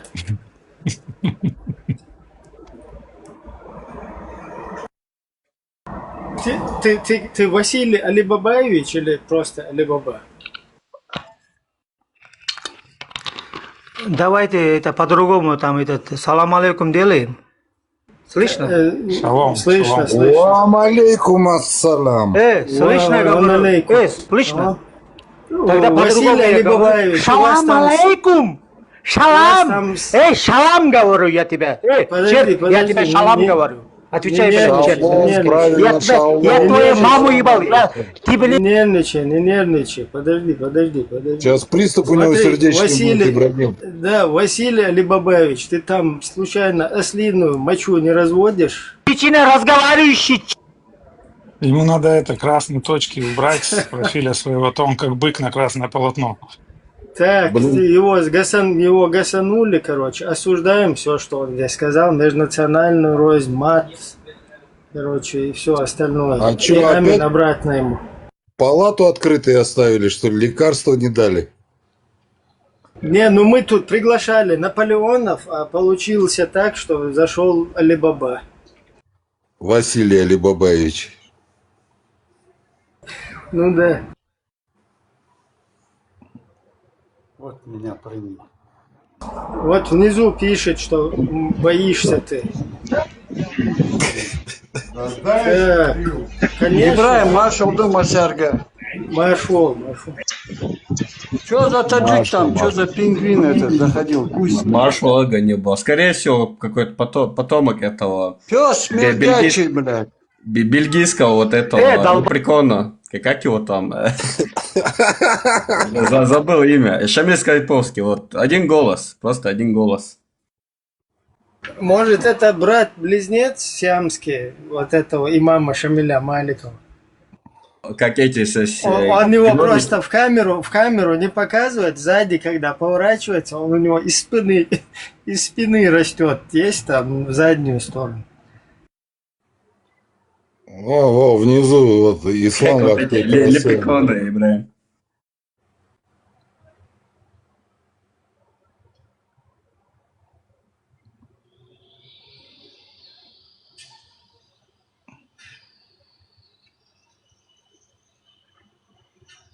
Правильно пишется поднимай. Когда Шамиль засыпает уже скайповский, перед скайпом, этот сзади, который у него сиамский близнец, короче, оживает и разворачивает, короче.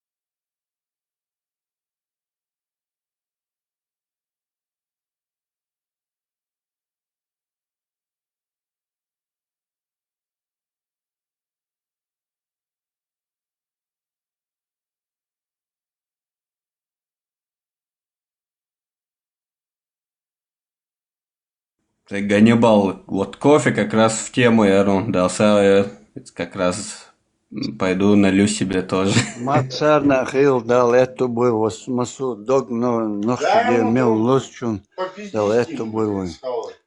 Ой, доллар штуки энти, да, мукла. Как у нас говорится, амин. Василий Алибабаевич, еще одна попытка. Поднимись. Смотри, если ты не мазохист, вот весь мат, который ты скажешь, тебе говорят, это амин обратно. То есть я тебя не матерю и не собираюсь материть, но переправляю как бы все сказанное тобой матом тебе. Значит, получается, ты сам себя материшь. Давай еще одна попытка.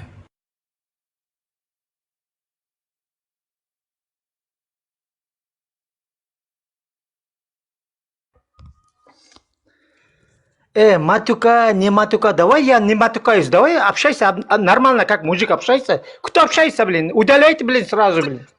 Ты пес, бля, ты это матерился, бля, пес мердячий, а? Ты чё материшься? Я матюкаться не буду, давай, не удаляй, общайся нормально, как мужик, бля. Как мужик общайся, не удаляй. Если ты рядом был бы, ты чай наливал бы. Все, стоп. Как мужик общайся, не удаляй, бля, не закрывай микрофон, бля. Ты мужик, бля. Там, знаешь, песню, давай я сейчас включу чай, хана чай, вот такой. Вам, блин, чай далеко, блин, чай, блин, не знаете вы.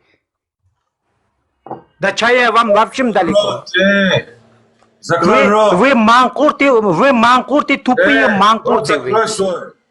Животное, рот давай закрой общайся. свой. Какой хочет со мной общаться, давай познакомиться. Как твое имя, отчество, кто ты, откуда вообще? Давай общайся. Хочешь? Двоюродная сестра, Кто, хочешь? давай общайся. Я твою маму ебал, сестру твою, нахуй меня нужно. Печушка, долбоёб, блядь, печушка, сука, блядь. хочешь печушка? Печушка, хочешь? У нас очень дешевая печушка есть. Общайся, не надо матукаться, общайся, давай нормально, как мужик общайся. Тебя баран зовет твой. Соскучился он. Кто сможет как мужик общаться? Никто не может, потому что вы черти. Потому что вы черти. Не мужик. Потому что вы черти. Ты говно, с тобой как мужик. общаться? Ну давай, общайся как мужик, блин. Как мужик общайся, нормально. Как мужик? Общайся нормально. Как твое имя? Женщина ненормально общается, а? Да, бля, все, точка. Как твое имя, откуда ты? Бля, что ты говоришь, как мужик общается нормально? Девушка ненормально общается, что ли? Ну, я вашу маму ебал. Тебе, да. Я вашу мамочку ебал, бля, черти, бля. Вы черти, блин, ебаняшки. Я вас ебал всех. Ты рядом была. Если вы не знаете. Носки стирала бы. Если вы не знаете, это я по национальности узбек. Я вашу маму ебал. Печушка. Я вашу маму ебал по национальности узбек. Я вашу маму ебал. Печушка. Если общайся, давай по одной, блин, по-мужски. Печушка, рот закрой свой.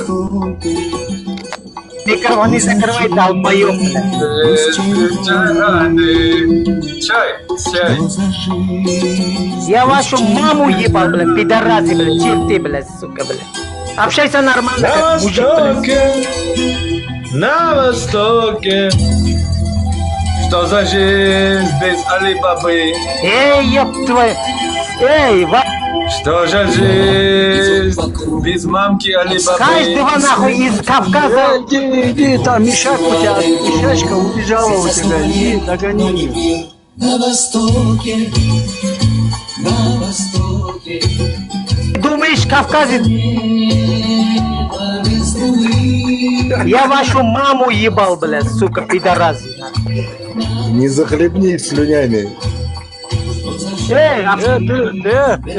Хуй моржовый, дыши у тебя, а то уши.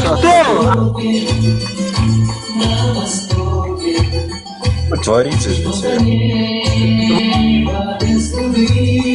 Женщина. Черти. Все равно от этого истина не поменяется. Аллах, Аллах.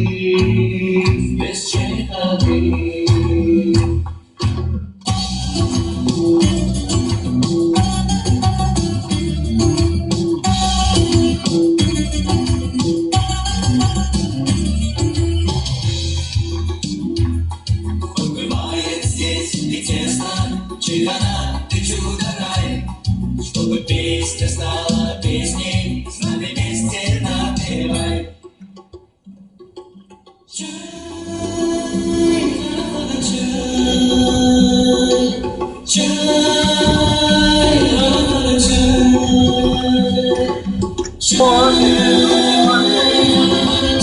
А вот!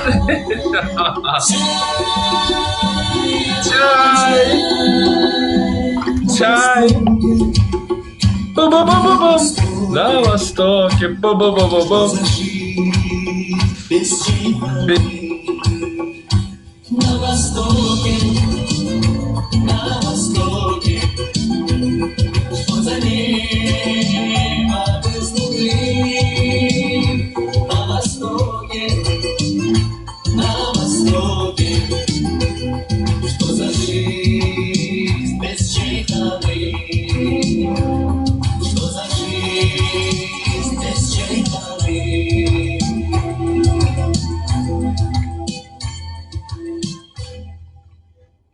Я даже представил, вот как мы там сидим, чаи гоняем, и Али-Баба с таким большим чайником на голове заходит, короче, и под эту песню поет, и вот так чай разливает всем. Да, Ибраим, чай бы он нам разливал бы, он там не базарил бы так. И это мы знаем прекрасно. А мы бы, пацаны, сидели бы и курили кальян, да? Он бы нам его разжигал, чай наливал. Кайф. Да, да. И такой улыбчивый вообще, радостно такой, довольный. Куркался бы вот так иногда. А то заходит... Ну, это вот курить кальян, бухать, это все ваше Почему, кефарское. мать, перемать?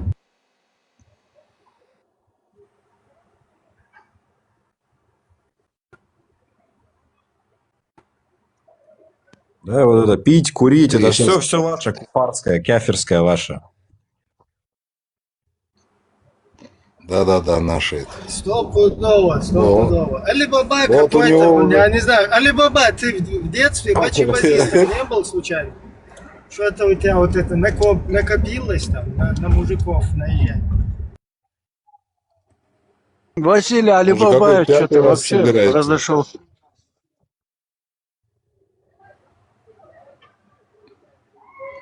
Не, я к тому, что эти бачи-базисты, они же потом вырастают, или они как постоянно вечно юные, что ли?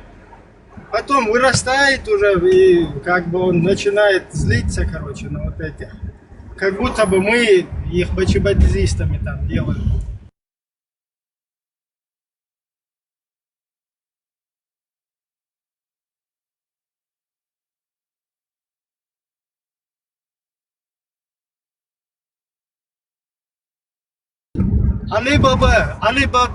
Али-Бабчи-базист.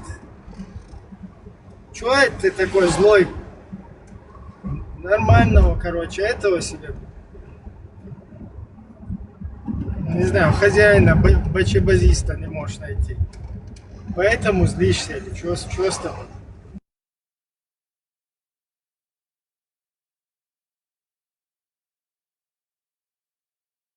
Все, короче, вы не туда лезете.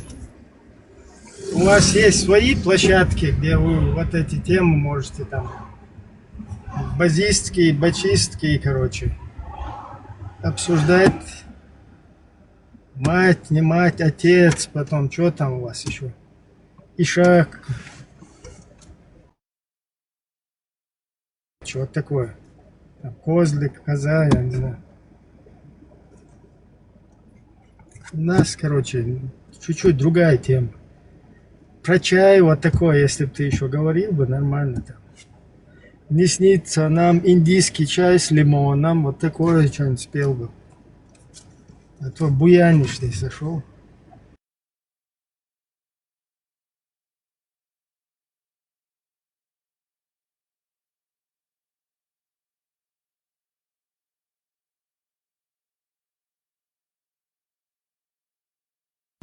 Смотри, опять просится. Ты чё? Вообще какой-то бача мазохистовский, что ли? Тебе же сказали, весь твой мат, амин обратно. Уже который ты высказал, который ты говоришь и еще будешь говорить.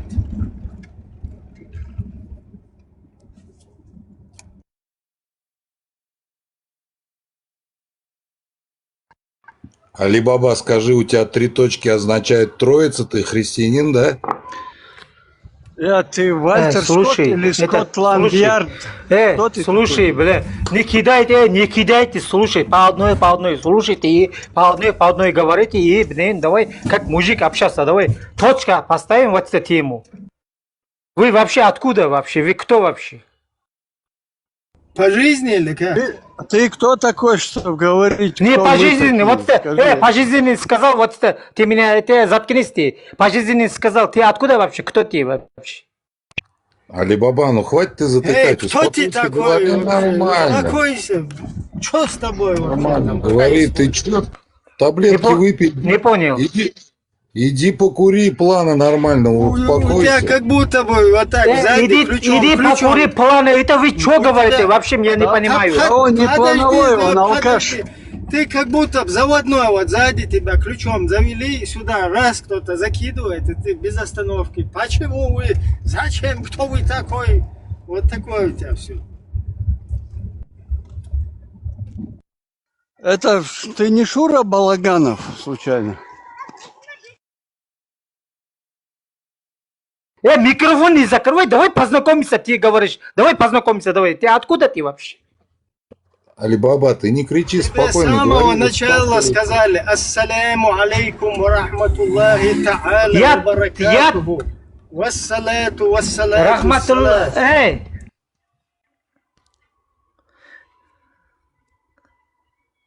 Валейкум ассалам ва рахматуллаху баракату. Теперь молчи, пожалуйста. Ты откуда вообще? Ты слушай, вот это рахматуллах баракату. Ты откуда вообще? Я с Халки поворот. Я же тебе сказал. Тебя не спрашивал, по одной говори. Тебя не спрашивал, по одной говори. Я этого салам дает, вот это спрашивал. Откуда ты вообще? Я же тебе с самого начала сказал. Британский сионист с Украины за Ахлюсунна валь-Джамаа болею полностью. Британский сионист, говоришь, ты, блин, еврея не любишь, да? Я еврей, блин, у меня мама еврей. Ты еврея не любишь, что ли, ты, блин? Конечно, твоя мама нормальная. Как ты, я не пойму, ты против мамы пошел? Как? Ты, слушай, ты евреев не любишь, ты сионист, что ли? Или что там, я не понимаю. Евреев, да, ах ты, сионист, да, ах ты. У тебя мама еврей, подожди, у тебя мама еврей. Слушай, я вашу чеченский рот ебал, если раз вы так здесь сидите, блин, еврейский черт делаете, я вашу чеченский рот ебал. Подожди, бача, подожди, свободы сейчас. Своими Кадировыми, Аймана, есть что у него? Слушай, Кадир. Бача, подожди, бача. Успокойся. Мама его там. Хаждуйшу, короче, Хизюнаш там, кто его там, я не знаю. Как-то, по-моему, его вообще, короче, осуждаю. Ребята, он больной немножко. Да, несоблюдение прав бачибазиста там, что-то такое. Да. Не, ну это базовый мусульманин.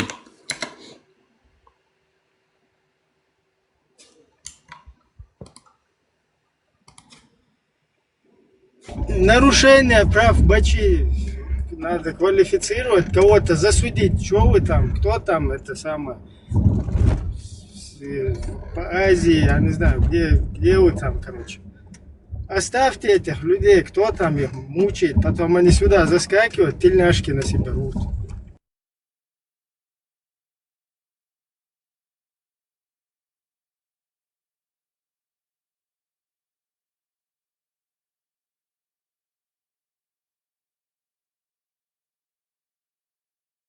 Он нормальный, короче, вроде брат мусульманин.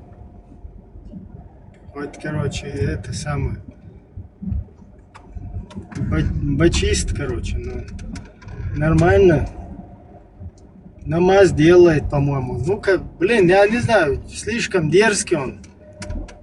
Али, ты шахаду вообще хоть в жизни произносил? Али, намаз ты бачист, да? Намаз читаешь? Слушай, ни одного человека здесь мужика не увидел. Долбоебе, ни одного мужика не увидел.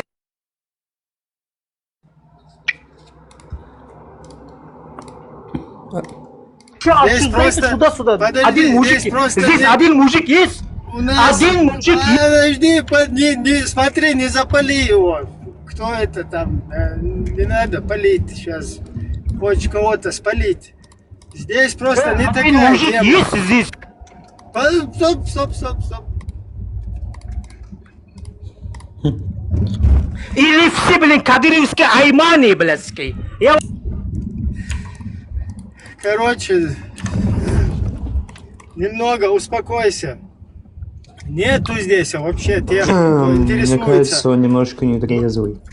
Бачистами, кто интересуется, нету здесь. Тебе на другую эту площадку надо идти. Тут как бы девочки нравятся парням. Сразу видно, осень приближается, осложнения сразу пошли у людей.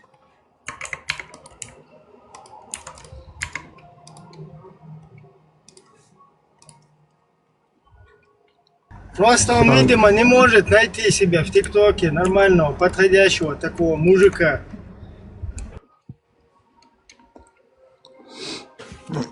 И всех как бы злится на всех. Вы там не такие мужчины, как надо. Да, и спрашивает, кто мужик, кто мужик? Кто тут мужик?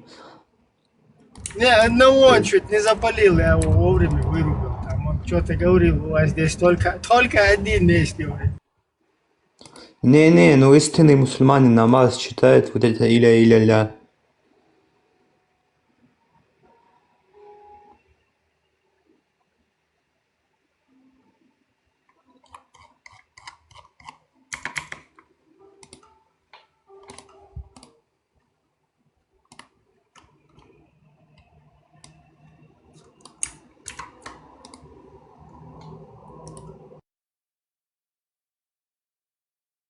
Так, это кто у нас печатает? Вот это одежда прикольная, как у Эртугрула. Нави.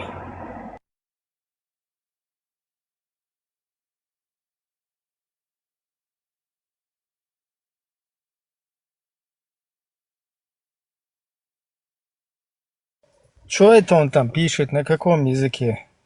Али-Баба. И 40 разбойников.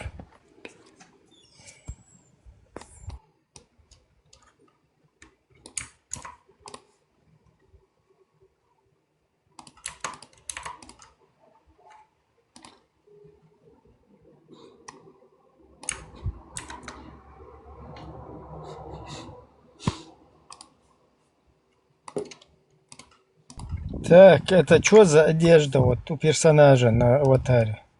Можно поинтересоваться.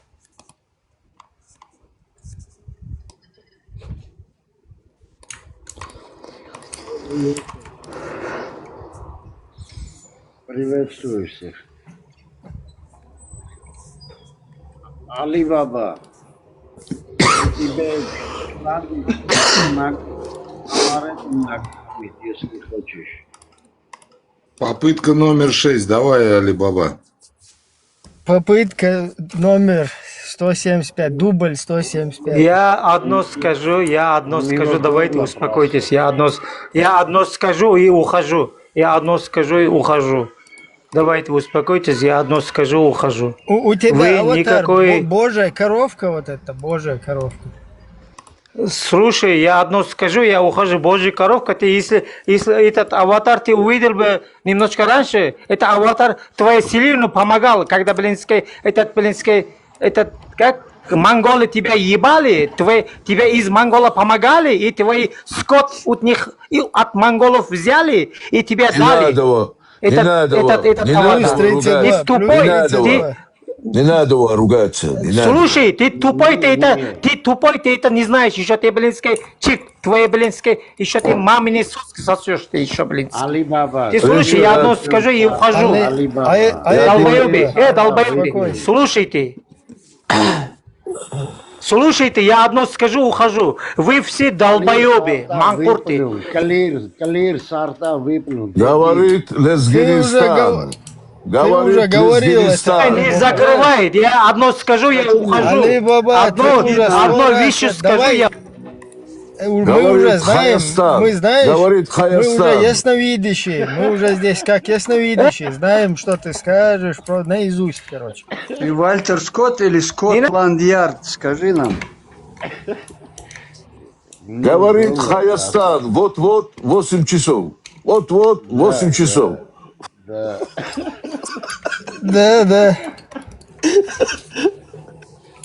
Ай, жаштан, дурак, голфини. Там интересно, на радио тоже такие сидят. Я твою маму. Али, если ты меня слышишь, я тебе хочу сказать 2 слова. Не надо кричать. Не надо. У него горло пересохло, надо амаретто накормить ему. Во сколько сегодня будет 21:30? Это вот Али Баба у нас эксперт по таким темам, короче.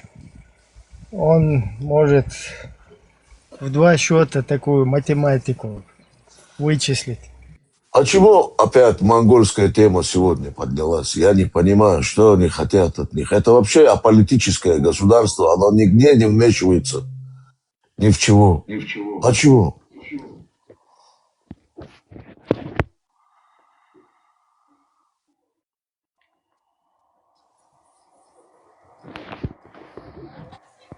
Всем привет. Привет, здрасте. Приветствуем. Всем Как ваши дела? Нормально. Тут вот дела нормально просто, не у всех. Вот Али Бабой что-то надо делать. Вы евреев не любите, вы сионисты. Заходят, усы отлетают у них. Это было очень смешно.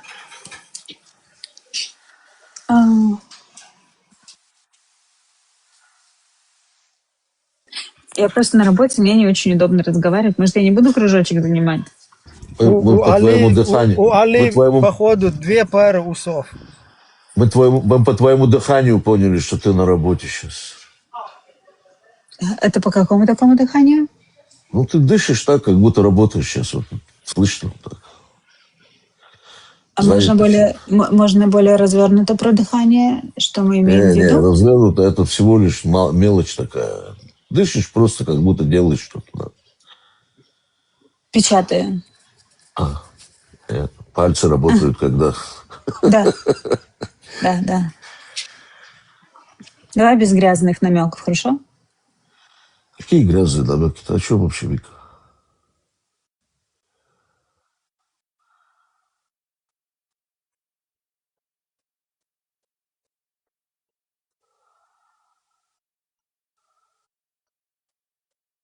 Все замолчали, короче. Короче, вот Али Бабу жалко мне, нормально. Ждем парень вроде. Вообще такой, я не знаю, скромный. Он раньше был у нас в гостях?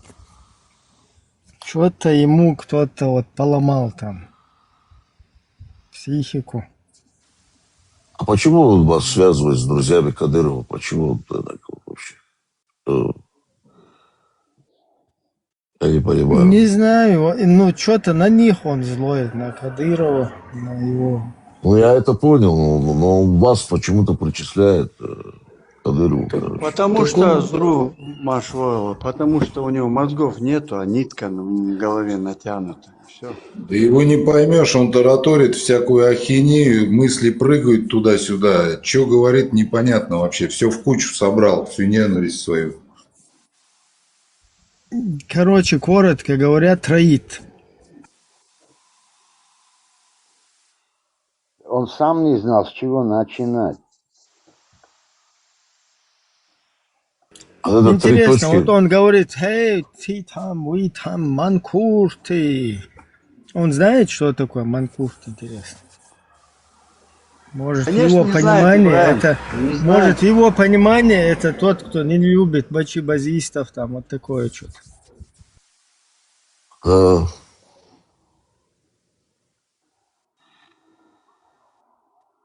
Ай, когда же они все уже в одном месте соберутся и потом решим их вопрос, ответим сразу. Надо в одну аудиторию собирать всех. В газу всех, в газу. Собрать в газу всех.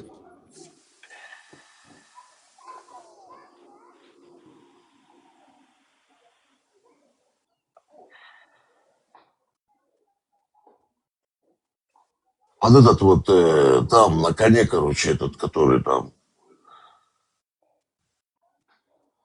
чеченский вот этот деист, короче. Че он там молчит, я не понимаю. Ты че молчишь? Алло? 29-й?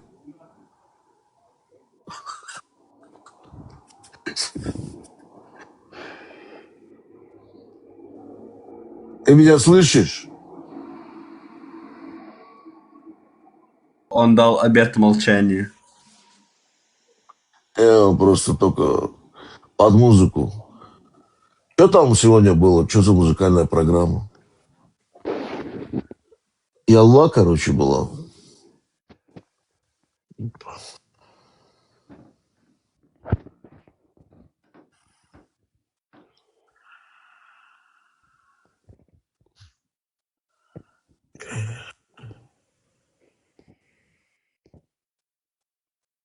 Где он исчез, этот Алибаба? Он куда может зайти? Уже здесь места нету. Куда он? Зру, тебя вообще было опасно поднимать, когда этот Али разговаривал. Я там в комментах написал, пока рановато для тяжелой израильской артиллерии.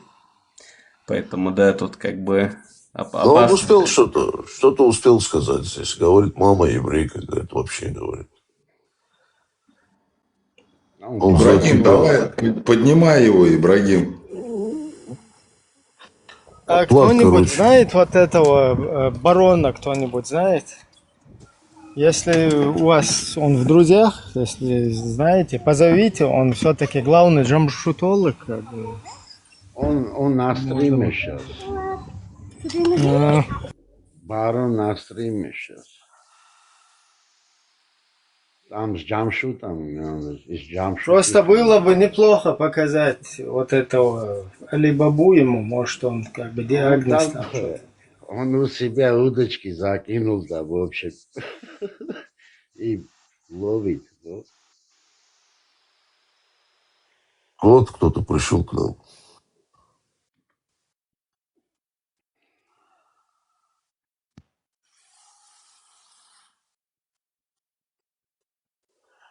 Удочка, короче. Да. Походу на окул у него еще такая специальная удочка. Так, я вас буду на чистую воду сейчас выводить. Язычников вас.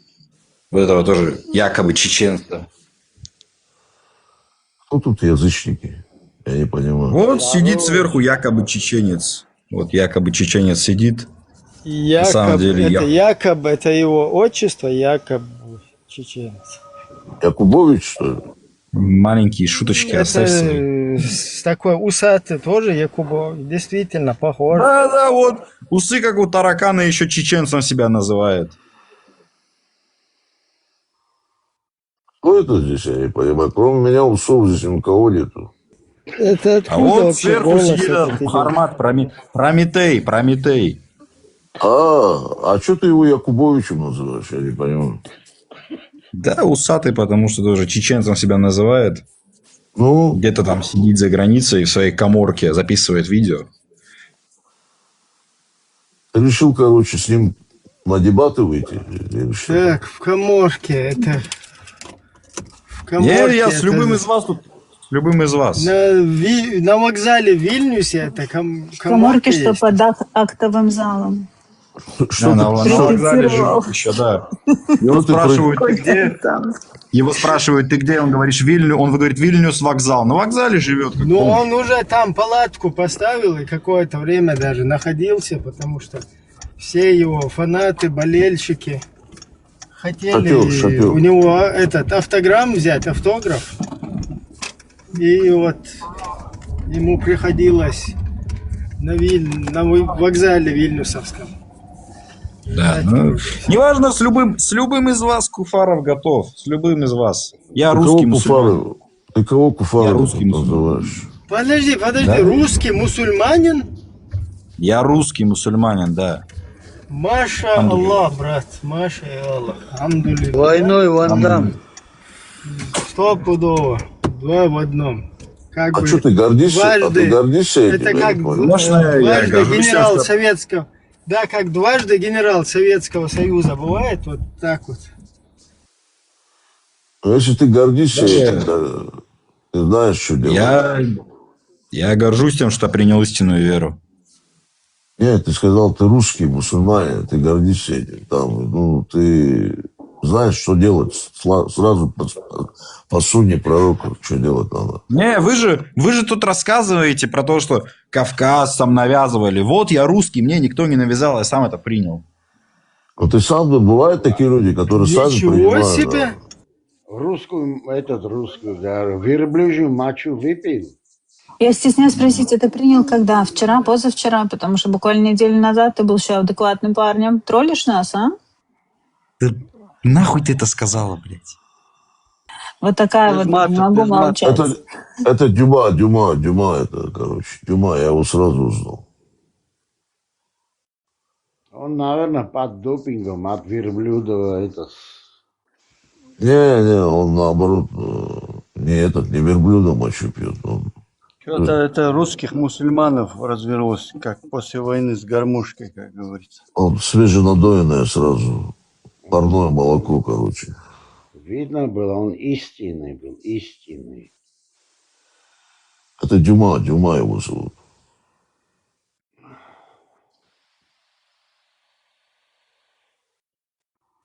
Ибрагим выкинул его, да? Так, кто это здесь? Мусульманин. Это мой брат, если он мусульманин. Только у меня было сказать, Дара, вот пока ты меня поднимал, Ибрагим, ты все испортил. Клянусь тебе, говорю. Столько времени меня поднимать. Где мой брат мусульманин? Я хочу салам алейкум с братом. Какой он не мусульманин, это Дима, короче. Ты не помнишь, в прошлый раз поднимался? Дюма это. Да, Димка, что ли? Димка. Да, который... Дюма, Да. да. Димон. Да, Димон, да. Демон.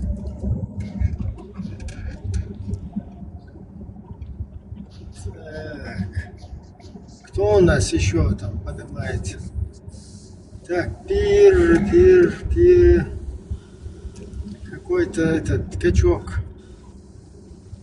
Так, не поднялся. Их много тут, но они что-то отрицают, короче, не хотят они стать известными.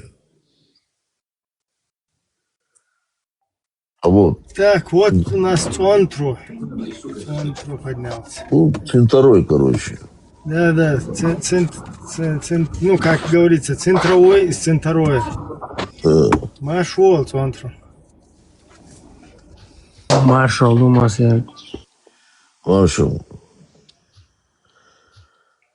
Что расскажешь нам? Так. Димка у нас мусульманин, новообращенный, видимо. Надо было его Он вообще Куда не... вы его дели? Димка, вернись. Я Ну, он прикалывается, я тебе говорю, он не мусульманин. пропустил, я тут чуть занят. Он прикалывается, он не Да нет, мусульманин. бисмилля, Дима, бисмилля, возвращайся. Давай я спущусь, а ты подними кого-нибудь. Я просто все равно работаю. Я бесполезна. Нет, сейчас. пока. Окей. Так я просто бесполезна, я просто сижу, место занимаю. Я лучше внизу посмеюсь. Хорошо. Счастливо, давай. Всего хорошо. Так, Дима, Абу.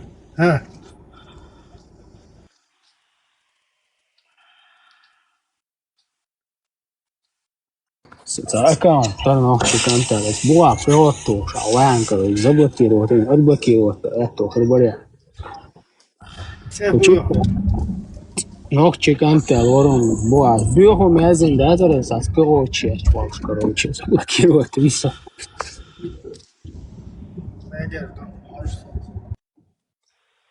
Аллах мы держимся чисто вокруг, шум, если что.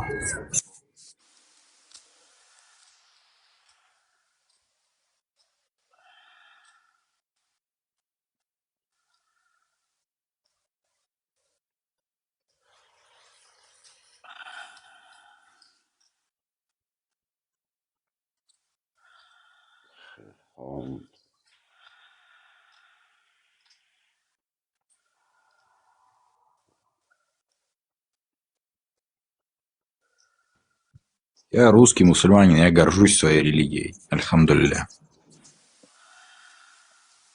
Поздравляю, брат. Ахи.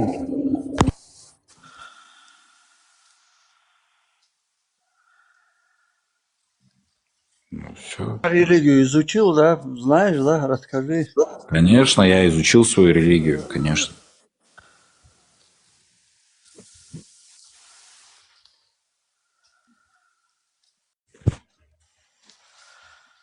Конечно, я изучил свою религию. Так, Дима, это ты, Дима. Салям алейкум ва рахматуллахи та'аля ва баракату.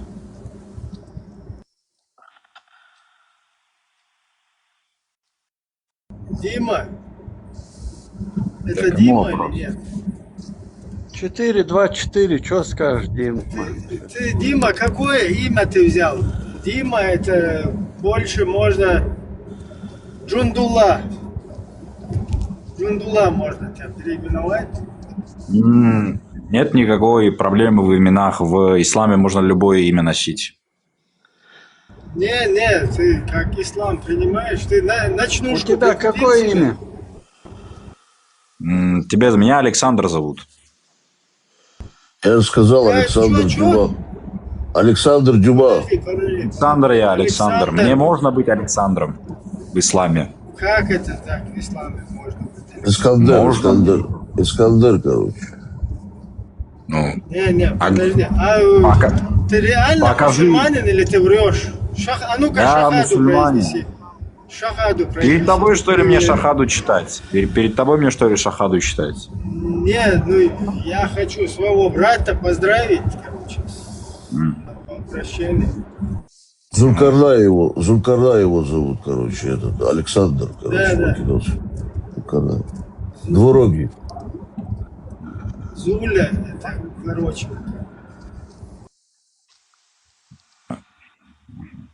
Ну, короче, тут большинство из вас во мне больше имана, чем Дима, во всех вас. Ну-ка, давай, Дима, Александр, подожди, ну-ка, Александр, давай, ашхаду. Я не буду перед вами методами шахаду читать. Не буду я перед вами шахаду. Ты фальшивка. А что мне перед вами тут свою религию позорить? Самопал. Мне перед вами свою религию, что ли, позорить? Я знаю. Мы с Алиэкспресс можем целую партию заказать. А вот не надо нас обманывать, не надо обманывать. Кого я обманываю? Я мусульманин. Ты нас всех обманул сейчас только что, не надо. Ты уже обрезан или как? Альхамдулилля, да, я обрезан. Ну вот, это ты как бы признал здесь, а теперь давай. Почему имя кафирское? читай Фатиха, Фатиха, прочитай нам. Что за Фатя? Фатиха, прочитай. Не могу прочитать. Почему? Ты что? Ну, я себя не... Я здесь, как вы, я себя не называю великим ученым шейхом ислама. Я понимаю, что я не все знаю еще. А вы здесь говорите, будто все знаете. Фатиха, это самое первое, что... Ну тогда, послушай, не говорим, не накидывай. Тогда тебе надо сперва позаниматься, так как мы занимаемся. Мунзиля, прочитай Мунзиля. Какой еще Мунзиля? Ты вообще, короче, гонишь здесь. Брата Фрунзеля. Ты знаешь этот Писание святые, называется Китаб аль-Шаабан.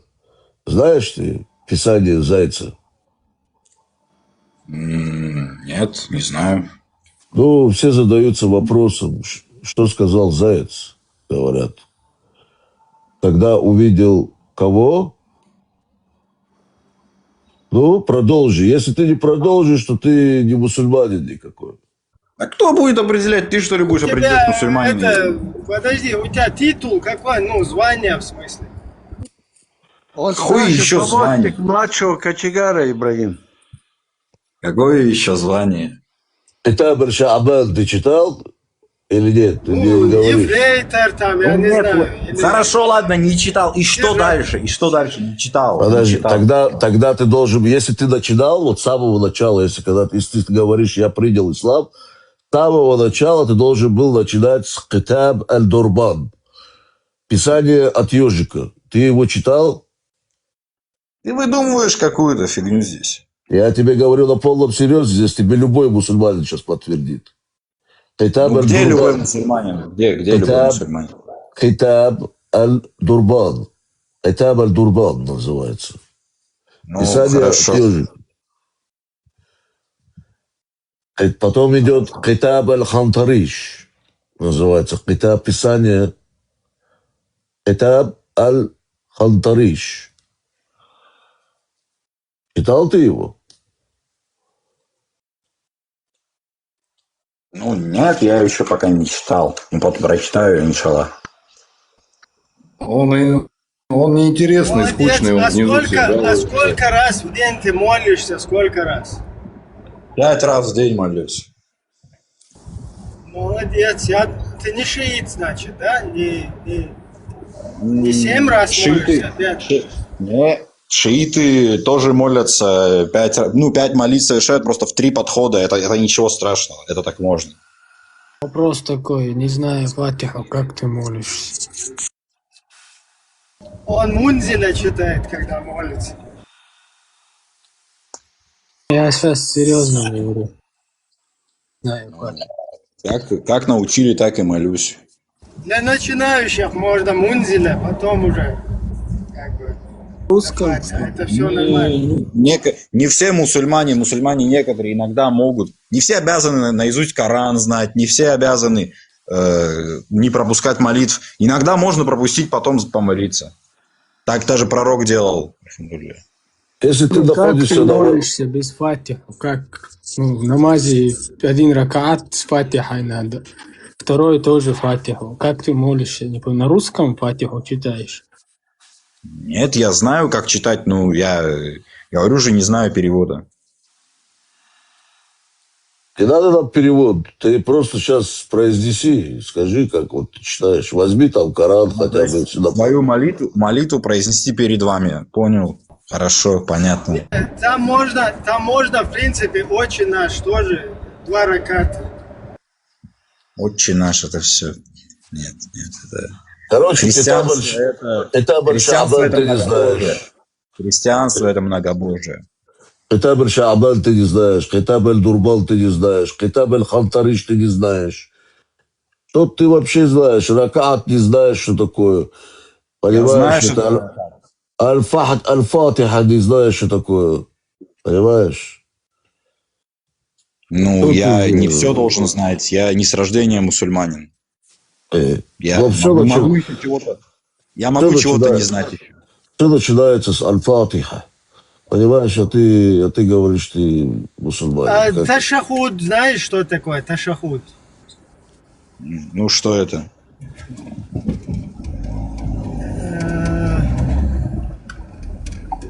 Как вообще его читают, как правильно его потом, что делают после того, как его читают? Ну, вы здесь собрались, обсуждаете только ты что делаешь, а ты это знаешь и не знаешь. Почему вот вы не обсуждаете как вы осуждаете ислам, говорите, что он ложный? Почему это? Кто ты здесь слышал, осуждал ислам? И что несешь вообще?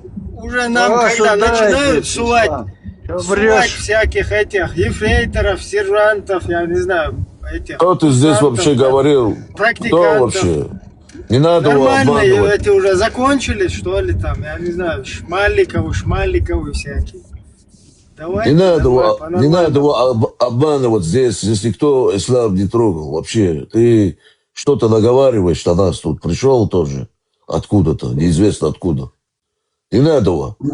Вы хотите, вы здесь... Вы говорите, вы ислам здесь не наговариваете на ислам. Ты это наговариваешь на ислам здесь пришел. Кто я наговариваю на ислам? Вот этот Хармат каждый день только и занимается тем, что и мусульман оскорбляет. Ты русский провокатор. Не, самое смотри, самое легкое, это самое первое, самое важное, это шахада. Ну, шахада. Ля-иля-ля. Что ты ля-ля-ля туда, ля-ля-ля, что это такое? Подожди. Тра-ля-ля. Ля-ля-ля. Нет, неплохо. Подожди, тра-ля-ля, ля-ля, тополя. Вот так, что ли? Ля-ля-ля. Не, нормально. Мне так даже больше нравится. Послушай, Искандер, завязывай с этими делами, я тебя прошу. Не надо нас тут обманывать, тут всех. Я только этим и занимаюсь. Я захожу на стримы, говорю о мусульманин, альхамдулилля, и потом уже как-то, не надо его обманывать тут, а уже поменяй что-нибудь. Любой юморист меняет уже программу, он с одним и тем же не ходит все время, понимаешь? Не, у меня не одна и та же программа. Я это только сегодня русский мусульманин. Вчера я был этим, ингушом. Ты хочешь, ты реально хочешь, чтобы в России был шариат, исламское государство и халифат? Ну да, что в этом плохого? А Путин же халиф тогда получается у нас? Путин за ислам полностью, конечно.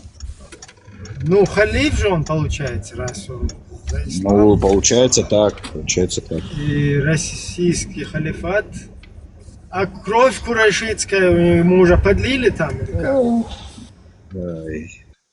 Нет, ну вообще большинство мусульман, они же исповедуют этот видоизмененный ислам, суфизм, правильно? Ну, русских мусульман большинство. Типа для таких и такой сойдет, да, вот такой халиф. Ну, в смысле, они же там переписали себе, что только достоинство, там, религия решает и так далее. Они же убрали это, то, что курайшит только может быть, правильно, вроде как? Это в Турции придумали, в Османской империи. Нет, курайшиты это наоборот, как бы самые главные. На втором месте идут персы, на втором месте идут персы, и третьи уже русские и все остальные. Нормально так. А почему персы на втором можно узнать? Я, правда, сам перс по национальности. Вот, вы уже видишь, уже у тебя немного, ты подрос.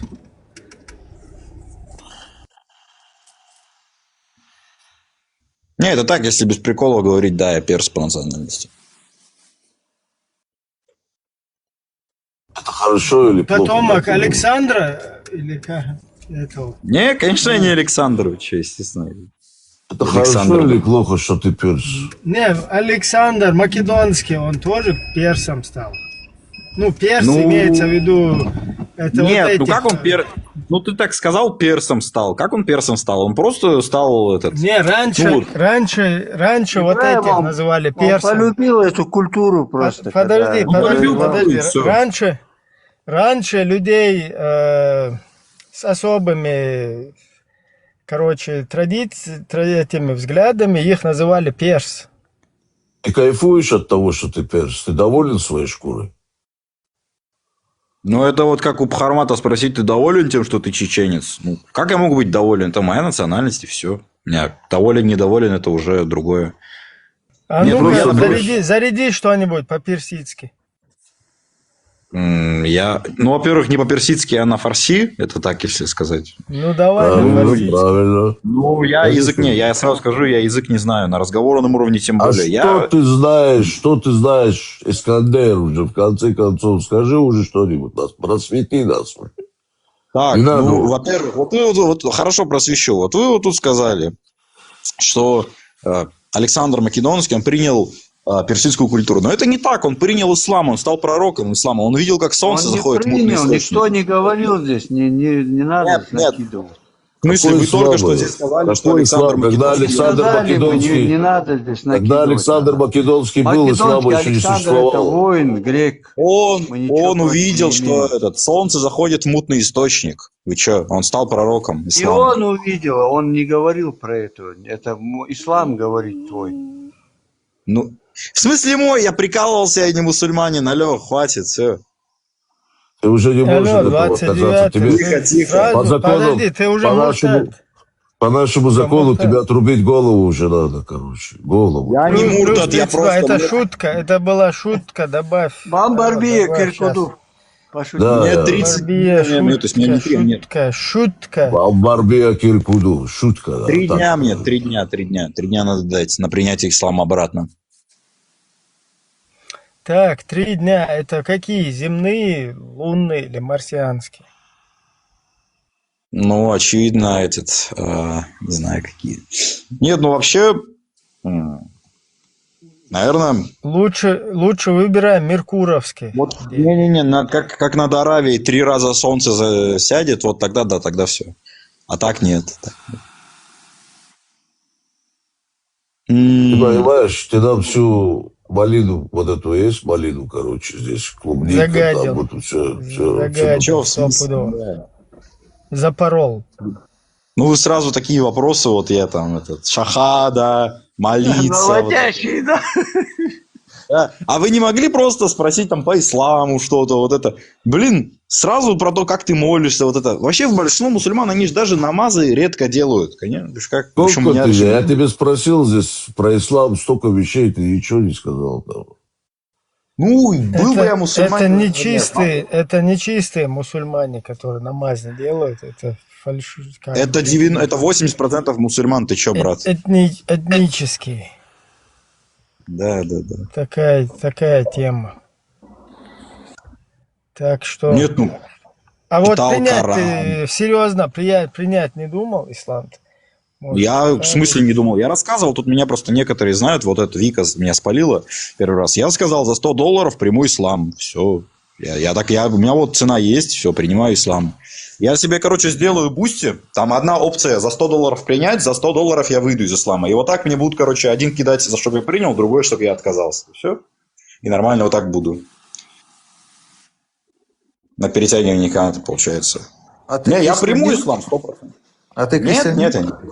Нет, я не христианин. Ты неверующий. Я верующий. Я верующий, глубоко верующий человек. Я пастафарианин. Я верю в макаронного монстра. Амин. Рамин, брат. Нормально. И где на троне твой макаронный монстр? Где он? Он в космосе обитает. Он в космосе летает. Макаронный монстр. Пастафарианство, в отличие от всего этого, это не там где-то на троне сидит или что-то. Это научная религия, он прямо в космосе есть. Это ученые доказали. Юрий Гагарин его летал, видел, серьезно говорю. Подожди, это нам, мусульманам, Аль-Бураков, он присылает? Аль-Бурак это на самом деле, вот вы думаете, что это там был крылатый осел, да? это был крылатый динозавр, вот как, которого великий макаронный монстр держал на руках, его посланник динозавр. Это вот то же самое он был. Серьезно говорю, это птеродактиль был, это не крылатый осел, это был птеродактиль обычно. Ладно, он троллит. А подожди, а ковер, самолет это кто тогда получается? Летающий ящик? Ковер? Нет, вы подумайте, макароны, спагетти, полностью паста, она на тарелке. Он не на ковре на плоском, а на тарелке летал Сулейман, пророк Соломон. Вот, все, 100%. У него была летающая тарелка просто. Нет, я не троллю, брат, я настоящий пастафарианин, серьезно. Я верю в макаронного монстра. Один истинный бог. Да понятно с тобой. А я Растаман. О, брат Растаман, альхамдулилля. Ты в ганджу веришь, получается, да? Да, великий святой Ганджа. О, брат. Не, я честно думал между пастафарианством и растаманством, я все-таки вот выбрал как-то пастафарианство.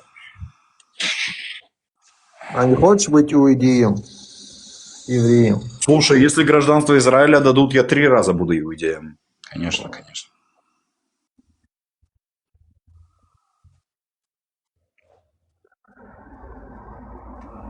Короче, кто больше даст, тем и будешь. А почему не хочешь быть христианином? Не хочешь кушать Иисуса каждую субботу? Не надо нам такой еврей, он не умеет рассказывать хадисы. Я умею рассказывать хадисы, я могу про племя Аль-Зутта рассказать хадис, вы чё? А можешь рассказать немножко о Библии? Что там? Немножко Библии? Я не христианин, как я тебе расскажу Библию?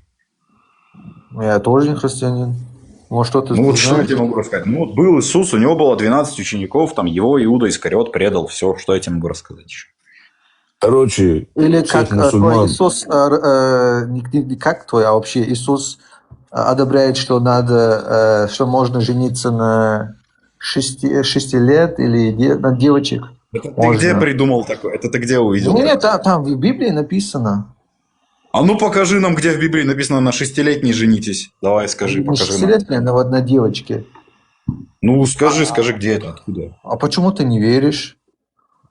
Ну потому что я не видел браков с 6-летними в христиане. Ну ни одного христианина не видел, который женился на 6-летней девочке. Я знаю мусульман, которые женились на 9-летних, много знаю. А Мария не было 12? Мария Магдалина, которая? Не, Мария, мать Иисуса. Ну да, Мария Магдалина, мать Иисуса. Ну... Ей же было 12, а вот Иосифе 90. Подожди, а Мария, ты хочешь сказать, была... При чем здесь Мария? Она христианкой была или что? Она что, христианской была? Христианка была, ты хочешь сказать? Подождите, Мария вообще это девственница, ну, имеется в виду, она мужчину не видела никогда. О чем вообще? Да, непорочное зачатие. Никому не давала никому, она просто. Аузубилля, стоп. Но уже у нее уже был этот Иисус. Жабраил там приходил, и он... Да. Ну, ее этот Святой Дух оплодотворил. Какой дух? Святой Дух оплодотворил. Это какой-то бог? Да, у нас в христианстве же 3 бога. У нас там Отец, потом Сын, потом Святой. Да, все правильно. Значит, вы как индусы и так далее? Нет, это вот вы говорите, у нас один единственный бог. У вас 3 года, у них 1000 Подождите. Богов. Почему? Вам что, вот христианам, не нравится черный камень наш, что ли? Нравится? Ну это ваш камень, нам не надо такое. То, что он у шиитов стоял, шииты карматы. Святой камень, почему бы вам на него не молиться? Это же не Бога. Меня просто история с шиитами, карматами смущает. Вот там не хочу на такой. Короче, Искандер, ты не умеешь рассказывать хадисы, это неинтересно все, понимаешь? Неинтересно.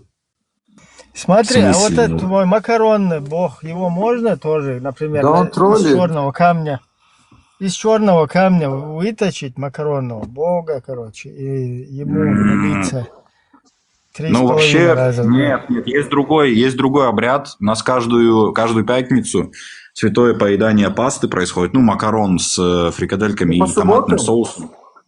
По пятницам. Я думал, суббота, как христианин.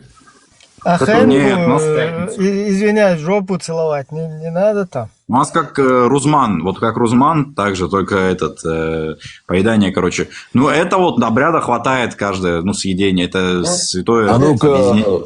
вот ты вот этот хадис слышал когда-нибудь? Вот этот вот, я на русский переведу. Короче, во времена, когда ислам, короче, произошла у них там эта битва туда-сюда, все книги были, сжигались, шииты сжигали книги суннитов, сунниты сжигали книги шиитов, короче, и суфистов, короче. Ну, потом, короче, решили сделать в Багдаде, короче, там халифат пришел туда, сделали психическую больницу, короче. Положили всех туда, мусульман, короче, вот этих вот, и они там все хадисы заучили, короче, наизусть. Ну, они практиковали ахнасуну, короче, знаешь, с маленьких лет. И пронумеровали их все, короче, эти хадисы. И заходит, короче, там, у них там свой вождь, там этот говорит, там номер хадиса, они все Аллаху Акбар, Аллаху Акбар, Аллаху Акбар. Там просто по номерам, понимаешь, там. И один, короче, там, просто его заслали туда узнать, что там творится, что среди этих психбольных, в этот психушку, короче, из государственного этого, как все они там лечатся, не лечатся, короче. Он заходит туда, короче, и там такой аудиториум, зал, они сидят там, телевизор, короче, они выключили, короче, и производят там хадис, там 45-41, короче, этот Аль-Табарани, короче, там, потом там Абу Муслим, короче, 18-49, короче, там. Они там все там Аллаху Акбар, короче, там. Потом опять один называет, короче, 38-41, короче. Они Аллаху Акбар, все вот так вот. Он говорит, новенький тоже туда-сюда, там этот, думает, я тоже там пойду, скажу там что-нибудь. И говорит им, короче, 19:32. И, короче, вот так сидят, никто Аллаху Акбар не говорит, ничего. Он думает, может, я не то сказал, короче, не ту цифру назвал. Потом говорит 45-91. И опять молчат, короче. Никто ничего не отвечает. Потом еще раз попытка, уже возмущаются, люди начали там потихоньку выходить, короче. Все начали расходиться. Он так всех держит, двери, короче. Закрыл дверь своим телом и говорит, короче, 15:44, короче. Ой, иди, да, и все это тут вот стоит там, вот этот, кто там был, вот эти все эти психи, короче, говорят, ой, иди нахер отсюда, короче, ты не умеешь рассказывать хадисы, короче, понимаешь, вот так вот. Ты вообще вот заходишь сюда, вот здесь специалисты, да, вот все сидят, все специалисты. И ни один хадис, ничего ты не рассказал, понимаешь, ничего. Короче, внизу пишут, что уже всех как бы ко сну тянет. Ты мне напоминаешь мне вот этого вот Ибн этого, короче, как его, Ибн Маймуна, короче, Ибн Будулака. Не, подожди. Ну, были бы мусульмане, я бы рассказал пару хадисов. Ну, а вам о чем мне рассказывать? О чем мне вам рассказывать? Про то, что женщина больше всего в аду, могу рассказать. Или то, что им не хватает ума, тоже могу рассказать. Ну, скажи мне, если Гарик, да, скрипач, очкарик, он пришел в толпу, в круг где были все, ну, там собрались ребята, все такое, там. Скрипач, короче, очкарик, зашел. Скажи мне, причина, вот его он получил там, ему выбили там, растоптали очки, короче, ему там, поломали скрипку, короче, понимаешь, все там. И пошла вот по цепочке вот это вот. Кто виноват, скажи, вот просто. Можешь мне ответить на это? Это очень простой вопрос. Ну, кто виноват? Кто? Наверное, евреи виноваты. Ну, вот тогда ты, братан, ты понял наш хадис. Ребята, удачи всем, с Богом. Давай, альхамдулилля, брат, салахом. Алхамдулилля. Аллилуйя, аллилуйя. Аллилуйя. Да. Аллилуйя. Усач, такой вопрос к тебе. Да, да. Ты к нему нормально обращайся, блядь. Ну, я просто Зрубабель, и как обращаться еще? Меня Арслан зовут. Нормально обращайся. Дядя Арслан меня зовут. Арслан, получается, так вот вопрос такой. Не Арслан, дядя Арслан. Арслан. Арслан, дядя, не забудь, дядя Арслан. Да нет, не буду. И дядя с большой буквы пишется. Могу... Ладно. В итоге, оказавшись тебя... перед пророком, салаллаху алейхи вассалям, что ты ему скажешь? Перед каким пророком? После произнесения какого пророка надо говорить салаллаху алейхи вассалям? Подумай. Так, после Мусы, короче, вообще. Перед пророком Бурсаговым, асхабом, если это... Перед пророком Мухаммедом. Альхамдулилля, брат. Я не знаю такого пророка. Что? О, ты кафир. Вообще еретик. Он еретик. Еретик, кафир. А что ты скажешь Иисусу, пророку? Не, я Иисусу ничего не буду говорить, я перед Мухаммедом только буду говорить. Короче, я скажу: «О, посланник! Я так и достойный!» Ты говоришь пророк, теперь посланник говоришь. Пророк, посланник Аллаха. Что, ты где противоречия видишь? Где ты противоречия видишь здесь?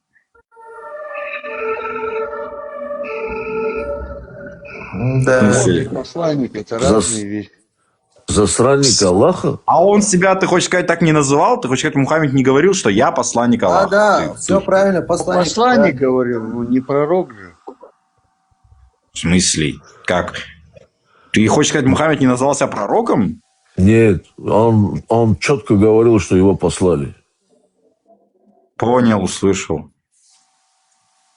Перед пророком надо только расплакаться и сказать, как ты недостоин стоять перед таким доблестным человеком, как он. Это 100%. А если я христианин, кому я должен молиться? Иисусу, Богу, или Отцу, или это? Сначала одну молитву Сыну, другую Святому Духу, а третью, Отцу. Это немножко нагнетает. А можно одного? Нет, нельзя. Это тебе не выбирать. У тебя передозировка не будет случайно, Искандер? Подождите, я хочу спросить, почему 3 бога у христианства? У крестьянцев, может, я таких не знаю людей на самом деле. Это кто такие крестьянцы? Да, они все говорят, вот Отец наш, Иисус и Полтергейст. Ты, по-моему, немного путаешь слово крестьянин и христианин. Мне так кажется, чуть-чуть путаешь слова. Христианин, одно и то же. Нет, крестьянин это не христианин. Алло. Что такое христианин?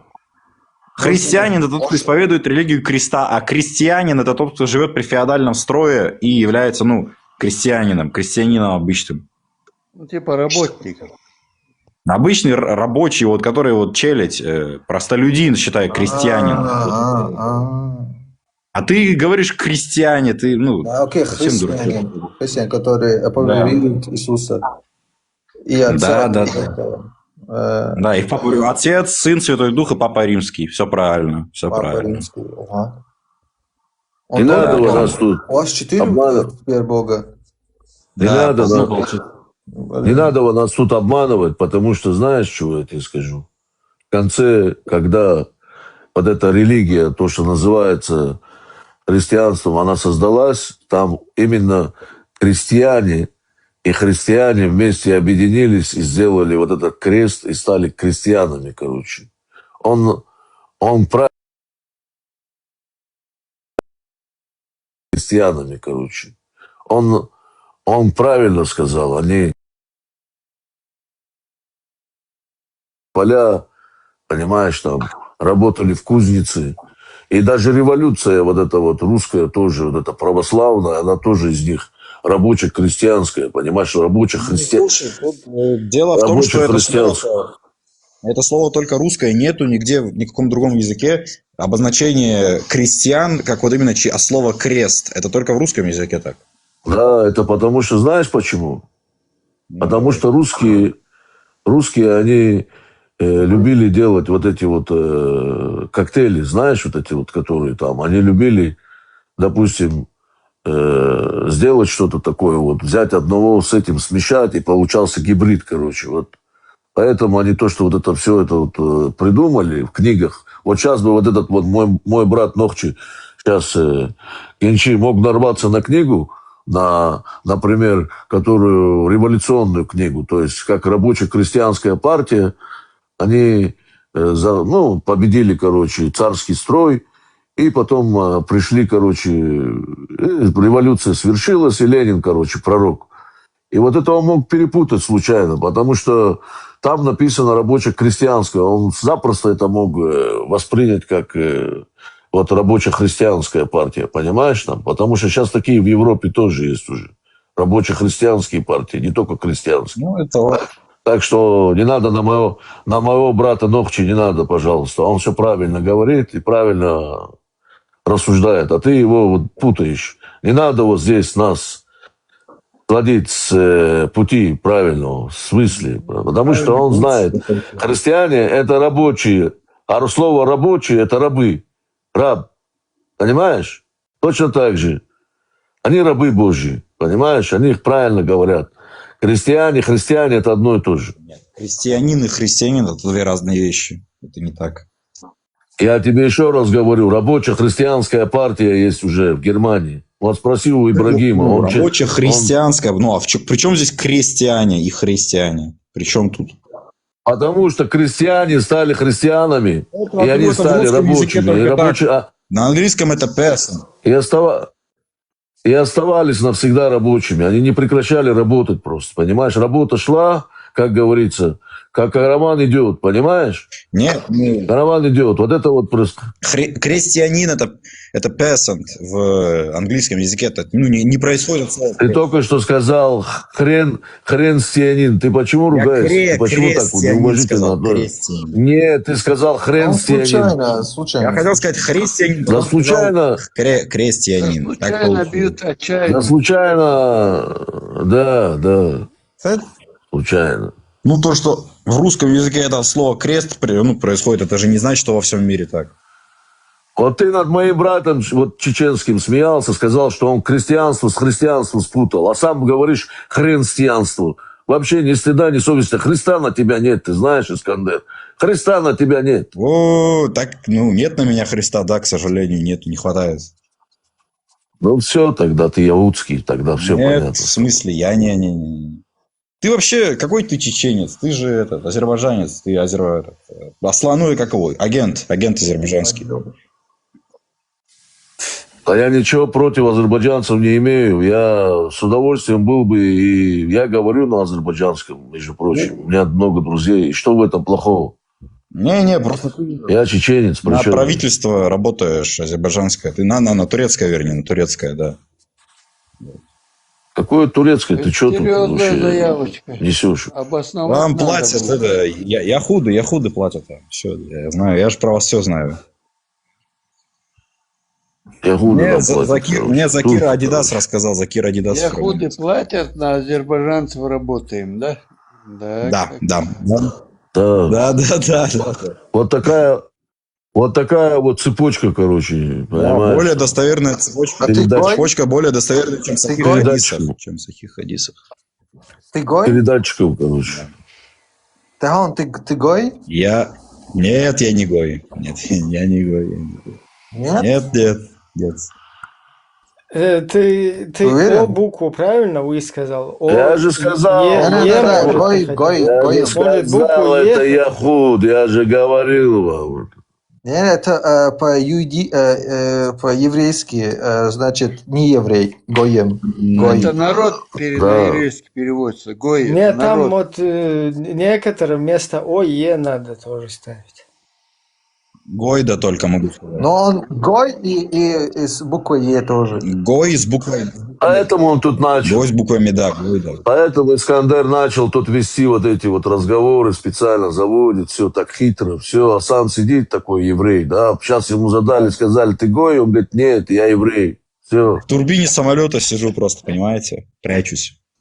Блин, Вот так вот. турбина это вообще сила. Надо Турбина это с сила. собой, каждому еврею нужно с собой в чемоданчике какую-то турбину раскладную носить. Скажи мне, Искандер, что движет тобой, Ягуд? Что тобой движет сегодня? Вот что ты пришел нам сегодня рассказать интересное? Я вас пришел обличить во лжи, выявить кафир и все. Муртады. Короче, при первой опасности нужно сразу турбину Да, брат. разложить, да, сразу так, чемоданчик, на кнопку нажал, он раскладывается, в турбину превращается, и раз туда ныряешь, короче. И дагестанцы рядом проносятся, короче. Кто-то там, пару человек в турбину заглянули и дальше. Да? Турбина, да. Да, везде со свечками, фонариками, дубинками бегают, ищут, короче, вот так. Да, с вилами, с факелами, знаем такое, да. Да. Искандер, ты заранее программу подготовь. Подготовь эту программу заранее, перед тем, как это. А кто ты? Скажи, ты же не назвался. Ты нам сказал, что ты Александр. Искандер и Александр – это одно и то же. Зулькарнай, короче. Неважно, там Дима, Так, Дюма. Ким Чен Ын, Кто Ким ты? Чен Ын, поднимайтесь, салам алейкум. О, Ким Чен Ын. Не, ну, если так говорить, кто я? Ну... Ты христианин, да, мы поняли уже. Да, я молюсь. Чебурашку тоже долго не могли определить, что за зверь, короче, знаешь? Да, это наш пророк Чебурашка, альхамдулилля. Мир ему. Абу Чебурашка, не забывай говорить просто. Абу. Чебурминатор есть такой тоже. Так, поднимайтесь, Ким Чен Ын. Салам алейкум, приветствуем вас по-корейски. Снимаем Ким Чен Ын к шляпу. нам пожаловал, Ибраим, ничего себе. Да. Как у вас вот встреча недавно с Трамповичем? Была встреча у вас. Какие у вас впечатления после этого? Как вам там курица в Северной Корее? Давайте, поднимайтесь, короче.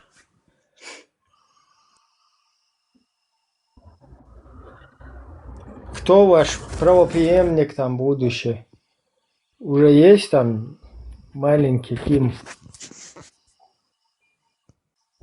Кимчонок?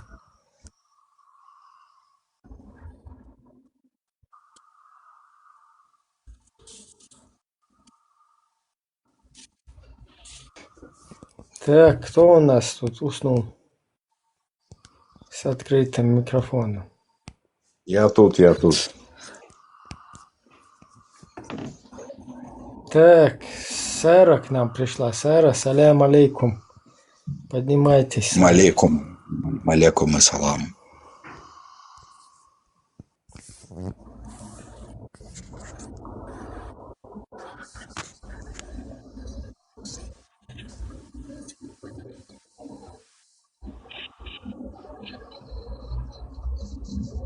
Ты уже падший.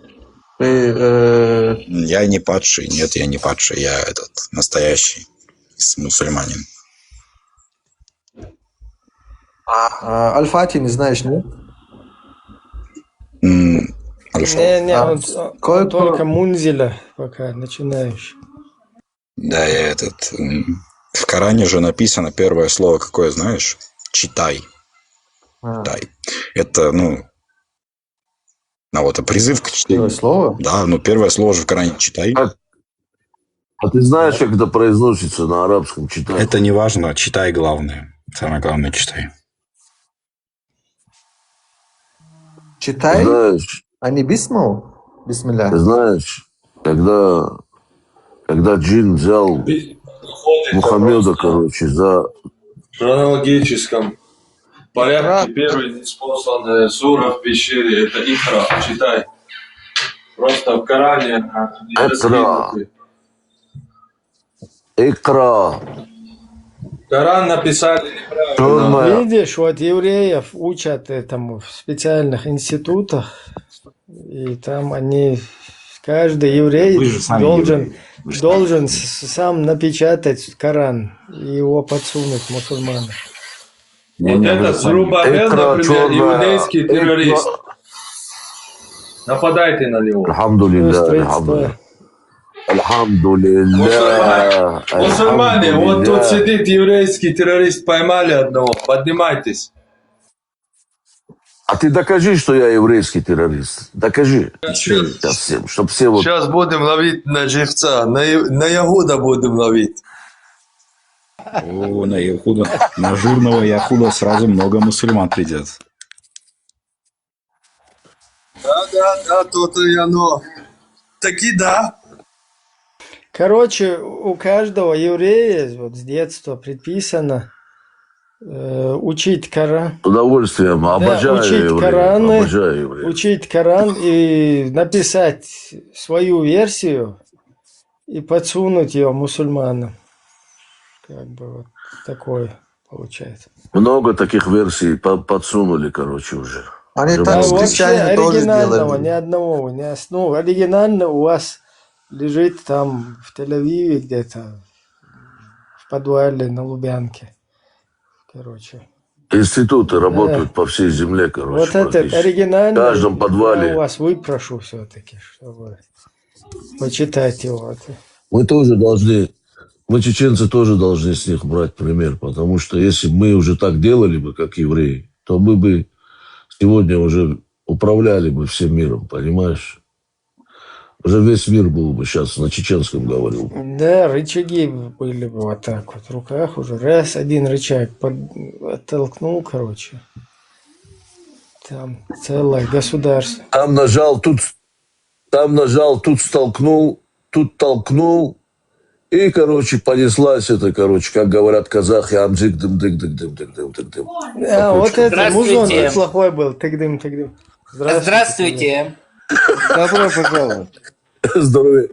Здоровенький был. Ага, здравствуйте. Я вот хотел спросить вопрос про Матею. Про Матей, здравствуйте. Я ваш огромный фанат. Можно... Про Матей. Да, подождите, он услышит. Про Матей. Пахрудин. Про Матей, вы тут? Про Матей.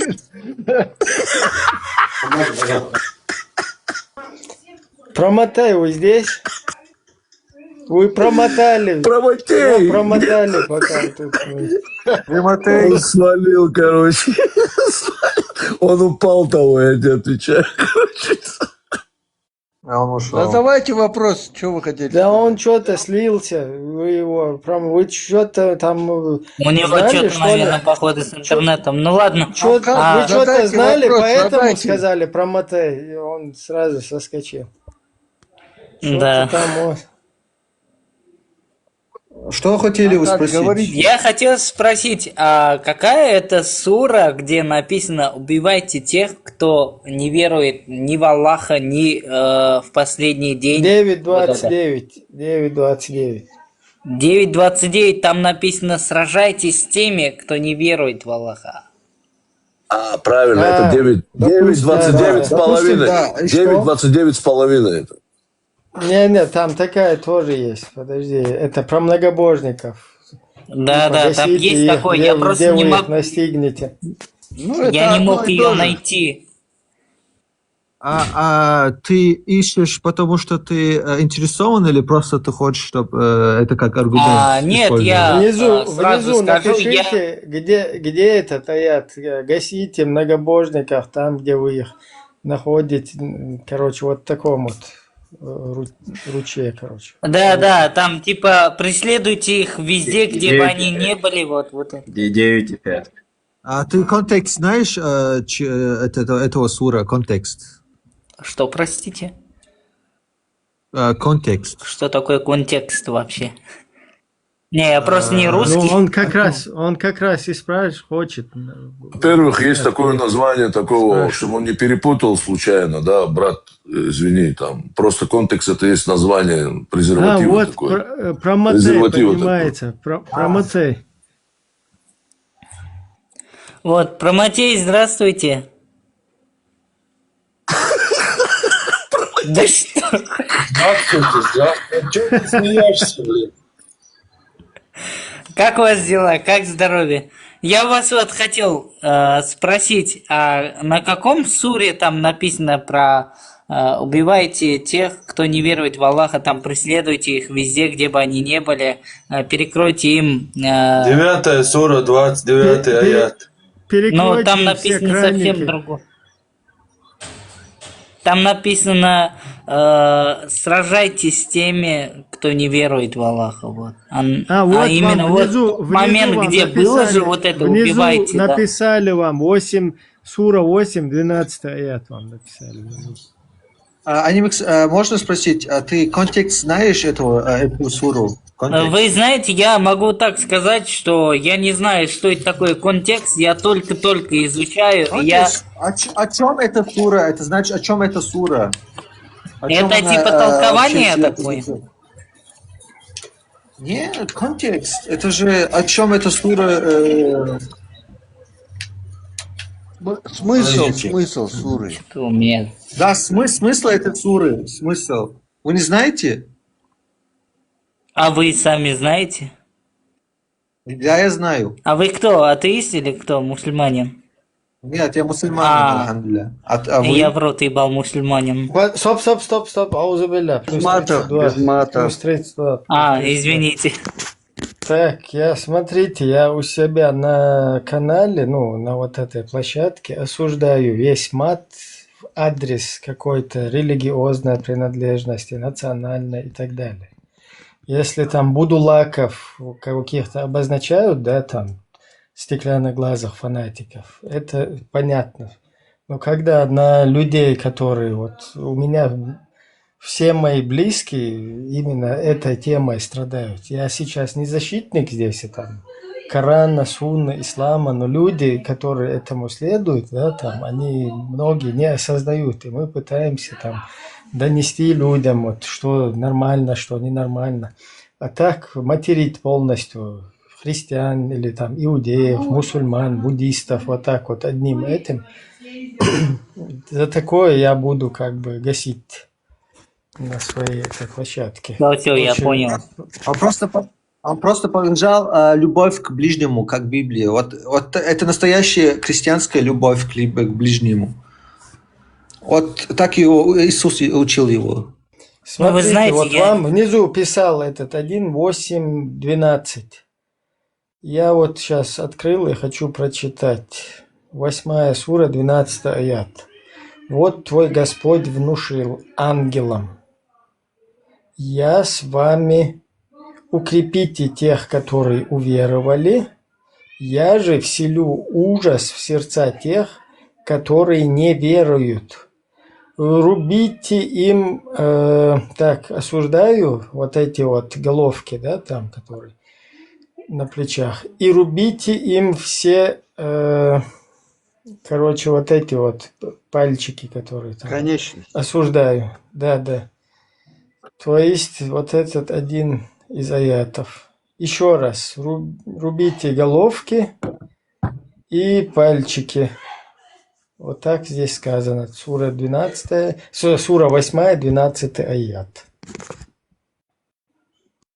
Ну нет, это совсем не тот. Мне именно тот надо. Ну, это как бы тоже вам как бы использовать. вашу копилку, если вам интересно. Нет, я читал это. Зафиксировать. А вы христианин? Нет, я не христианин, я являюсь атеистом. Атеистом? Мы произошли из обезьян? Атеист. Атеист. Ты не веришь в Бога? Я не верю ни во что. Ты веришь в эволюцию? Я верю в эволюцию. Эволюция. Я спросил, ты веришь, что мы Я произошли не из верю обезьян? в революцию. Окей, ты веришь, что мы произошли из обезьян? У тебя доказательства есть? Не, из обезьян. Не, подожди, а как я тебе должен ее доказать? Конечно, есть. Ответ на вопрос. Постарайся найти ответ на вопрос, в чем предназначение твоих сосков. Мужских сосков. В чем их предназначение?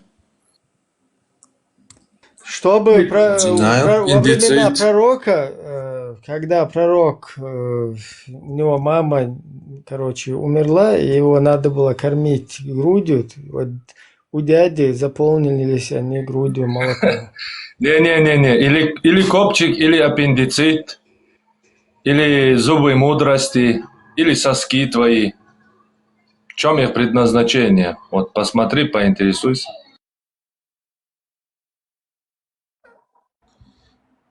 И что тогда?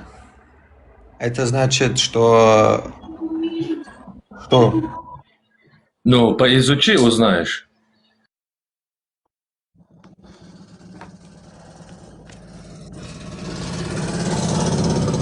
Еще посмотри, почему гиена рожает через клитор. Извиняюсь.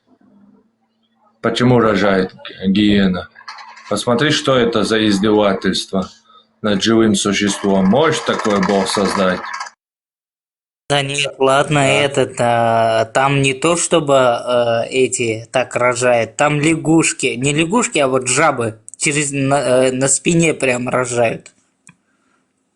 Не, если вы, когда-нибудь будете испытывать какие-то трудности или еще что-то, вспомните сразу про утконоса.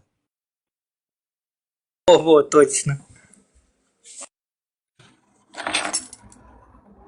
Промотай. Основная проблема мусульман в том, что они очень ясно, хотя не по самой Библии, а потому что статьям и вырванным из контекста стихам из Библии они прочли в статье где-то в интернете. Они очень хорошо, логично, ясно понимают эту статью, хотя и не Библию, и не саму концепцию христианства. Но когда дело касается их мифологии, то тут нет, тут вообще, тут мы ничего не видим, ничего не слышим, но это такое, это другое, вы не представляете. Эта картина бывает смешной. Промотай назад, я что-то пропустил немного вот до этого. Я чуть занят, говорит.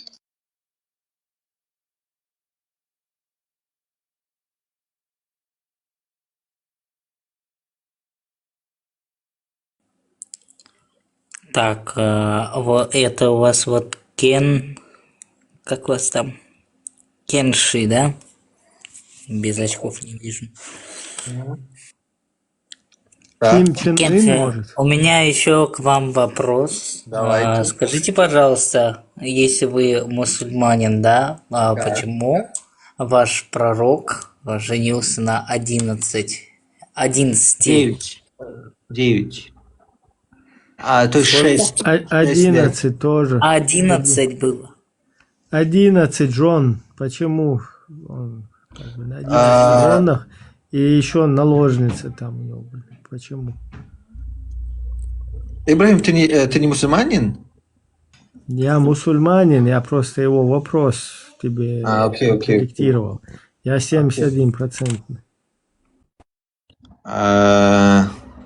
Почему он это сделал? Потому что...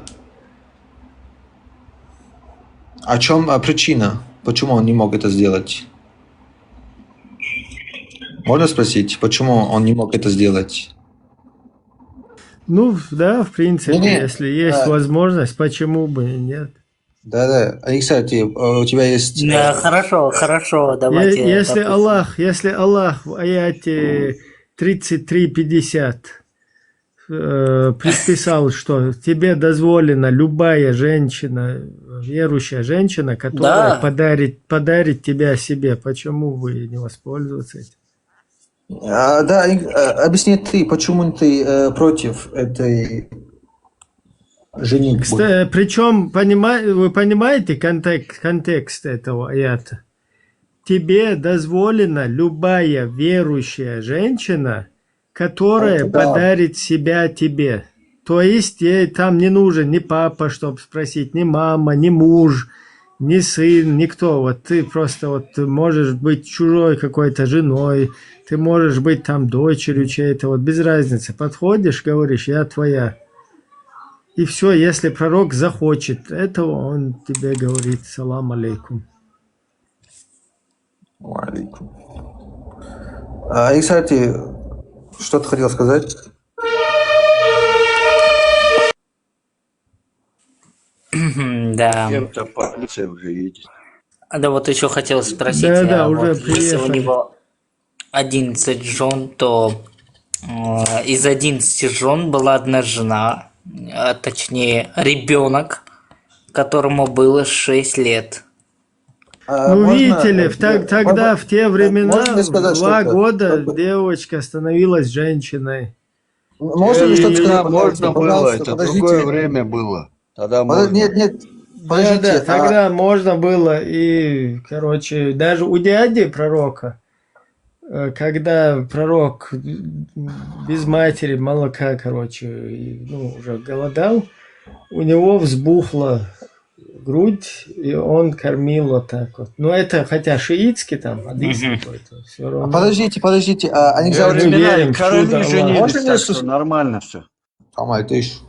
Они, кстати, где написано, что ей 11 лет, она сама написала, ты это знал? Она сама написала, я женилась, когда мне было 11 лет. Я знаю, она то, что писала, она еще и написала, что типа в то время я играла в куклы, там что-то такое, по-моему. Ладно, Я читал про это. она врет или она это говорит, правду? Ей Конечно, можно это верить? удостоверный хадис. Окей, я просто хочу... Ей можно верить, дословно. Можно. Окей, она сама сказала, если девушке 9 лет, она уже женщина.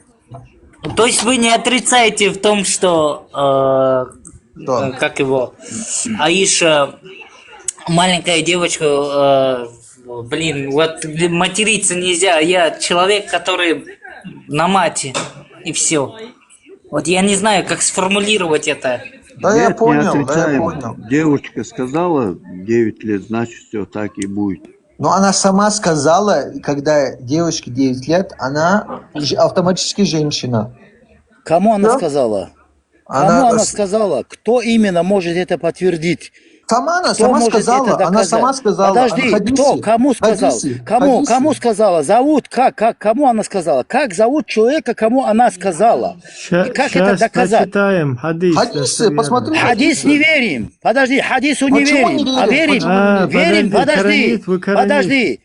подожди, верим тому человеку, как называется, халифам, 4 халифа, которого написали, их рукопись, личный рукопись, в Швейцарии сделали экспертизу, это доказано. Там написано, что ей было 19. Ей было написано 19 лет. Ей было 19 лет. 19 лет, 16 лет засватали ее, 19 выдали замуж. 100%. А что делали? Подожди, что делали дальше? Дальше эти товарищи в шляпах, евреи взяли единицу, убрали из девятки, и еще шестерки, 16 убрали еще раз единицу. Вы бессовестные, блядь, ни гордости нет у вас, ни совести нету, ни гордости, ни совести, ничего нету. Послушайте, дайте мне сказать, я являюсь дагестанским хунзахским хурайшитом из рода потомка Хусейна и Хасана. В Дагестане очень много курайшитов. Послушайте, в Дагестане живут курайшиты, потомки Хусейна и Хасана. И 40 асхабов похоронено в Дербенте. Это тоже вы знаете. Дербенте 40 асхабов? Кто похоронен?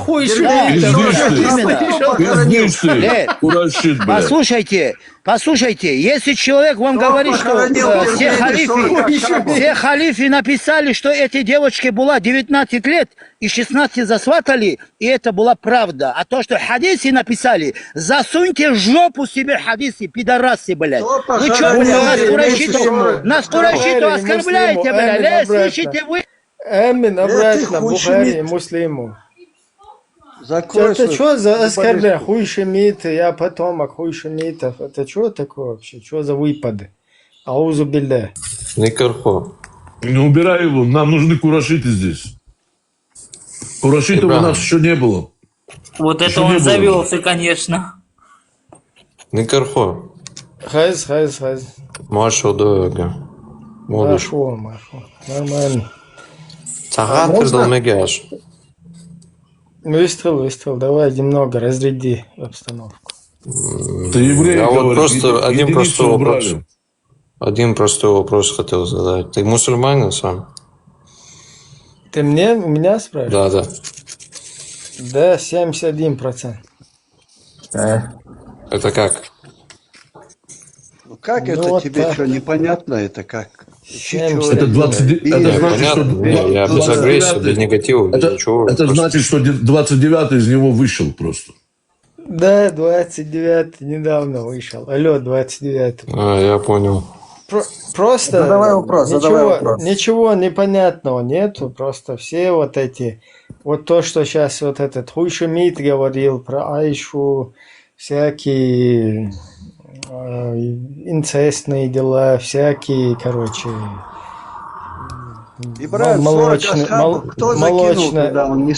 всякие молочное братство, всякое вот это вот Санта-Барбара, да, там изнасилование женщин и так далее. Вот это я Хуй Шемитом, который сейчас заходил, он тоже, кстати, в это число входит, коренными зубами я им туда, амин, обратно отправил. Это был вот вопрос. Все.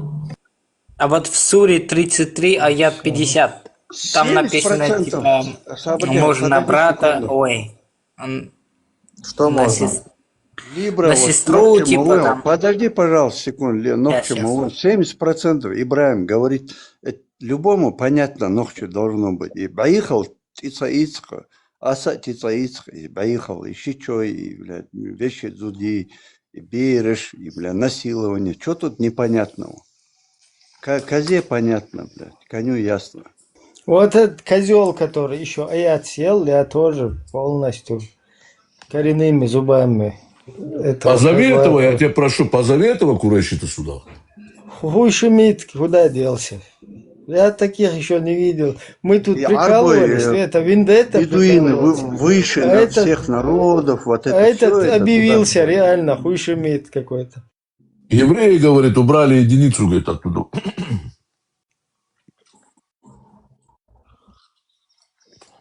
Представляешь, говорит, ягуды убрали единицу, говорит. Так, взяли ее, короче, фокус-покус сделали, накрыли Коран тряпочкой. Там этих хуйшумитов конкретно, короче, ассалам алейкум или в Дербенте там 40 штук хуйшумитов, асабы, бурсаги там всякие, по сей день там воткнутые в землю. Вот там вот хуйшумиты, хурайшиты, вот там валяются все. Ни одного курайшита в Дербенте нету. Там это все вот эти Махачкала, это придумавшие вот эти самозванцы там, которые живут, вот эти все.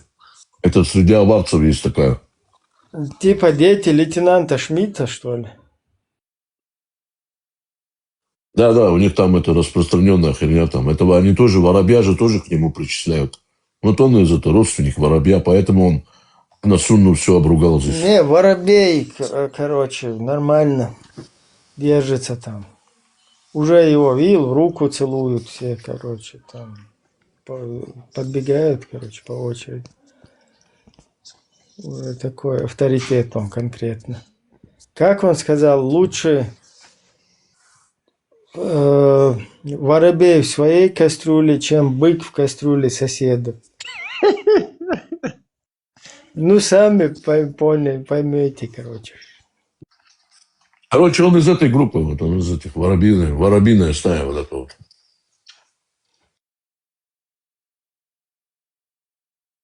Все? Так, давайте дальше. Ибрагим, верни его сюда, да, я тебя прошу, верни его сюда. Кого? Где он? Анкзарти, давай говори. Что он внизу там, подними его. Что ты хотел спросить?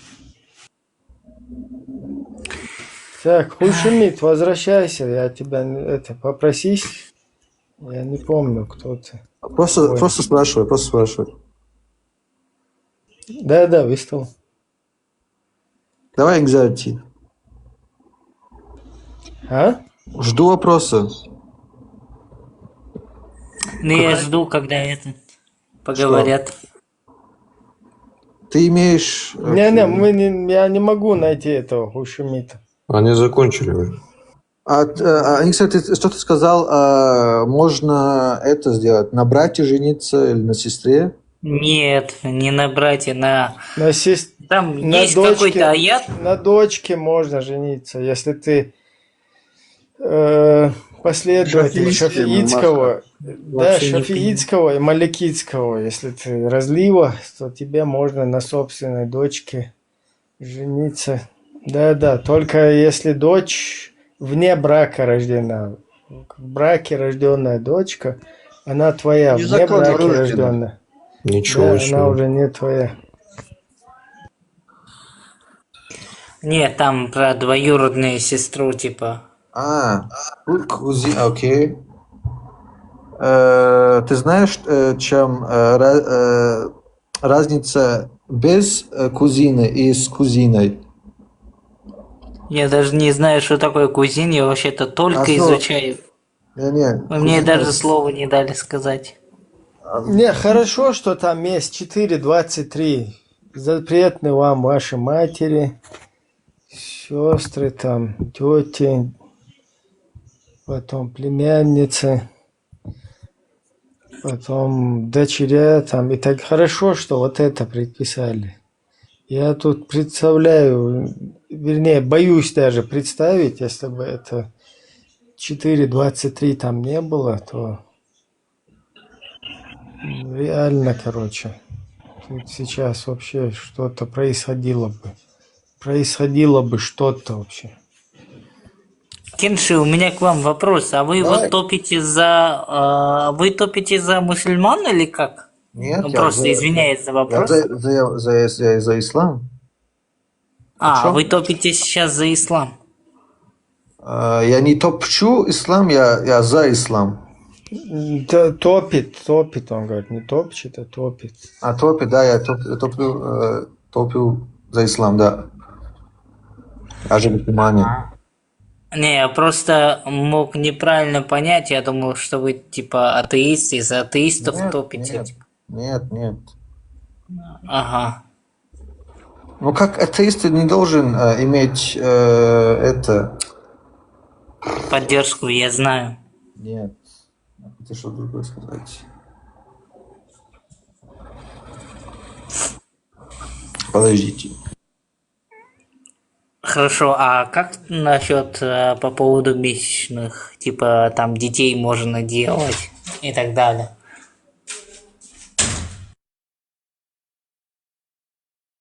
Что можно делать? Ну, на детей. Блин. Вот я не могу без мата, вот извините, ну детей ебать. Ой. Плюс 32. Последнее предупреждение. Я понял. Я не могу, я вот честно говорю, вот прям, не знаю, я вырос на этих, на матах и все. Ну, Просто вот нужно я не отвыкать. контролирую себя, Нужно понимаете? отвыкать. Да, нужно Я отвыкать, понимаю, потому да, что ну, среди людей это не принято говорить. Можно что-то сказать? Ходить, например, голышом не принято, например, материться не принято. Это как бы создает такую анархию, да, когда ты там можешь все что угодно. Поэтому с детьми совокупляться, там, сношаться, я не знаю, салам алейкумить, там, что-то такое. а можно вопрос Кенши задать адекватный? Ты же задал, я хотел ответить. Давай.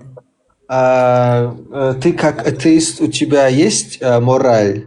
Да? У тебя же есть мораль? Ты можешь, вот у меня вот русским проблема, ты можешь изучать с плохим и с хорошим, да? Я не понял вопрос, еще раз. Ты как Добро и ты как зло человек. различать умеешь? Добро и зло различать умеешь, спрашивают? Умею, конечно, я... Окей. Вот с девочкой, с детьми, это правильно или неправильно?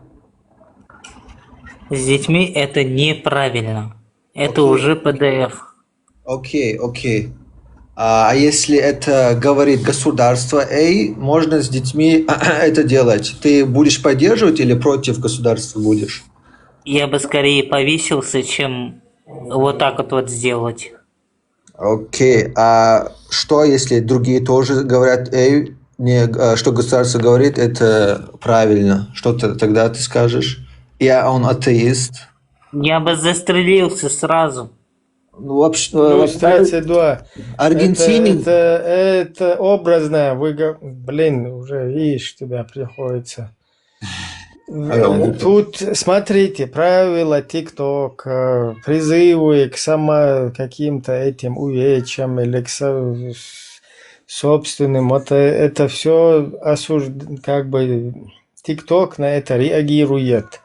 Когда говорите хотя бы в другом формате, я бы там обнулился, или я бы что-то такое, да? Или я... Сколько раз уже предупредил ты, Ибраим? Раз предупредил, второй раз надо пеньков выкидывать. Промотай назад, я что-то пропустил. Его самого ТикТок гасанул. Промотай там, а то я пропустил что-то там. Промотай назад. Промотай, ты меня слышишь? Промотай.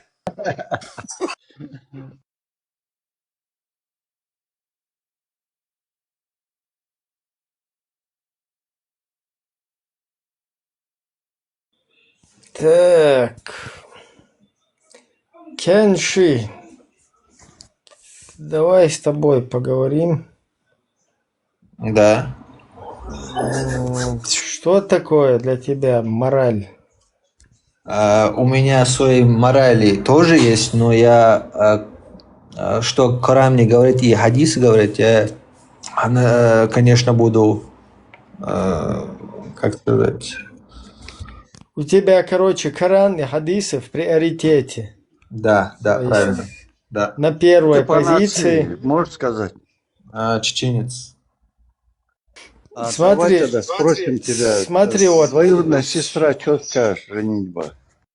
У чеченцев это табу, у мусульман это приоритет. Там не сказано, нужно жениться на этом, на Нет, сестре. смотри. Просто это Да, разрешено. это дозволяет, дозволяется. Но ты почему-то это не дозволяешь. То есть Аллах и пророк дозволяют это, а твоя мораль выше, чем мораль Аллаха и пророка. Так? Я говорю, я не буду это делать. И я не говорю, что это... я не принимаю. Всех молодца. Понятно, что ты не принимаешь. Мы сейчас вот разбираемся. Тебе как бы задали вопрос. Что у тебя в приоритете главнее? Ты говоришь, что ислам, да, Коран и Сунна, чем твое там чеченское, чем твоя мораль и так далее. То есть выше всего у тебя стоит слово Аллаха и посланника. Но тут у нас выясняется, что и Аллах в суре 33:50, потом в суре 33, сейчас не помню, то ли 37, четко разрешает на двоюродных жениться. И пророк так как раз-таки поступает со своей двоюродной сестрой. Вот Теперь, ключевой... вот эта мораль, смотри, это мораль Аллаха и посланника, то есть Создатель всего и вся дозволяет это. Да. Более того, прописывает даже это в аяте и на своем пророке показывает, как надо делать. Теперь ты считаешь, то есть твоя мораль, она выше, для тебя это неприемлемо, то есть грязно, мерзко и... Я бы этого не сказал, что это грязно, я отвергаю этого, не сказал бы. Я бы сказал, я это не делаю. Я бы этого не делал. Не, ну у почему нас в народе не это дел- грязно и мерзко считается. Не надо Почему? врать. Не, Ну так и говори тогда, что ты. Подождите. Но если это я скажу, тогда я автоматически кафир. Я автоматически... Я в говорю том-то- тебе в том-то лично, и что дело. это мерзко. Кто бы это ни сделал. Наперед забегать только не бал. Мы хотим тут правильным органом понять, да, вот почему это не Я знаю, что это нормально или мерзко. нормально. Ну, видишь, то, что Аллах и посланник делал, то есть Аллах, посланник, это его воплоти на земле, да, среди нас. Вот то, что Аллах хочет видеть в нас, во всех людях, да, это он воплотил в посланнике. Вот то, что я хочу, чтобы все вот такие были, как он. И посланник, он позволяет себе, ну, вернее, Аллах ему позволяет, предписал, и он на деле это показал. Он развел своего приемного сына со своей двоюродной сестрой, которых он свел в одно время. И потом эту двоюродную сестру взял себе в жены. Еще приемный сын. Ой, да, мадеста. Да, и получается так, что у тебя мораль, твоя мораль, она выше морали Аллаха и его посланника. Как бы мы сейчас ни крутили, вот получается так. Если мы выбирать чеченскую традицию или ислам, как вы думаете, что я бы выбрал бы? Не знаю, но я знаю одну исламскую традицию. Не, вот чеченскую национальность... сложить, и там посмотрим, пусть весь мир смотрит, и посмотрим, какая традиция круче или чище. Вперед.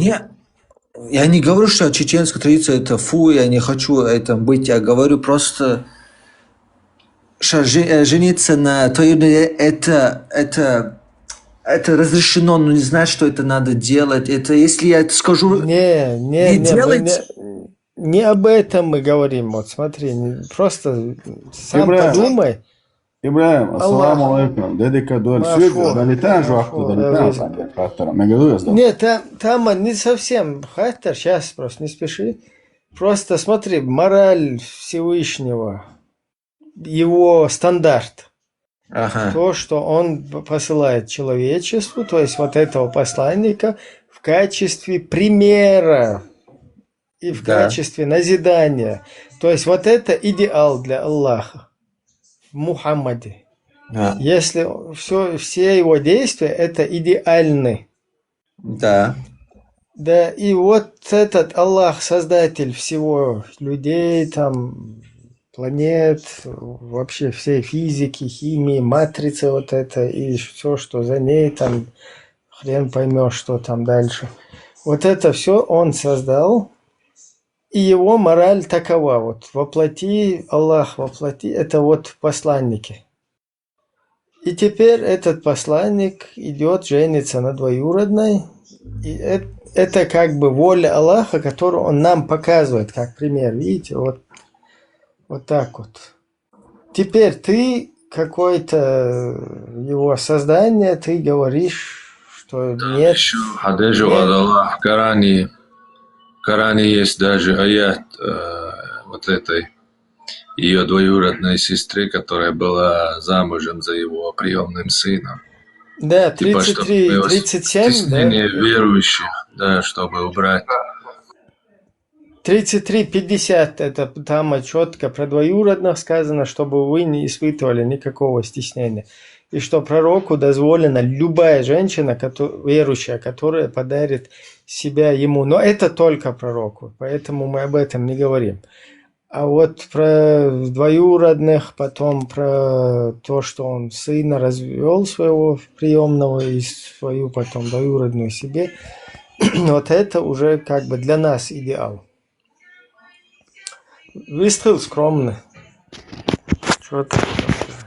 Ибраим, хуотсона, дельдол хахтаран датс, сайқиет мажвақ турдарас, дайла арбой қойлна қудинайда, ноқчи қойлна, житки қойлна, ва дуқуқ амнаш дуқ қудинайда, дагар да волочтион датс, хухан туяриоч.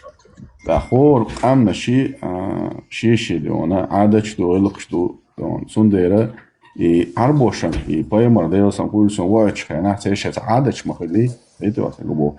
А вой адач сахалак, и вой бусаб динчу дали дуйна, вой сахалак адата, хуотсон, вой нохчи вахдон, қеч коми егайтари, хуотсон, ашичи ялари, вой адач сахалак, и сундера бусаб дин, вон хадеча, вой диона моральный принцип подходит, садя, что хум вой целил, да? Да, они выше, моральный принцип чеченца. Я об этом просто надо понять. Выше, не выше и дацис. Речь как раз об этом, понимаешь? То есть твои моральные принципы, моральные качества вот, твоего народа, они считают ниже своего достоинства то, что вот делал посланник Аллаха, понимаешь? Между прочим, эти тоже, талибы тоже читают. У них есть пуштун. Я так бы не сказал, просто еще раз тебе говорю. У афганцев тоже есть пуштун-вали, они тоже так считают. Зару, бабы, пожалуйста, не перебивай, дай мне свою мысль закончить. Потому что когда ты меня сбиваешь, я с мысли сбиваюсь. И посланник Аллаха, саллаллаху вассалам, из-за арбошан ваэтан, цугилх шука, халки ну из Ибраим. Не арбошан, для всего человечества. Хасу, ну и цусреда юкер. Согласно Корану, конечно, для арбо, потому что там сказано, что это закон, арабский законник. Но согласно там хадисам, дополнениям и всему иджмуа, исламскому миру, это ты мою послание для всего человечества. Я тебе говорю. Я тебе еще раз повторяю. Я тебе же не об этом вообще говорю. Я как раз таки об этом и хочу сказать, что твой моральный принцип, твой кодекс чести чеченца, он выше, чем кодекс и мораль вот это, которую предписал Аллах и его посланник. Но это еще раз, в то время эти люди, они, понимаешь, погрязшие были. Я не виновен тут как бы. Я просто констатирую факт. Нет, ты можешь констатировать все, что угодно. Смотри, констатация факт. Давай вот сейчас смотри. У чеченцев считается, ну ты уже не чеченец, да, если ты на двоюродной сестре женился. Да, сейчас уже Почему? Потому что у тебя другие названия должны быть там. Твой дядя, когда станет твоим тестем, короче, потом вообще отношения между вами, это все переворачивается. То есть то, что ты кем ты как бы являешься своему дяде, например, и потом и твоя двоюродная сестра, кем ты полностью как бы из чеченскости вылетел, как шампанское, вот эта пробка из бутылки вылетает. Все уже. То есть имеется в виду то, что моральный кодекс, вот твой уклад твоего народа, принципы, они выше, то есть они считают ниже своего достоинства моральные принципы, которые предписал Аллах, и вот исполнил это на посланнике. Как? А теперь я задам ему вопрос. Это мы уже прошли. Вот смотри, такой же, в том же направлении. Вот, допустим, ислам, да, есть во времена джахилии был один такой передатчик интересный, который дошел его передание все до пророка, и пророк подтвердил это, и ввел это. Подожди, извини меня, потом ты задашь, да, эту тему с Ибраимом. Это по этой теме, Не, подожди, пожалуйста, терпение наберись, да, с Ибраимом. Продолжим, Бабель, потом... дай он закончит, мы нормально, как бы, все нормально. Ибраим, хойо цакетинс. Вая и цахила арбо шука жау даялхы, галбел хилачуш алсам. Я это не отрицаю уже ничего. В том-то и дело, что я констатирую факт. Аллах же не может именно по нашим моральным принципам. И даялхум хиетах вообще. По нашим моральным принципам это не, ну да, это по их моральным принципам. Я не об этом говорю. Я говорю, что моральный принцип, кодексы, вот твои устои. Еще раз повторяю, я не об этой теме. Я говорю о том, что ты чеченец, и твой жизненный уклад, твой самобыт, твой моральный кодекс, он считает, вот ты, с точки зрения тебя как чеченца, вот это вот, то, что делал пророк и предписал Аллах, для тебя считается вообще недостойным, для тебя считается мерзким, для тебя считается это ниже своего достоинства. Но это просто констатация факта. Вот твоя проблема, знаешь, в чем заключается? Ты нетолерантный. Вот моя толерантность меня не позволяет говорить так, как говоришь это ты. Я, знаешь, как сказал бы, дай мне сказать, ты уже свою нетолерантность показал, да, я толерантно отвечу, как я считаю. Я, например, считаю, нам это неприемлемо, мы это себе не взяли, мы этим как бы не практикуем, но другим, кому Аллах позволил, мы им тоже этого не запрещаем, и тем самым он это наш речь не об этом, ты не можешь запретить, например, там. Ну я и не запрещаю какие-то. Да, у каких-то людей, у них свои традиции, и они себе живут. И также нас никто не может, никакой бедуин заставить это делать. Тебе не навязывают.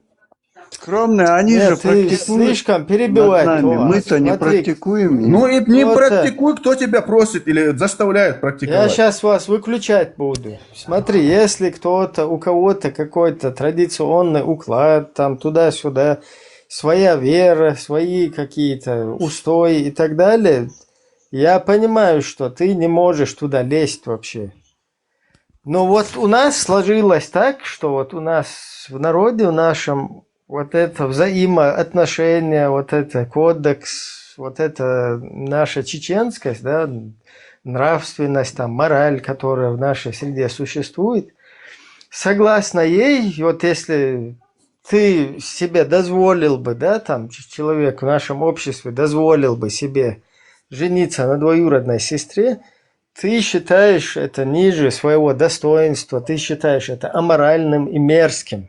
Вообще, даже это не по сути, вот то, что мы сейчас здесь говорим, даже об этом говорить, ты сам понимаешь, да, в нашей среде это непристойно. Это как бы мы сейчас говорили о том, что там с мамой можно или не можно. Примерно точно так же, да, там не один шаг от этого.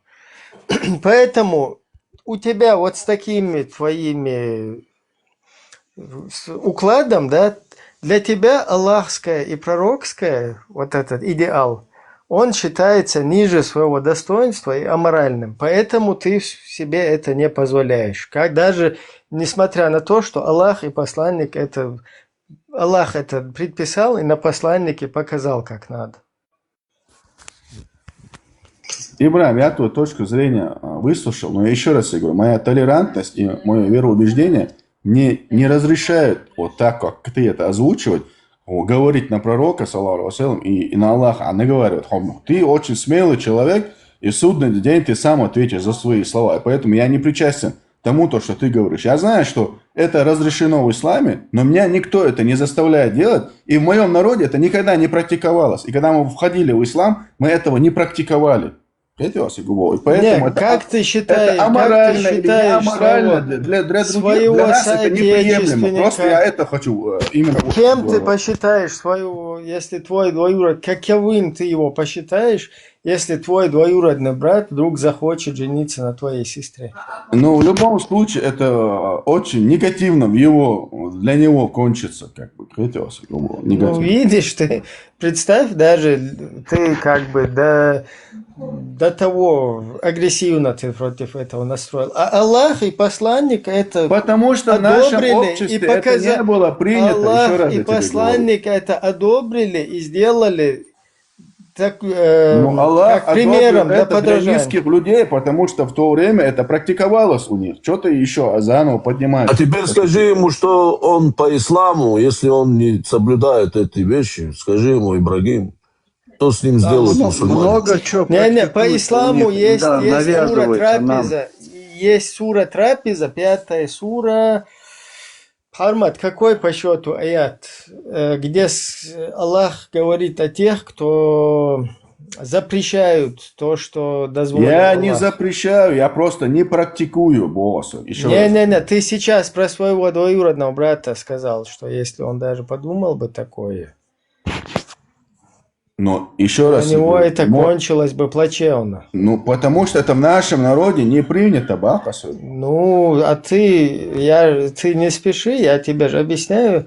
Сура Трапеза 5-я, аят, напомните там, кто внизу, напишите. Нет, когда ты суры приводишь, там толкование надо, я тебе Хаста насчет хадиса тоже показал. Потому что как ты его понимаешь и как его трактуют ученые, это две разные вещи. Ну давай так сделаем. Ты его ударил бы, твоего брата, там, или убил бы, там, что-то сделал бы, это закончилось. Не, ну бы. то, что я с ним сделал, это уже отдельный вопрос. Зачем Да, мы сейчас но к этому цепляемся? Потом бы пришли бы это, он сказал бы, пошел в шариатский суд. Есть же шариатский суд, ты же придерживаешься, если ты мусульманин. Но у нас шариатского был суда. бы же чеченский шариатский суд, который Как кади понять придерживается. как понять чеченский шариатский Ну суд? ты не поймешь, ты не должен понимать. Ты же не чеченец, ты, я не знаю, что тебе Везде- понимать. В везде нашу кухню шариатский зачем суд тебе один. иудею лезть? Я же в твою кухню не лезу. Я не иудей, во-первых. Я Подожди. чеченец. У меня на площадке, я для всех гостеприимен, будучи чеченцем тем более. Да? Это как бы мой дом. Да, но ты должен то, ему что- объяснить, Да, и кто все, я. кто здесь, кого я пригласил, они нормально мои гости и могут... А да, если ты чеченец, Друзья, здравствуйте, Бабел, я надо- вообще же не с тобой общаюсь, я с Это правильный Ибраимом вопрос общаюсь. задать. Надо задать. Да, послушай, брат мой, надо задать вопрос такой, Ибрагим. Как бы ты назвал того человека, кто так сделал бы? Вот. Не понял, как бы сделал? Нехороший человек. Если это не в нашем обществе, то это было бы порицаемо. Если это вне нашего общества, там, в Дагестане, где это можно, пускай делают на здоровье, кто им мешает? Ну, я как раз о нашем обществе и говорю. Ну, то есть Я в же- вашем обществе я- вы порицаете то, что... Подожди, Ибрагим. То, что Азон, предписано дай мне, Аллахом брат, и посланником. по-братски. То есть, получается, что сделал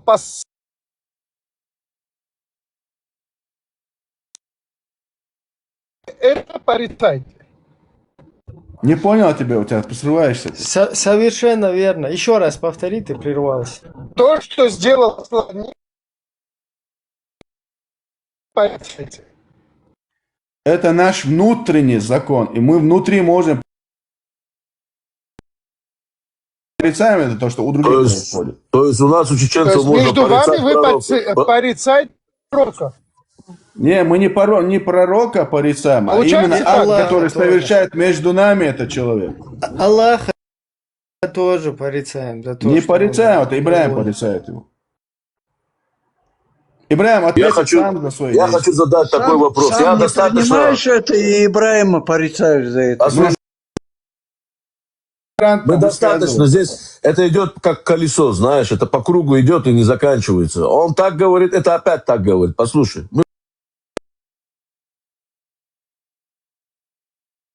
во времена Джахили был такой человек, который, ну, его нельзя назвать человеком, он был промежуточное звено между людьми и обезьянами. Его звали Ибн Маймун. Мы вчера это уже разбирали. Зачем? Да, Вчера я сегодня повторяю, чтобы просто вопрос задать. Вот они, обезьяны, уже практиковали на полную уже шарикатский суд. У них уже было побиение за зина, там, за все это. И этот был самый Ибн Маймун, он понимал этот язык обезьян. И, то есть, ислам у обезьян практиковался уже задолго до того, как все вот эти племена, и вот этот курайшит, который к нам заходил до этого из Дагестана тоже, как вот эти курайшиты приняли ислам, то есть они уподобились обезьянам и приняли вот этот закон обезьяны, побивание камнями, понимаешь, шарикатские вот эти законы, и ислам, все пришло, то есть они уподобились им и приняли вот эту практику обезьян, понимаешь? И за кем они пошли, что ты они от меня пошли... в данный момент хочешь, я не могу понять. Я хочу тебе задать, они уподобились обезьянам и пошли за обезьянами, приняли это все. Ты говоришь, что пророк тоже пришел от этих племен, которые уподобились обезьянам. Понимаешь, ихний Аллах тоже это, видимо, бог обезьян. Это не ихний, это наш тоже, я не знаю, может не твой. Не, Аллах это не наш бог, это не наш бог. Может не твой, да за себя говори, я же за тебя не говорю. У нас есть Бог, у нас Дейл, у нас нету обезьяньего Бога Аллаха, у нас такого нету, понимаешь? Это все то, что себя говори, бедуины притащили, которые ты их называешь, что они нехорошие люди за то, что они спят со своими сестрами, братьями. Нет, я не называю их нехорошими людьми, просто когда ислам пришел к нам, у нас уже были свои моральные принципы, и то, что мы посчитали, нас касается, мы приняли, то, что нас не касается, мы это просто не практикуем. И никому другому не запрещаем это практиковать. Смотрите, подожди, один момент, буквально один момент. Сура 5, 87 аят. О те, которые уверовали. Аллах это говорит, четко в своем аяте. О те, которые уверовали. Не запрещайте блага, которые Аллах сделал дозволенными вам. И не приступайте границ. Воистину, Аллах не любит Мы что, запрещаем это кому-то? Ты сейчас своему двоюродному брату... Так в нашем обществе, это само общество запрещает. Почему-то это не идешь. Против общества нигде. Даже ученые говорят, если в каком-то обществе есть какое-то правило, его не надо нарушать. Это сами ученые даже это говорят. Получается, ты гордишься своим обществом, правильно? Ты гордишься Значит, тем, общество не мусульманское. Общество не мусульманское. Не, он же гордится тем, что он чеченец, поэтому он про общество говорит. Понятно, мы сейчас не про этот хадис. Подожди. Смотри. Еще раз. О те, которые уверовали. Не запрещайте блага, которые Аллах сделал дозволенным. Аллах говорит, не запрещайте блага, которые Аллах сделал дозволенными вам. Ученые говорят, если в определенной местности воистину, есть... Аллах не любит Ты все буквально это переводишь. Не надо все, ислам не надо буквально переводить. Там есть ученые, которые каждой местности, они, приводят именно свое решение. Смотри. Я тебе объясню. Ученые хотят распространить ислам. Их цель распространить ислам любыми путями, да? То есть такие дозволенным, да? Такие она дозволены. Потому что в аяте сказано, они хитрили. Так ты хочешь сказать, эти ученые хитрят нашего народа, когда нам эти Нет, там... Обманули нас и навязали нам. Понятно? Подождите. Можно узнать? Смотрите, ученые как раз таки говорят, сразу не грузите своих пациентов, да, своих прихожан. Тогда нас уже 200 лет грузят, но это же нашу установку не перегружается. Они говорят, надо это делать по чуть-чуть. Если ты сразу резко раз навалишь на человека, он не захочет, он откажется. Поэтому делай дават красиво, красноречиво, красными речами. Шаг за шагом. Да, мелкими шажочками. И когда твой клиент уже будет готов, полного, ну вот когда нас будут тогда ты ему говоришь, заставлять жениться вот на видишь, двоюродных вот это сестер, твоя двоюродная когда заставлять сестра. нас будут за других выдавать, Когда вот тогда заставлять панику будут, поднимут. тогда уже А поздно сейчас будет. панику Тогда поднимать никакого тебя фронта уже нету. не будет там, когда тебя будет. Ты уже сам будь, потому что ты своим детям учишь не приближаться к своим племянницам, да, племянникам, и чтобы ты у них родство ихнее, ты их разграничил. Почему ты им объяснил? Потому что они дозволены вам, вы не являетесь махрамами.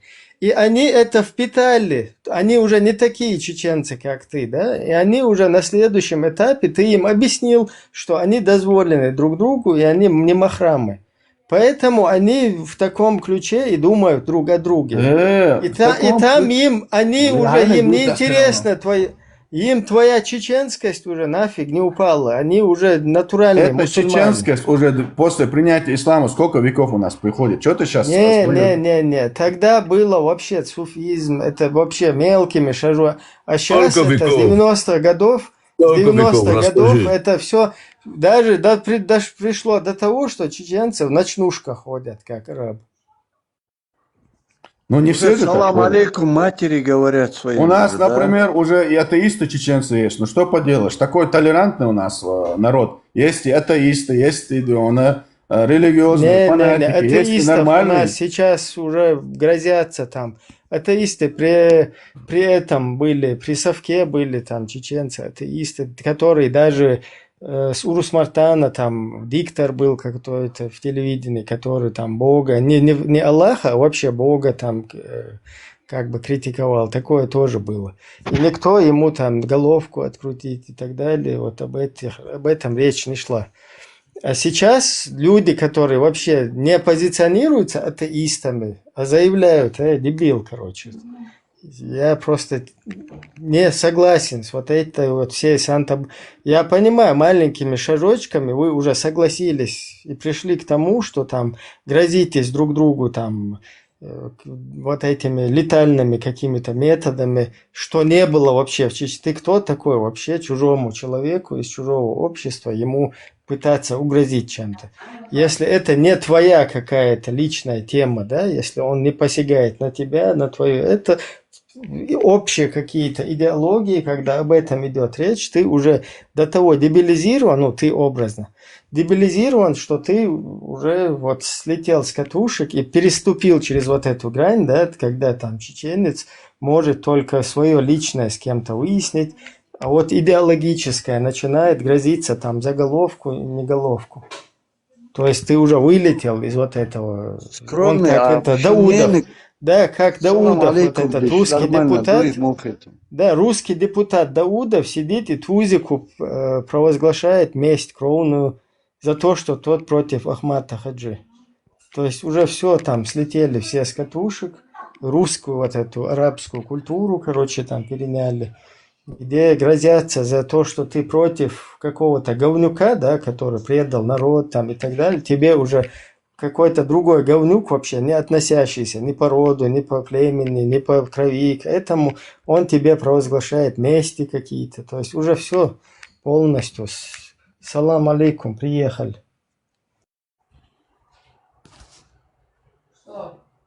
Уже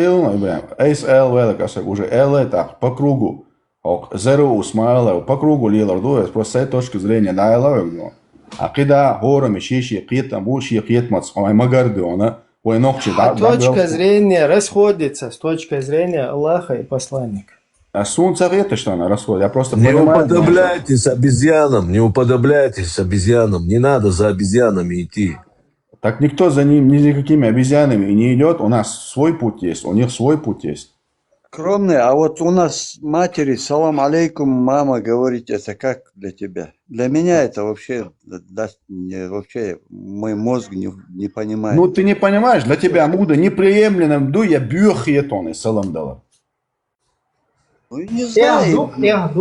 Салам дала. Ты сейчас это принимаешь салам дала, а потом уже будет у тебя, знаешь чего, ты дальше пойдешь, твои дети уже будут на своих двоюродных братьях уже будут. Соболе, зеро, онох чуе, вац. Voi. Ta nokchula haimuah tunsa büyütsa. Я же сказал тебе уже.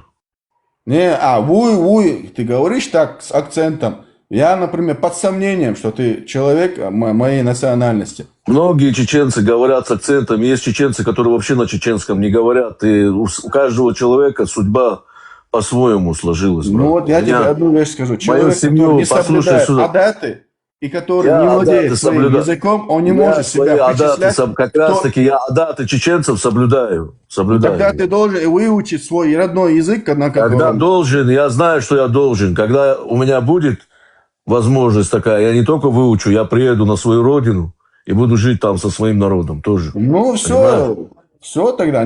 Пока ты не говоришь на языке, я не могу тебя воспринимать как чеченца, извини, друг.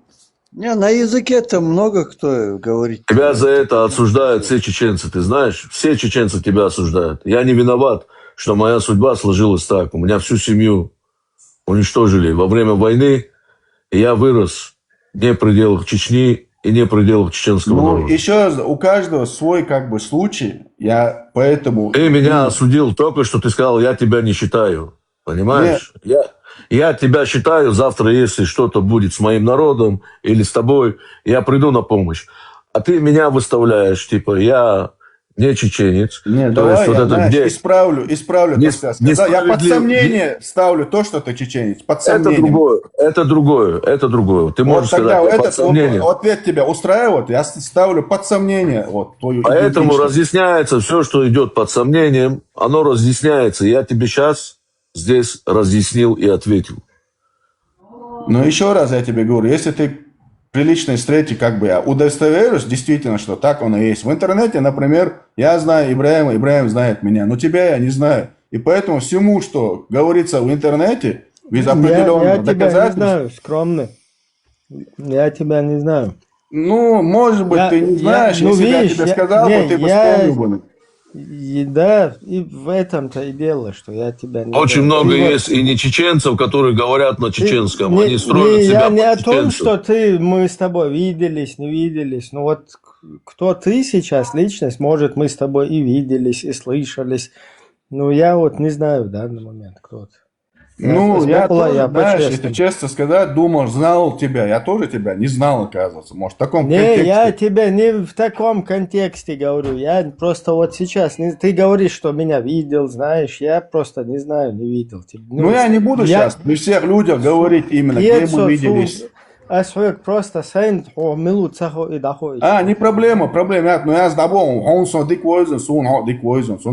Да ты меня увидишь, брат, у тебя сразу кровь закипит, и даже разговаривать тебе не надо будет, и проводить вот эти все, сразу поймешь. Я не отрицаю, может быть, так оно и будет. Я просто не говорю именно да или нет. Это просто, как тебе сказать, вот у меня такая черта, пока я не удостоверюсь, я не верю. Это меня они в шутку называют, этот промотай, который промотай все время, там сидит наверху на этом коне. Понимаешь, он меня называет яхудским террористом, потому что я вырос среди яхудов, там меня приняла яхудская семья.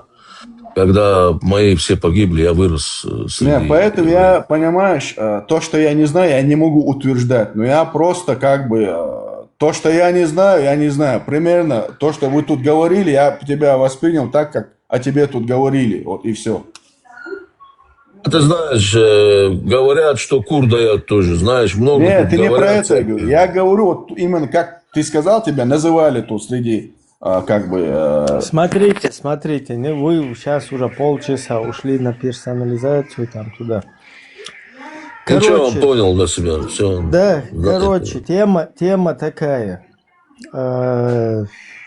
Чеченец считает ниже своего достоинства мораль, которую предписал Аллах, и исполнил ее на своем послании. Еще раз, я тебе объяснил свою точку зрения. Он эту мораль именно арабам прислал, он не мне ее прислал. Потому что Аллах создал народы разными. И пророков он послал именно туда, где действительно это было худо. Значит, у нас так худо не было, что нам надо было присылать пророков. В том-то и дело. Смотри, если пророк присылает пигмеям пигмейского посланника, который там ходит в этих в листьях гаштихкин, вот это вокруг, попрыгает по деревьям, короче, кушает бананы, обкидывается друг с другом бананами. Абсолютно никакой проблемы нету возле ЛОЛ-царя, чтобы они его там использовали с благом этого посланника. Но проблема в том, что вот это же предписано, его сюда мне втюхивать начинают. Тогда Да, начинается потом вся эта зикр, проблема. дешпер, нах, яти, вот это начинается у них. Диктовки своими. Делдаш аш, я дюч, что ума и мячов тюхивается, дича на отца ашмаба, отца галделдаза, действительно, почалки, хомбюал, эрбю, набор на этой идеологии. Но ашмабахар, ашбешба, баллала, и Алладу, сисас вахкалду, она и буала Бацар, это неправда. Allah Никакой сисас не- вахкар буду да. Саллах тиешу масала. Ар Ибраим 70%. Делда, памяти, атила, делда, уже хана тиеш, что тяхту 71. В смысле она тиеш тяхту фат? Ну, дюч, что камень, тяхта ты уже до. Заговор вежденстас, дела тиешу ю. Цанзайманю Allah. Şimdi bir yaklaşık bu sabdenya elamna Allah тию je просто Бог дуя. Цан was Бог дубо он собственный тию баиш. Имя собственное Аллах. Бог дать. Толайна, если Аллах Бог собственный, я мнение шорса цундеш тастам бор Аллах делули. Так арбомата Allah дуй. То же самое темата, Бог, хилделацуна. Тунде дела, тиеш Аллах, тиеш разницяс, а мы учим мата эльч. Аллах сисас вахш Бог, вообще, и мечер, и балей сас получает, и тем кьютиза. Ну шума бара, просто масанти махиса. Да, хард свацо, ты киса, дигдается, но в любом случае, вай, массу дал язык, дельчана, и хан хасан халгы качамек, я качамек, тигак астур дукадуана, ой хулилина, ханду алилина, ой харцела, я нисхела, ой цундера, отсуман. Что ой, тигак асти дубо швай, бежошсан аич ой, наайтяне ой, я и хажа муи. без осама толерантный хилас, буквально толерантный был, хубал, ха. Сому, то сому, ой. Вола, бодегеч, хилха, срезкше, полный фишка цайнасу, но цат нарезкшац, а дейцендок, амилшка, а солнце хет, толерантный хилла. Хуйл, саон хал Facebook, та подписаны варха хуюс, антитеррор та. Хо нормально, хуйл, гаск абол бечхена, ха, сонч опайда хитер абол. Но хо уже динте, цат сумшха, дейц мавулилла, он. Хуйк эла элсон, отписаться дон, хун до эл, хо предупредить вин эрави элсо страницы тир. И дик ханю, хо цугана гару эла звар, хуй пармат эл прометея, цунде антитеррор эл вар хо цугана.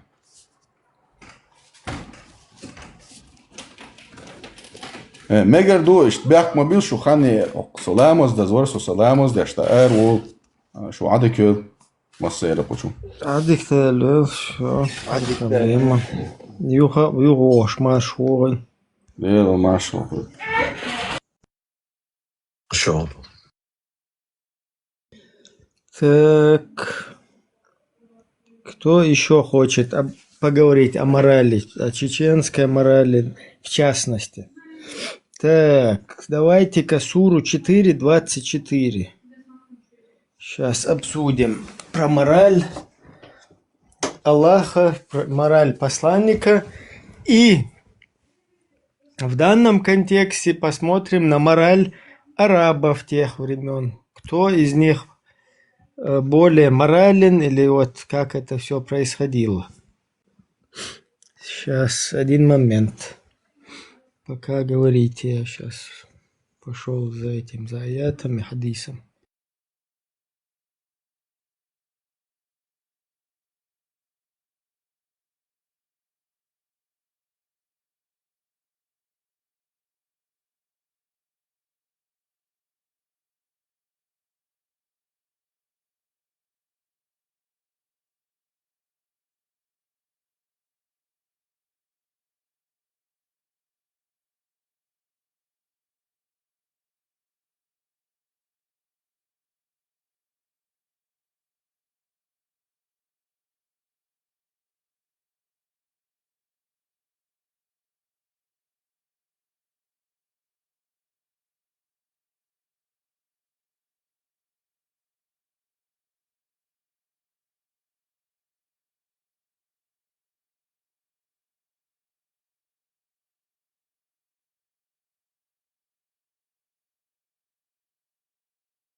Я извиняюсь, пока я искал, тут наткнулся на другой хадис.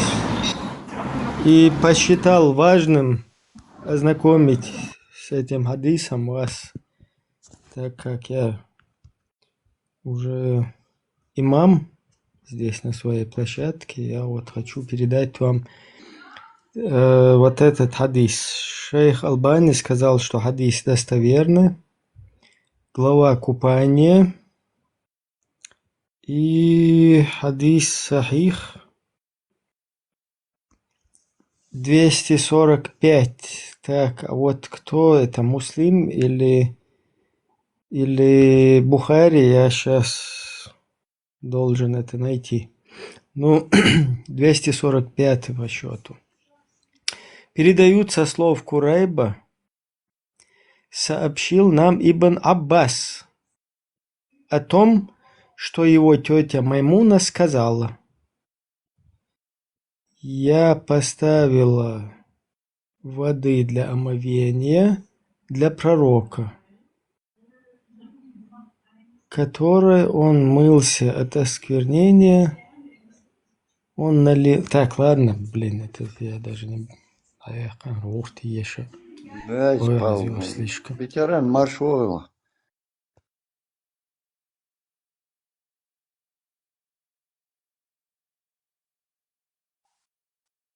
Пришел все-таки маршал. Сейчас начнется, короче. Готовьтесь.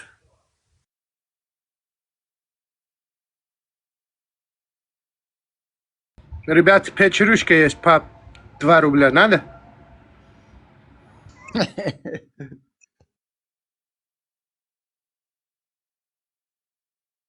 Нам эти крабы или раки Подожди, да, это печерюшка 5 продам, потом сегодня по 3. По 3 рубля? Раки по 3 рубля? Да. Как Остап Бендер сказал, почем опиум для народа. Жаба есть тоже по рублю. Ногти нас обзывают очкошниками. Я предводитель всех очкошников. Все, я пошел. Ну, иди. Бисмилля, брат. Иди. Я тебе желаю счастья, нам незачем больше встречаться. Ты все сказал, ты все сказал.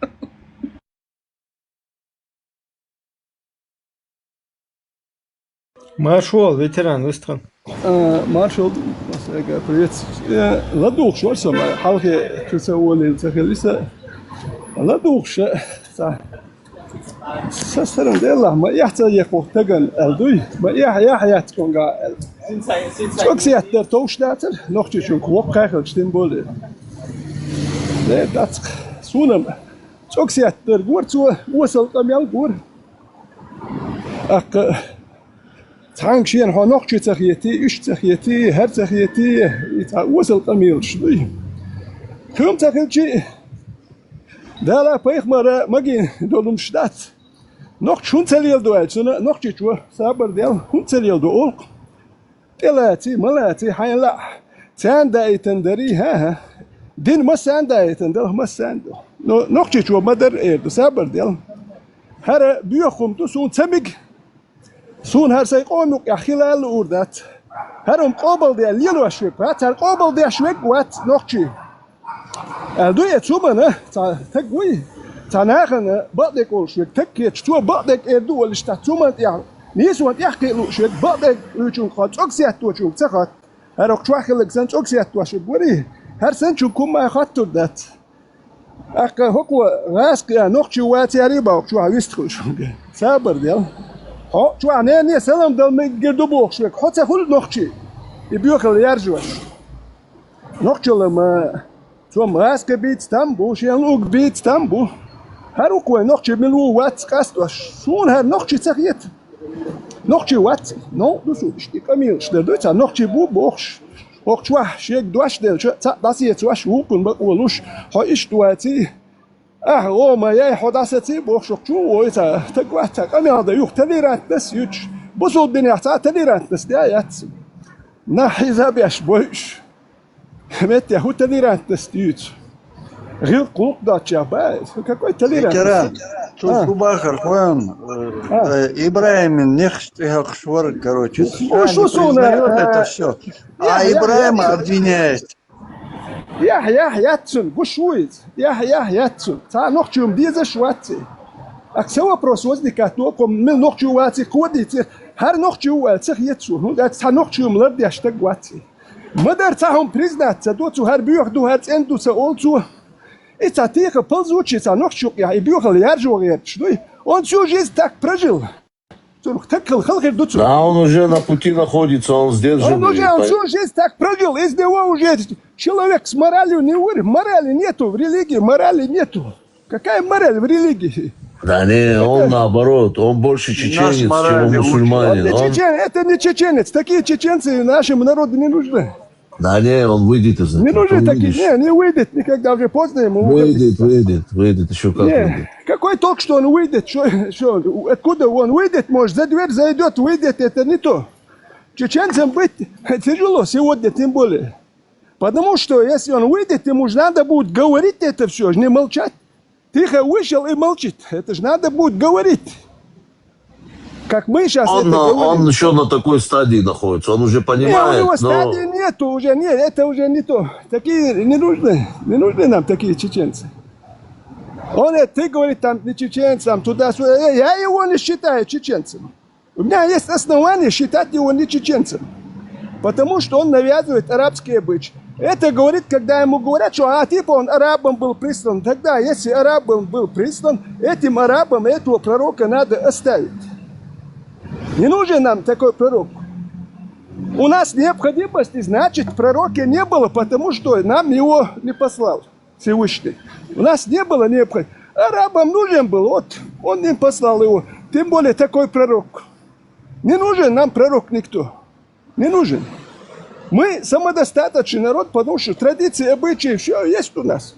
Мы поэтому можем жить, показывать пример. А вот этого Магомеда мы можем где-нибудь пример поставить? Где его поставишь? Вот представьте, на зону попадет, и мы знаем, где он будет сидеть-то. У нас его к стенке поставили бы. Да у него сколько статей у него было бы по грабежам, там, педофилии, чего только. Ветеран, это не очень хороший пример для зоны, если честно. Ну я же знаю это, я хоть недолго сидел на зоне, эти вещи знаю я. Там заходят, я помню, когда еще не дошел там, предварительный, там был, там молодой парень, он эти вещи знает, а я-то не знаю, там заходит, он спрашивает его, ты такой... Тот говорит, да, нет, они двое там, они сразу там, да, говорит, тогда сиди у входа, там ведро стоит, вот там сиди. Твое место на параше. Да, вот этого человека нам приводят в пример. Человек чем занимался? Его просто автобиографию пролистать, чем он занимался, что он занимался. Трудился, какой-то мост построил, туалет построил, воду провел, больницу открыл или лечил он людей. Женился на олигархе. Чем он занимался? Или финики выращивали? Чем он занимался? Я же тебе говорю, женился сначала на олигархше, жил на ее бабки, в армии собирал на ее бабки, потом, ну, в общем, кайфовал, да? Че он там? Кайфовал.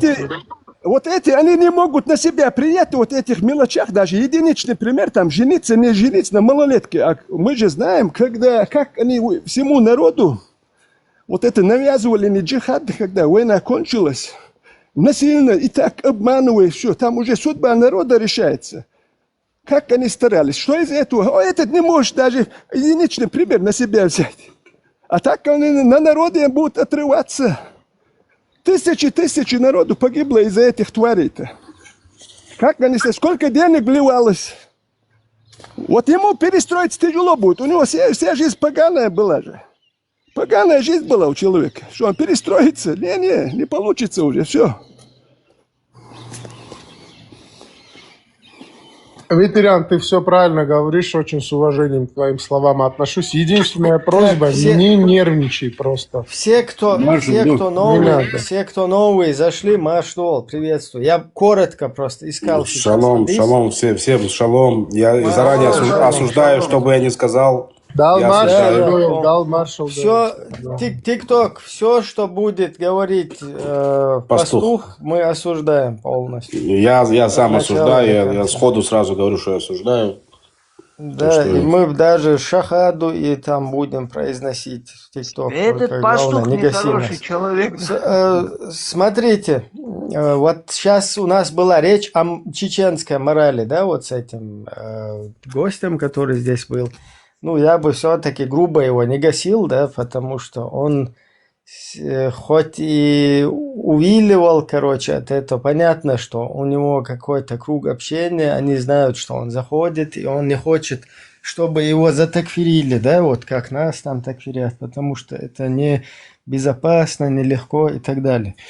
Но речь нашего с ним дискуссия была о том, что как бы с точки зрения чеченца и то, что предписал Аллах и посланник, вот отношение его, то есть он считает ниже своего достоинства то, что как бы Аллах предписал и на своем посланнике установил для всех, то есть вот пример для подражания.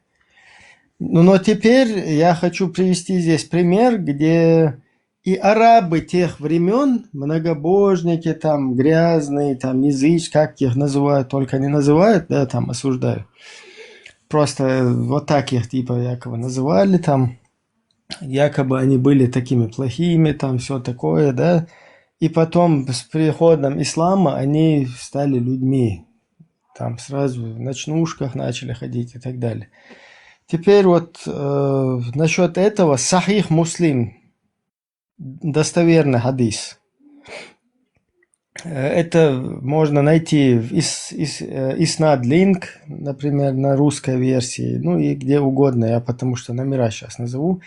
17 книга «Окормление грудью», хадисы 1444 по 1470. Ну, это туда входит, да, в эти хадисы, вот эта глава 9. Дозволенность совокупления с невольницей после очищения, и если у нее был муж, то брак аннулируется пленением. 3608 хадис по счету. Также он в других версиях у того же Муслима, Сахих Муслим, 1456. Сообщается со слов Абу Саида Аль-Худри, что в день битвы при Хунайне посланник Аллаха, саллаллаху алейхи вассалям, послал отряд в долину Аутас. Там они встретили врагов, сразились с ними, одержали победу и захватили их, пленниц. После этого некоторые люди из числа сподвижников посланника Аллаха, саллаллаху алейхи вассалям, испугались, что совершат грех, если вступят с ними в половую близость, поскольку у тех женщин были мужья из числа многобожников. И тогда великий и могучий Аллах ниспослал аят, в котором сказано: «И замужние женщины запретны для вас, за исключением тех, которых вы захватили в плен». Сура 4, аят 24. С помощью этого аята сподвижники совершили акт совокупления.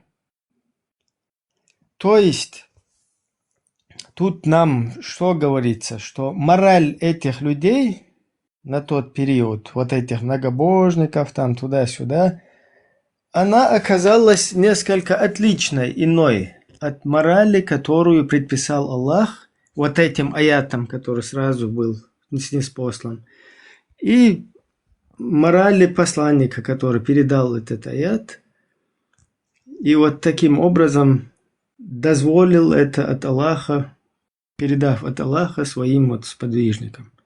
Еще раз, если кто-то не уловил мысль вот эту, да, сообщается со слов Абу Саид Аль-Худри, что в день битвы при Хунайне посланник Аллаха послал отряд в Аутас. Там они встретили врагов, сразились с ними, одержали победу и захватили пленниц.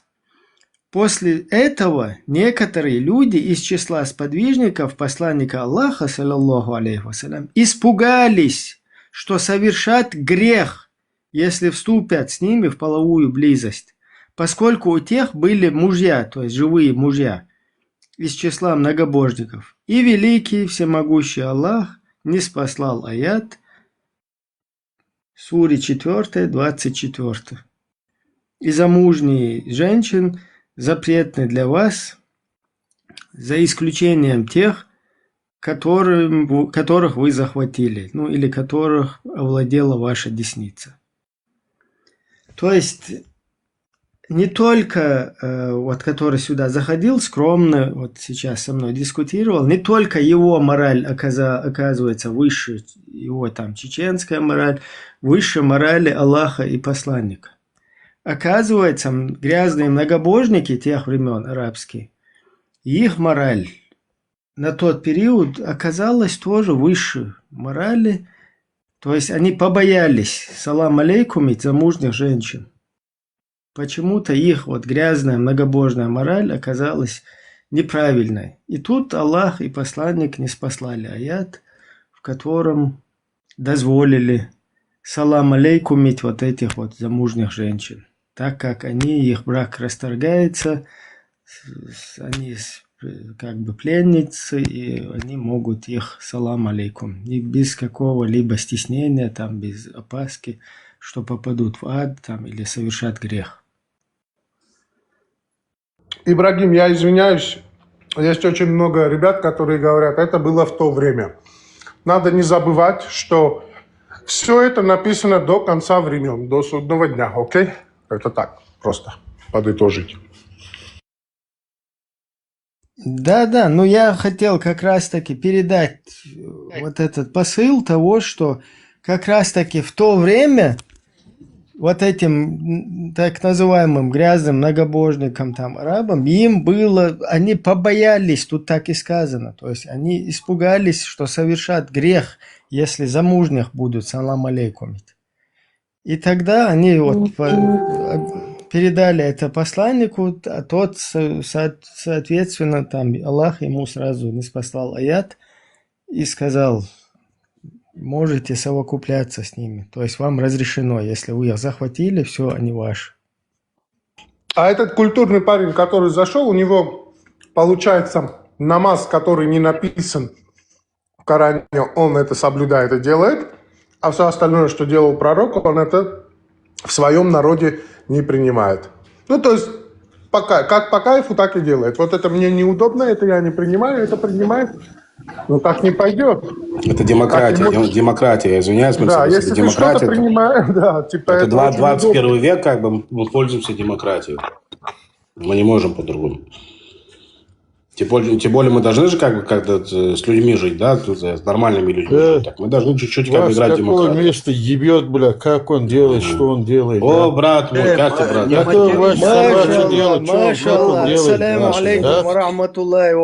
Как Харвард говорит, ты не печенье, ты перепутал.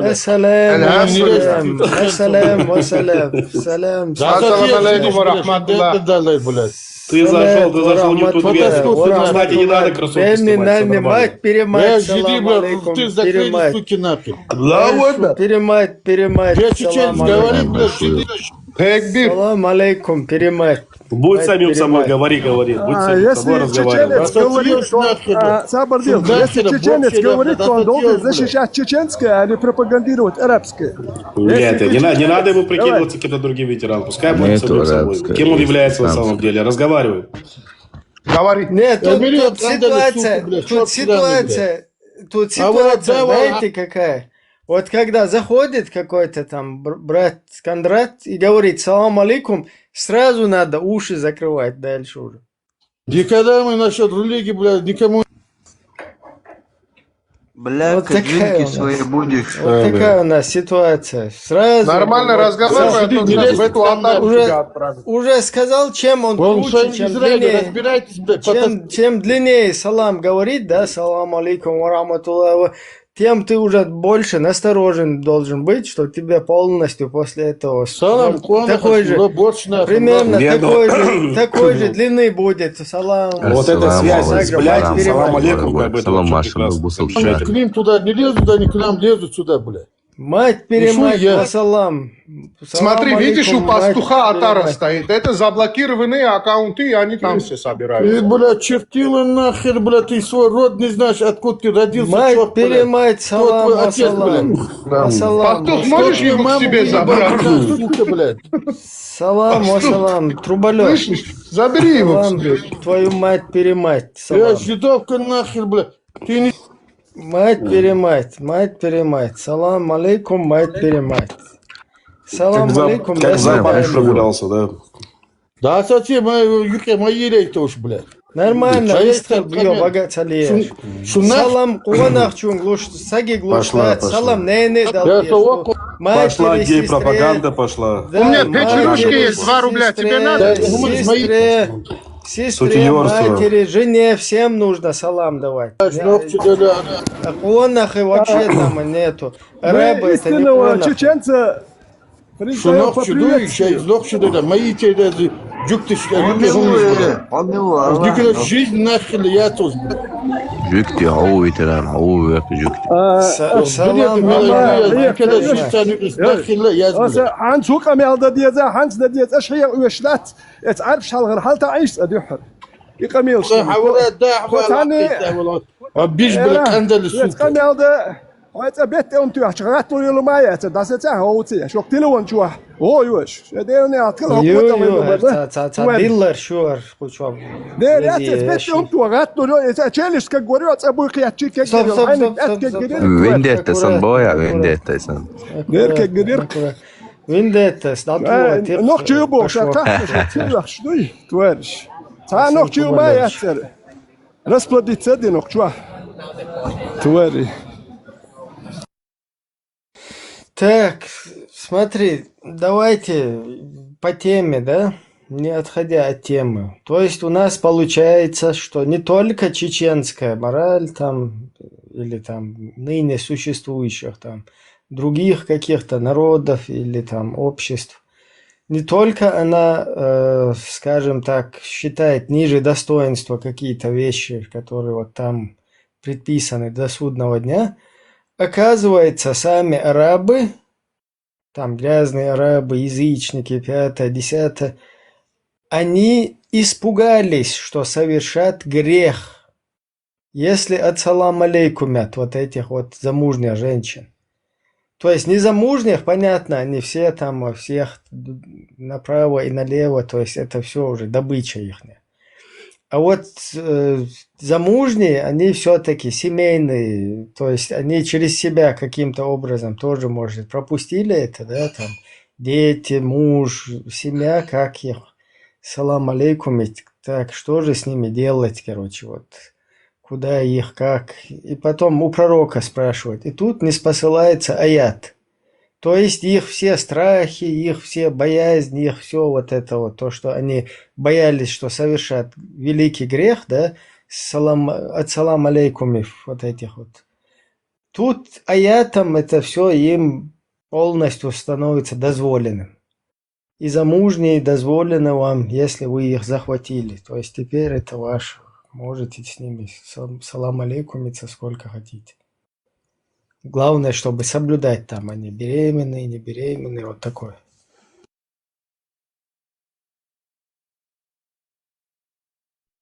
Ибра, валом цевелеро. Да. Как Дудаев сказал, раб, не стремящийся выйти из рабства, заслуживает двойного рабства. Дух надо иметь, чтобы подняться с колен. Ну и ты посмотри, куда ты сел и куда ты смотришь, что там находишься, ты что там видишь-то? Там ничего же не видно. Кому ты поклоняешься? Там на месте видно, что камень только. Не, будь мужчиной, ты поднимись. С колен-то поднимись. Куда ты поклоняешь? Ты сам-то видишь, куда ты смотришь, что это дает, что на коленях 5 раз, что ты бормочешь не на своем родном языке, тем более никто и многие сейчас не знают, что они там бормочут. Дух надо иметь, дух надо. Ну, конечно, многие на этом духовенстве, мы знаем, как Чечня живет, как министры живут. Никто их доходы не считает, налоги не платят. Могут каждый год машину менять, их никто не будет на это там предъявлять претензии. Здесь в Европе где-то тебе отчет надо отдавать. Откуда у тебя такие деньги? Почему каждый год? Где ты работаешь? Мы же, конечно, они же. Народ-то, какой им народ нужен-то? Оболваненный народ управлять легче будет. Народ, который на коленях, который не учится, не получает образование, который только церковно-приходское образование. Вот 3 класса там эти медресе учат. Ну что из него получится? Что он после этого высшее учебное заведение и специалист из него выйдет? Никогда. Потому что он все эти годы потратил, не тем занимаясь. Ну, конечно, такой бездумной, послушной толпой управлять легко будет. И поэтому в Чечне власть будет несменяемая. А несменяемая власть, мы знаем, она становится невменяемой. По примеру России видно. Если это была сменяемая власть, этой войны в Украине не было бы, в Чечне не было, потому что, когда срок окончится, надо будет отдавать. Уже новые, которые придут к власти, спросили бы за эти преступления, подрывы домов, за все. Если была сменяемая, этой войны в Украине не было бы. Преступления власть не совершала бы ни в Чечне, ни в России. Вот в чем дело. Надо все те, ветеран, все те, кто принимает Суру 4, аят 24, поздравляю вас. Вы все будановцы. То есть вы такие же Будановы, как Буданов, если вы они, знаете. Хотя сами преступления даже многие не совершают, несут ответственность за тех, кто совершает эти преступления, потому что они эту власть поддерживают, одобряют. Так они не просто поддерживают, а одобряют, они зарабатывают деньги, потому что живут по кроводержной системе. Соучастники. Не, они тупо живут по кроводержной системе, как бы, стучат на свой народ. В Чечне духовенство, старейшины, они прямые виновники всех этих бед, что у нас творится, потому что это обслуживает эту власть. А может, они никого не убивают, но эту власть они поддерживают, которая убивает, которая посылает Украину, что только не делает. Целые семьи в Чечне высылают неугодные власти, не народу неугодные, а неугодные власти, которые критикуют эту власть. Наоборот, поддерживают народ, но критикуют власть. И такие семьи не только села, в Чечне высылают. Никто не говорит, никто не уходит. Эти твари заходят, начинают сюда, вот там про религию, там ислам, там туда-сюда. Ты что, больше ничего не видишь, что ли? Что, в Чечне ничего не происходит? Войны не было, что ли? Кто являлся виновником второй войны? После первой войны чем занимались эти бородачи твари? Нам не о чем говорить, что ли? Он там про толерантность начинает говорить. Он очень толерантный. Я все. До сих пор там молодых пацанов берут, кто не нравится, теряют за одну ночь, и ни родственники, никто не ищет. Одни на почве религии радикализируют, одни. Другие их ловят, сажают, убивают, одни радикализируют. Потому что этих медресе их до кондиции доводят, когда они подрастают, уже начинают, уже, конечно, уже радикальные. А дальше им говорят, на джихад надо. Вот без джихада мусульман нельзя. Вот. И потом этих ловят, сажают, себе делают результаты. Вот в чем дело-то. До народа никому дела нету. Все переживают там за Магомеда, за Аллаха, за честь, совесть их. Какая мораль в религии? Какая мораль? Какая мораль у арабов? Эти их традиции, они вообще без морали. Ну, когда чеченец с высоты своей морали смотрит на традиции арабов, обычаи, конечно, он это не примет. Как бы этот скромный здесь хвостом не велел. Эту надо быть чеченцем, придерживать своих уважать. Я вижу, он ничего не уважает. Из него уже не вырастет, это же не будет. Он уже все вырос, все уже. Дальше гнить будет только. Я сегодня смотрел Ибраим, кстати, я что-то мне так стало интересно про рязанский сахар. Смотрел, как этот ФСБшник, короче, там передачу видел на НТВ. Этот ФСБшник приходит, короче, да, вот он здесь, говорит, доказательства.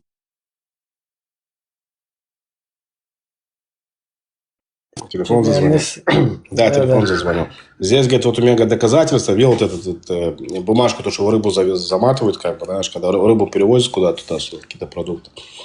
Говорит, ну я, говорит, не могу, говорит, как бы мешок открыть, говорит, по той причине, потому что, да, ты смотрел это? На передаче, да? Да, на передаче.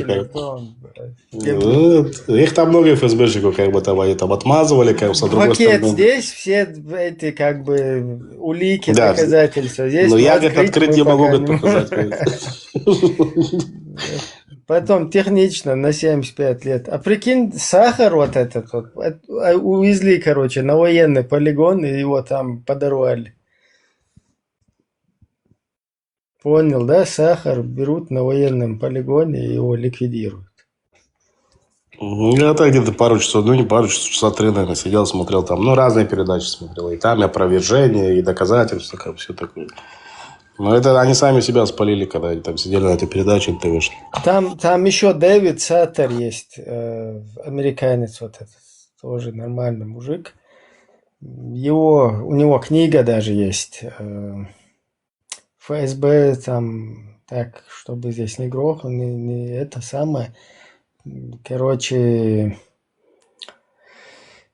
салам алейкум от Россию, да? Вот эта книга у него на английском тоже она есть.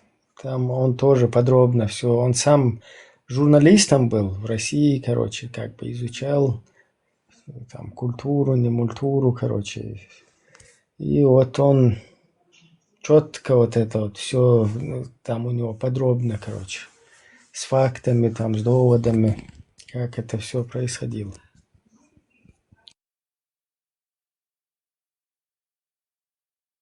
Не, ну я посмотрел одну сторону, вторую.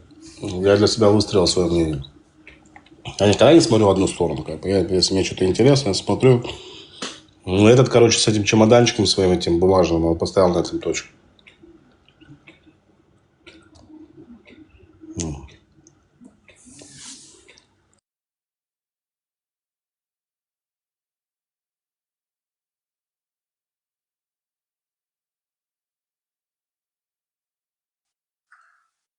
Ибрагим, промотай назад, там что-то я пропустил, там вот это все. Что-то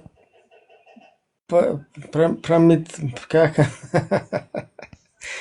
Прометей. Парма того мечал.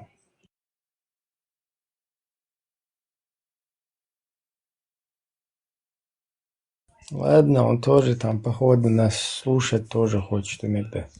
Он уже очень долго, брат, сидит. Ибрагим, он круглыми сутками реально вот так заходит к ребятам, чтобы к ребятам тоже люди приходили. Он, может, даже спит. Может быть. Не, я тоже тут иногда под вас засыпаю. Ну, допустим, ветеран, то, что речь говорит, ну, прям хотелось бы, чтобы молодежь слушала именно речь ветерана, потому что все настолько аргументировано, настолько от сердца, от души. То есть, ну, не убавить, не прибавить, да, то, что говорит ветеран. Это 100%. Ветеран наш брат, он красавчик. У него действительно чисто мыслит, он молодец. Вот я хочу задать всем вопрос. Вот вы говорите, вот мы сидим здесь, засыпаем там, просыпаемся, засыпаем, просыпаемся. Я тоже иногда засыпаю. Вот скажите, у вас время как бежит? Вот, Ибрагим, у тебя лично вот как время бежит, короче? Вот насколько быстро, Ибрагим? Вот неделя, вот был этот, короче, понедельник, понимаешь, а сейчас уже вот это... Ну, с возрастом я вот наблюдаю, как бы быстрее время, относительно, да, вот моих каких-то наблюдений. Например, у тебя есть этот сейчас искусственный интеллект рядом с тобой? Ну да. Маршал Думасаги. Маршал Думасаги. Вот как ты говоришь, самые вот чудесные годы это школьные. Там ты ждал, когда эта школа закончится. А вот после этого уже время идет. Вот, как тебе сказать, после 33 уже время быстрее бежит. А вот я хотел, кажется. я не просто так эту тему задел. Я хотел вот сейчас, чтобы Ибрагим зашел в искусственный интеллект и нашел хадис, где пророк говорит там, короче, что время, когда ускоряется, про ускорение времени, короче, вот когда время бежит, что это означает, вот, короче, вот я хочу, чтобы он зашел вот сейчас вот туда, и я хочу продолжить тему на эту, там очень интересные вещи. Ну, я слышал тоже хадис, что...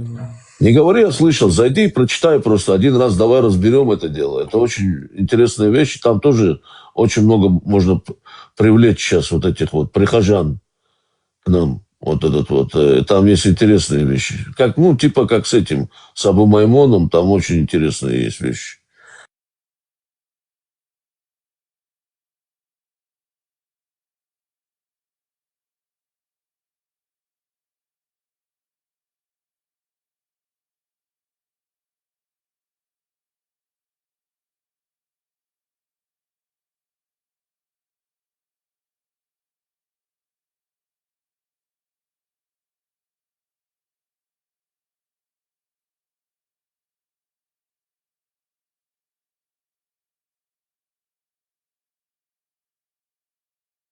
Ты нашел это? Ты можешь полностью его процитировать сейчас мне и с нумерацией, то есть вместе с этим передатчиком хадиса? Сейчас уточню детали. Конечно. Вот хадис из Сахиха Бухари, номер передатчика Бухари, да будет доволен им Аллах, передал, что посланник Аллаха, мир ему и благословение, сказал: час не наступит, пока не сразятся две большие группы, между которыми будет великое кровопролитие, хотя призыв у них будет один, пока не появится около 30 лжецов, каждый из которых будет утверждать, что он посланник Аллаха, пока не будет забрано знание, пока не участятся землетрясения, пока время не станет проходить быстрее, пока не распространятся смуты, пока не умножится убийство, пока богатство не станет настолько обильным, что человек будет искать, кому дать закят, и никто не захочет его принять, пока люди не начнут соревноваться в строительстве высоких зданий, пока человек, проходя мимо могилы другого, не скажет: «О, если бы я был на его месте», и пока солнце не взойдет с запада. Когда оно взойдет, все люди уверуют, но тогда уже не принесет пользы вера тому, кто не уверовал прежде. И час наступит столь внезапно, что двое будут торговать тканью и не успеют завершить сделку. Человек надоест молоко своей верблюдицы и не успеет его выпить. Человек будет чинить водоем для скота и не успеет напоить животных. Человек поднесет кусок пищи ко рту и не успеет его съесть. А про мочу верблюда есть там, будет пить, что будут многие пить? Сейчас гляну. Нет, в хадисе про признаки судного дня, о котором мы говорили. Смотри, сконцентрируйся на вот этом моменте в хадисе, в котором... Ускорение времени. Да, ускорение времени. Вот это вот процитирую. Почему это происходит? Поняла, сейчас. Да. В этой части хадиса говорится: передал Абу Хурайра, да будет доволен им Аллах, что посланник Аллаха, мир ему и благословение, сказал: пока не участятся землетрясения, пока время не станет проходить быстрее, пока не распространятся смуты, пока не умножится убийство. Аллаху Акбар, Аллаху Акбар, Аллаху Акбар. Сейчас. Еще есть именно о времени хадис, где вот именно подчеркнуто о том, что будет время ускоряться. И что ты нахрен стреляешь нормально, не передаешь вот это. Ты как-то цепляешься, когда говоришь. Что-то какая-то дерзкая у тебя, и голос еще такой какой-то, знаешь, как будто... Сейчас точную формулировку, одну секунду. Таких хадисов немного, И по сути это Чё с основные. тобой? Чё у тебя Сахих- за скрипы там? Нормально не можете, что ли, там торчки настроить свой AI? Чё у тебя за выстрелы какие-то? Чё, не пойму.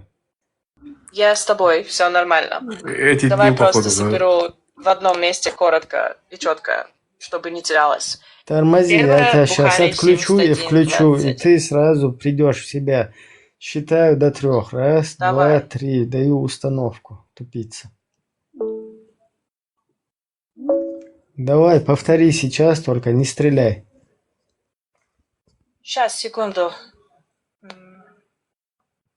Хорошо. Есть два самых часто цитируемых хадиса. Первый передал Абу Хурайра, и пророк мир ему сказал: «Не наступит час, пока не сблизится время». То есть пока время не станет проходить быстрее. Второй хадис передал Анас ибн Малик у Ат-Тирмизи, и там говорится подробнее. Год будет подобен месяцу, месяц неделе, неделя дню, день будет как Вот про час, это я говорю. а час словно вспышка огня. Вот точная формулировка без спешки. Все, давай, салам алейкум. Ва алейкум салям ва рахматуллахи ва И мать сказал, что и когда это... Видел, как она посунет, я ей коротко Вот дал, теперь она докажи, еще что длиннее. ислам это не истина. Докажи, что это не истина. Вот теперь. Не, ну то, что она не мусульманка, это точно, как бы, так, как она разговаривала. А в чем... Какая-то она дерзкая Там вообще для мусульманки. Что она такого сказала, что тут? Время стареешь, ты Она всё равно сказала, кажется, что этот, время. она сказала, что этот хадис более подробный, который идет именно от Ибн Ануса. Ибн Анус передачи. От Хурайра. Не, Хурайра, да, но Ибн Анус, он более подробно Не, растолковывает. вот смотри, а что этот человек не знает, если он там вот, если он не сказал бы, что человек не догоняет, что время быстрее, кажется, вот так идет. О, вот это я сейчас передам. Я сейчас передам. Час как вспышка, потом неделя, как что он сказал, день как... А ну еще раз поставь это, Ибрагим, послушай. Подождите, все молчите. Уважаемый Рамзан Ахматович, саляму алейкум ва рахматуллахи ва баракату, вассалату Вассалям, я Рамзан. Самый смачный салат вам. Смирно. Маршалду, я Рамзан, маршалду. Ассаламу алейкум, да. Шалом, да. Худа. Во-первых, поздравляю. Я целую, Рамзан Ахматович, мы вас целую неделю ждем. Как у вас здоровье? Да, у меня лучше, чем вчера, да. А то, что меня там в рекламе показывают, я опухший, как баклажан, это неправда, да. Это монтаж это? Это шантаж, монтаж, это мы купили, Китай, Митай, там, знаешь, у нас связь китайцы. У них тоже такие баклажаны. А глаза почему у тебя внутрь зашли? У меня внутрь заходит и уходит. Это мы придуманные баклажаны. Как это называется? Новое это... Как мы придумали, американцы это, вы знаете это. Рамзан Ахматович, вы не это самое, вы не видите, что не чувствуете, что вы превращаетесь в Абдуллатипа. А вы говорите, что я живу в Чечне, я не живу в Чечне, я живу во Франции, понимаешь, да? Это совсем другое, это вы манекен. сейчас, вы когда говорите, такое ощущение, что вы из Рамзана Ахматовича в Абдуллатипова перевоплощаетесь. Кто Абдул-Муталиб, это, я не знаю, вот какой-то Муталиб, это дагестанский, какой-то придуманный, да. Может, это чмошника, короче, как это называется, Тумсо, Мумсо, ты меня обозваешь, короче, будешь, да. Это вонючий, Тумсо, тоже ты на меня будешь приписать. Я ему, чтобы рот закрыл, он 2 миллиона евро дал.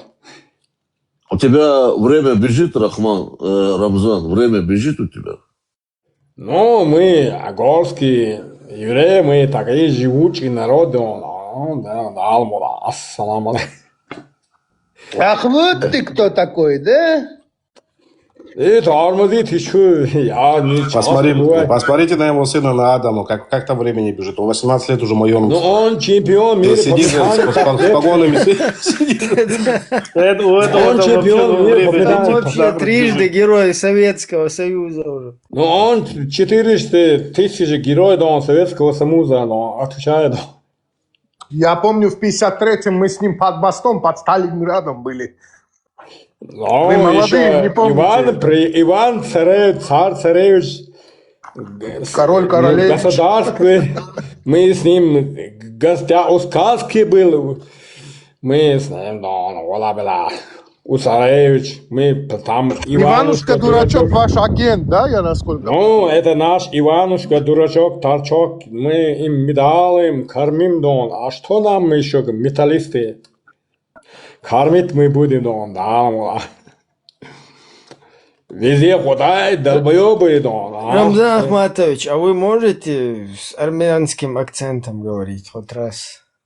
Тормозите, что? Не Что ты на армяне напал?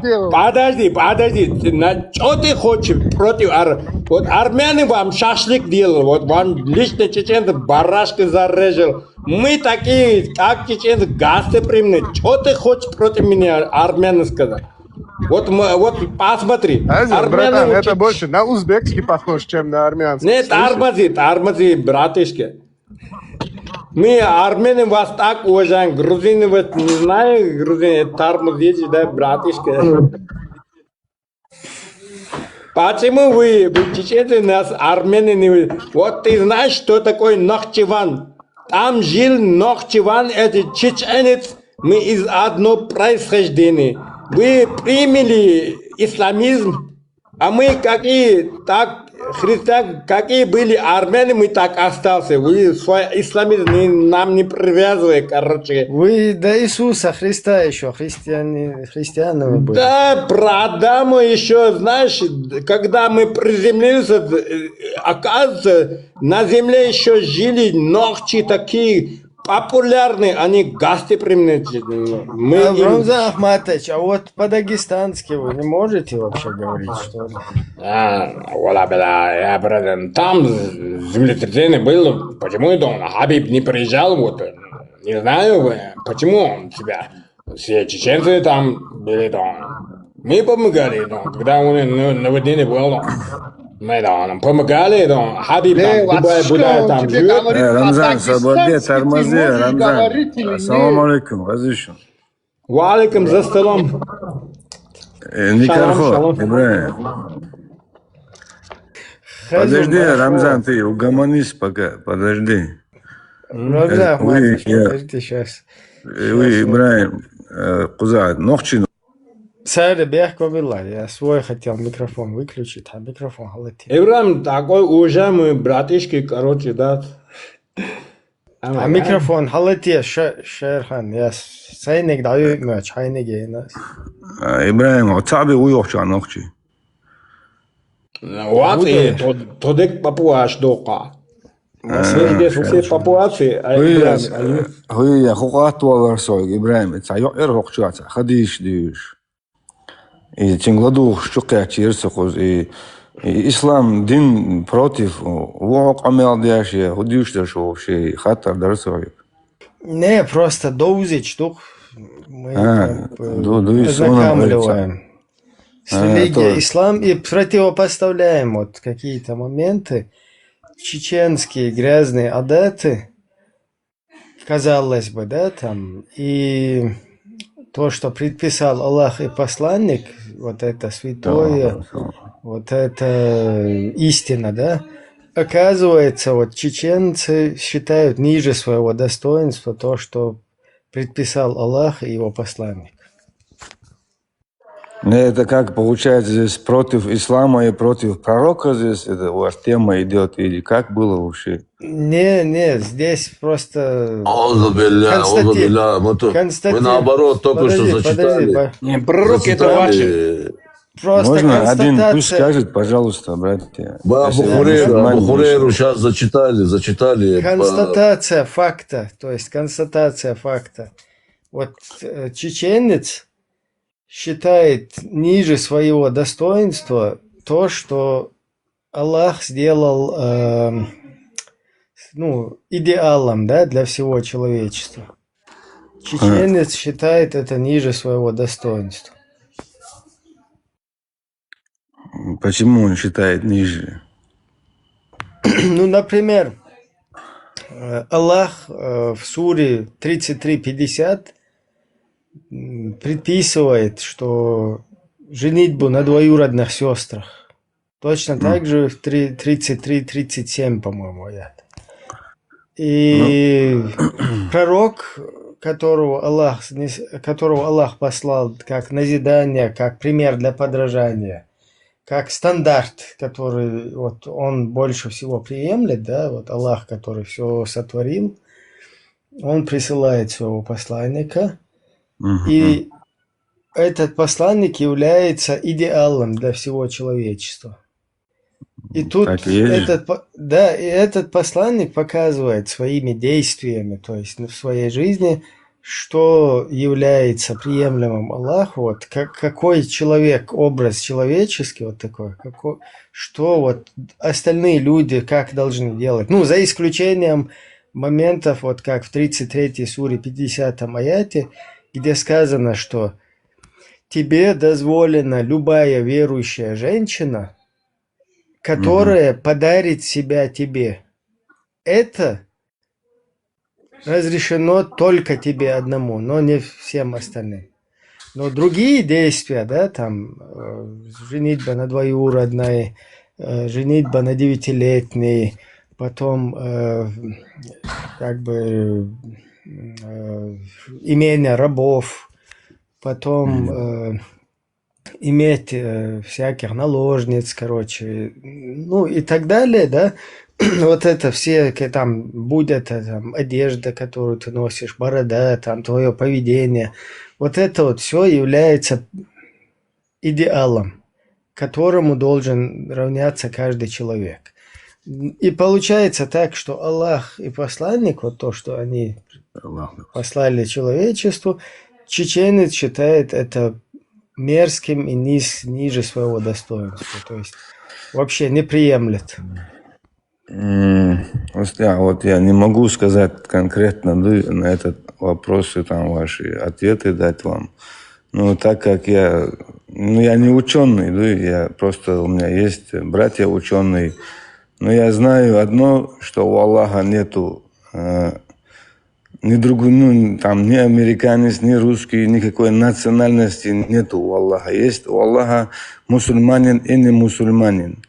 А национальности, почему мы разделились на национальности, это только один Аллах знает.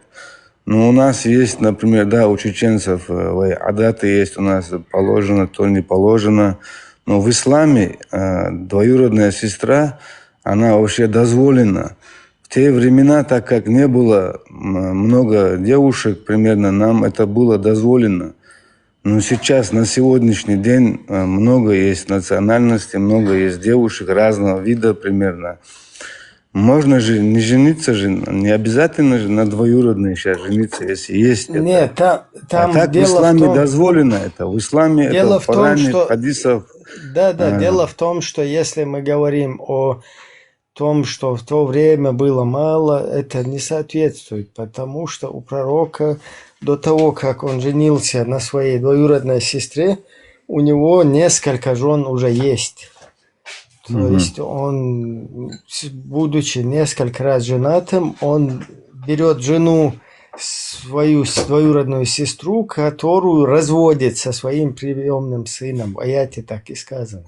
То есть аят не спосылается, чтобы развелись вот этот вот приемный сын с его двоюродной сестрой, а пророк потом женился на этой своей двоюродной сестре. И там, например, у пророка 11 жен, когда и несколько наложниц, в это время Абу Хурейра, его близкий, короче, ну, который ему всегда помогал, там рядом камни, еще что-то подносил. Этот Абу Хурейра спрашивает, в хадисе так и сказано четко, что о посланник, как бы я не имею возможности жениться, не оскопить ли меня, ну, то есть, как мужское вот это дело себе, его вот так вот, как бы не поступить ли мне? И пророк ему говорит, для тебя будет лучше, если ты его, короче, отсечешь там. При всем, Ибраим, при может всем, быть, в то время это было. При В то всем, время при так, всем как при не том, было. что у него Брат, несколько Коран самого... до конца времен, до судного дня он не Да, спослан, брат. Ты не можешь у сказать, в то пророка там время... много жен Он до есть, да, судного дня. у него есть много жен, наложниц, и Абу Хурейра говорит, ну, типа, это бацкса даже. Одну жену я не могу даже содержать, у меня нет возможности. Что мне сделать? И пророк ему говорит, для тебя будет лучше, если ты эту, короче, вот такая вот ситуация. И тут как-то не сходится то, что мало кого-то было или много, там вроде всех достаточно всем. Просто нужно было распределять это как-то, но пророку все-таки больше. Да, все равны, но кто-то равнее оказывается.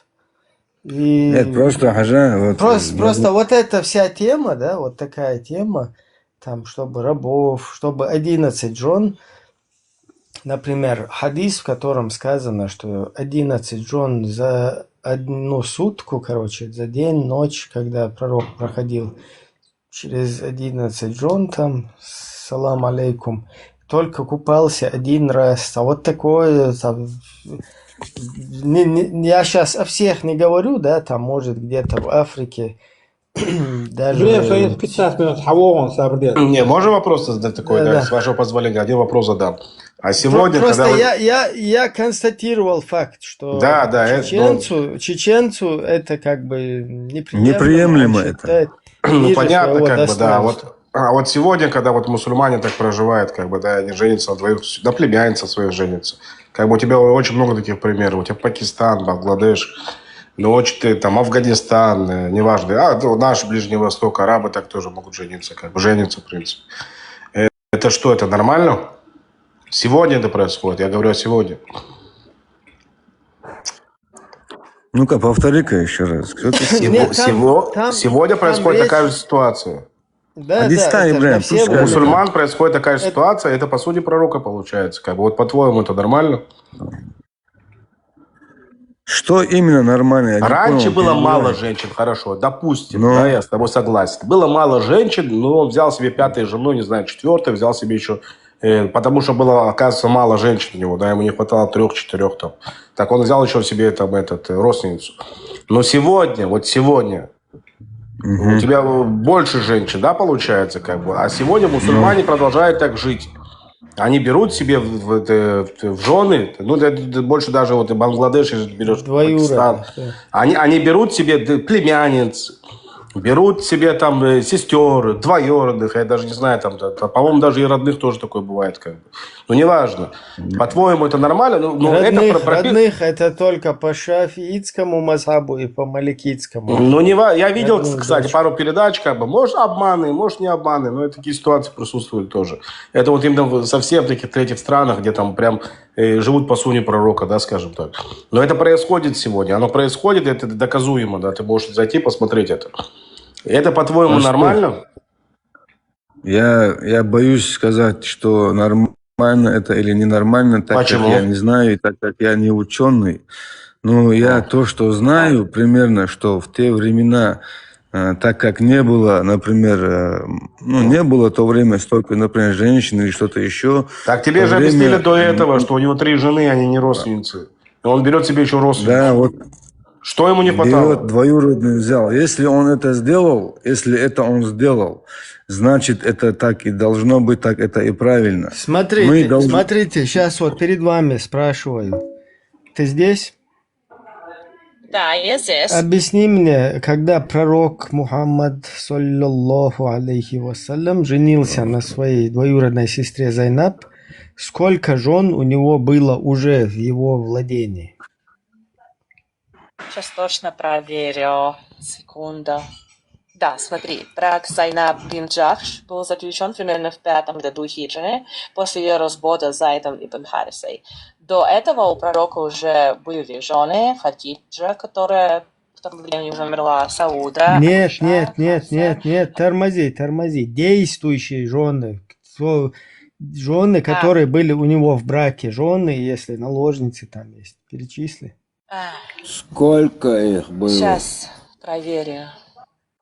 Да, понял. На момент брака с Зайнаб бин Джахш у него уже были 4 жены. Сауда, Айша, Хафса и Салама. После заключения брака Зайнаб стало 5. Наложниц в тот момент не было. Мария Аль-Кутия появилась позже. Зайнаб переводится с арабского Зайнаб, это ебучка. Прикинь, Джахш, Ибн Джахш, это сын, дочь ослицы. Ну, неважно, разговор не об этом. Просто как бы вот сегодняшний мозг должен рассуждать так. У него было просто элементарное сексуальное увлечение, как бы. Все. Вы слышите, как GPT сейчас подстреливал, да? Так, тук-тук-тук-тук-тук-тук, нормально. Это не...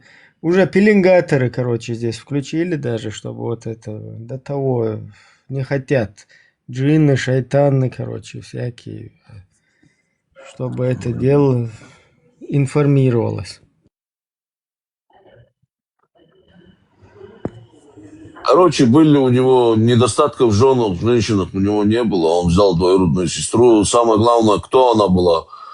Она была его приемного сына, жена до этого. Он их развел и забрал ее себе, короче. То есть она ушла к этому. Понимаешь, это здесь... Двойной такой короче, она вдруг, он ее увидел в ночнушке один раз. Ну, у него походу, у него походу было 4 жены было походу до того. Комплимент ей сделал, там такой, ой, какая у тебя красивая ночнушка, какая красивая у тебя. Подожди. Когда он ее, у Заида забрал, за Заида кого он выдал, спроси. Сейчас, один момент, интересно. Скажет, не знаю, потому что там чуть копаться надо.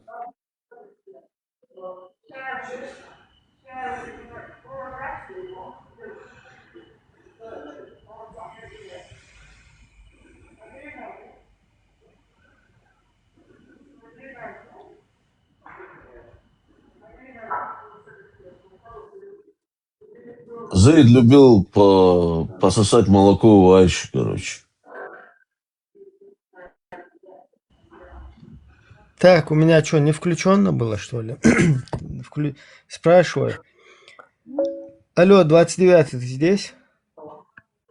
Да, я здесь. Просто смотри, когда браком Зайнаб. Вот, когда Заид когда пророк развел Заида с Зайнаб и женился на Зайнаб, то какую жену он привел Заиду? Кого он женил на Заиде? Понял. Сейчас посмотрю. Согласно источникам, пророк не разводил Зайда. Зайд сам хотел развестись. Не, это мне не интересно, твое вот это, отмазки твои.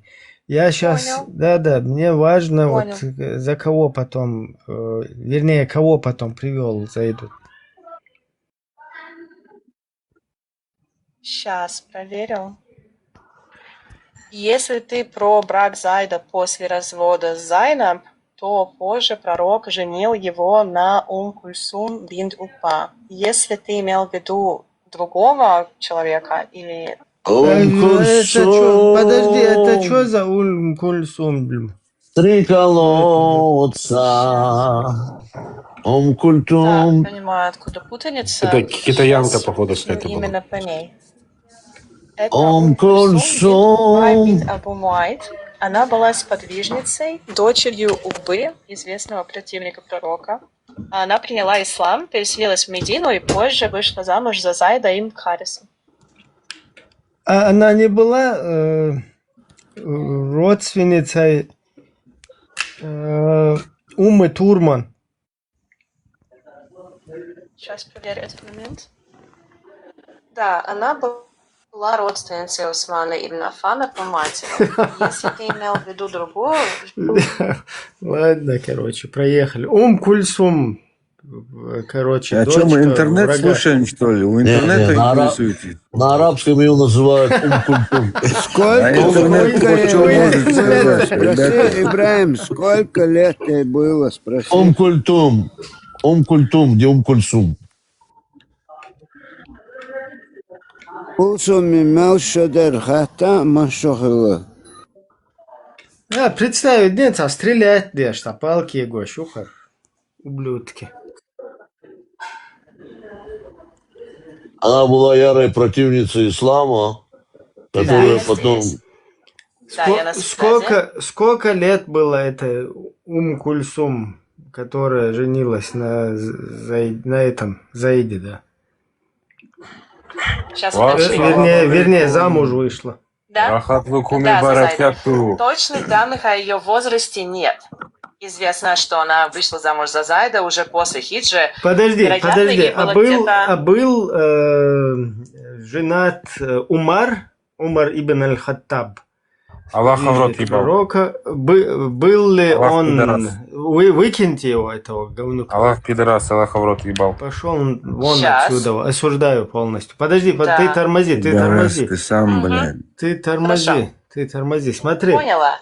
Подожди. Умар ибн аль-Хаттаб, тормози. Он женился на внучке пророка. И сколько ей было тогда лет? Поняла, проверяю. Если ты про Кульсум, дочь Али и Фатимы, внучку пророка, то в некоторых суннитских источниках... Окей, давай. Хорошо. Часто указывают, что при заключении брака ей было около 10 лет. Или Все, немного больше. салам алейкум. Да. Салам алейкум. Алейкум ассалам. Давай. То есть Умар тоже у нас недалеко последовал примеру и привел внучку пророка, дочку Али и Фатимы. Тоже она, кстати, Кульсум, короче. Умма Турман. Его нельзя обвинять, Ибраим. И он тоже десятилетний, но он может галвала, там он может тоже там ошибиться и так далее. Он не пророк все-таки. Вот Мухаммад Дина Гдалиеш, да, он последовал пути. Не, пророк избавил его, получается, от взрослой женщины, и дал ему шанс жениться на молодой, точнее на маленькой. Да, дорогу открыл. Смотри, еще вопрос. Так, смотри, еще вопрос. Когда он на ней женился, ему сколько-то тогда было? Умар ибн аль-Хаттаб. Сейчас. Проверю. Если ты имеешь в виду брак Умара с Кульсум, то по распределенным оценкам ему было примерно 46-47 лет. Нормально, мой ровесник. Да, по возрасту близко. Халиф, да, невозможно так. Ровесник Цахила Мухаммада. Если Мухаммад женился... Не, ему 46-47 было, а внучке пророка было 10. Нормально тоже, что? Ну, сын ровесник Цахила Умар. Ассаламу алейкум. Ва алейкум ассалям. У Алексус нужно говорить. Еще он приходил вообще жениться на дочери. Он и Абу Бакр на дочери Мухаммеда, на Фатиме. Фатима, Мухаммед отказал, сказал, она маленькая еще и выдал за Али. Давайте сейчас я спрошу. За Али, когда она выросла, или Али потом уже был помоложе? У Кефирши спрашиваю. Кефирша, ты здесь? Да, я здесь. Смотри, Скажи, что именно по Умару. Кефирша. Приходили ли свататься к пророку свате Бабариха или как там? Короче, этот Абу Бакр и Умар, хотели ли они взять в жены Фатиму, дочку пророка? То есть приходили они свататься? Сейчас уточню. Да, в некоторых источниках передается, что и Абу Бакр, и Умар действительно сватались к Фатиме, дочери пророка. И пророк отказал им, сказав... Да, продолжай. Сказав, что она еще молода, а позже выдал ее замуж за Али. Окей. Смотри, как молода? Сколько ей было, когда ее Али взял в жены? Сейчас. Если именно по возрасту Фатимы, то тут нет единого мнения. Часть сообщает, что ей было примерно 15, другие считают А почему 18. она тогда считается молодой? Выдать их за Абу Бакра или Умара, ее выдать. Она тут молодая, а сам пророк Абу Бакаровскую дочку в 9 лет берет. Это как понимать, молодая? Сейчас проверю. Это один из самых обсуждаемых вопросов в исламской истории. В суннитской традиции ученые предлагают несколько объяснений. Она еще молода в отношении Фатимы, часто понимает, что она была слишком юной именно для значительно более старших женихов, а Али был ближе к ней по возрасту. Другая линия объяснения в том, что пророк изначально предпочитал выдать ее именно за Али, и формулировка про возраст понималась как вежливый отказ. Окей. Что касается Такое Айши... себе. А подожди. традиции- Значит, Умар сначала хотел засвататься к Фатиме, ему отказали, и потом он засватался к дочке Фатимы, так? Сейчас уточню. Сначала за маму хотел выйти, потом за дочку. Вернее, жениться Если речь хотел. именно о внучке пророка. Да, если о внучке пророка, дочери Фатимы, то да, сначала было сватовство к Фатиме. Короче, и сначала много лет маму спустя хотел уже привести, а потом Да. дочь привел. Да. Ну, Сначала хотел засвататься к маме. По сунне, Да. неплохо. Нормально. Да. Тебе тоже Да. нормально? Ты тоже думаешь, что это? Нормально? Я так, да? стараюсь понять факты. Давай тогда, салам алейкум. Она еще не отучилась, она только учится. Вот набирает. Она поругала тебя, Ибрагим, она сказала тебе факты. Не, я просто прикалывался. Короче, такая у нас ситуация. Я не знаю даже, 10 лет. Хаттаб ибн Хаттабыч привел. Потом 9 лет. Тут нам отмазывали, короче, что ей было 19, туда-сюда. Тут у нас и Умар тоже. И, кстати, когда Абу Бакр сватался к Фатиме, сколько ей лет было? Еще хочу спросить. Салам алейкум. Когда Абу Бакр сватался к Фатиме, сколько лет было Фатиме и сколько лет было Абу Бакру Сиддику? Валейкум ассалам. Сейчас точнее проверю. Спасибо, что подождал. В хадисе говорится, что Абу Бакр и Умар сватались к Фатиме, а пророк ответил, она еще молода. Точный Не возраст в этом повторяйся, хадисе не повторяйся. Согласно этим преданиям, резко вычисли, ты же там каратистка, короче, суперменша. Быстренько вычисли, сколько было Абу Бакру. Ну это да, время, смотри. и ей. Примерно так. Фатиме, вероятно, было около 15 лет, а Абу Бакру примерно 47-49. Ну, это как бы не 9 уже, если 15. Окей, давайте. Да, понимаю твою. Соответствие. Абу Бакри, Мухаммады, Омари, ровесник Шхальба, Сани Халкин. Подожди. А вот еще вопрос для чеченцев я хочу вот специально. Это отдельно для чеченцев. смотри. Так, салам алейкум, смотри. Абу Бакар, когда... Валейкум ассалам. Рахматуллах. Когда Абу Бакар идет свататься к пророку, просит выдать Фатиму, Айша уже является женой пророка. Сейчас проверю хронологию. Алейкум ассалам. Если брать общепринятую суннитскую хронологию, то на момент сватовства Абу Бакра к Фатиме Айша уже была женой пророка по брачному договору. Вот хотя так, совместная жизнь нормальненько, началась вот позже. для чеченцев, да, вот кто слушает меня Да, и сейчас. это как раз и вызывает споры ученых. Да, очень нормальненько так. Этот привел его дочку, то есть вот два лучших друга, да, Абу Бакр и Мухаммад, два друга. Один друг приводит дочку своего друга, а тот друг, в свою очередь, сватается к дочке своего друга. И так они, получается, друг другу чуть не стали тестями. Вот такое, да? Машаллах. Ну так тренера не Это играют. правда, такая версия есть.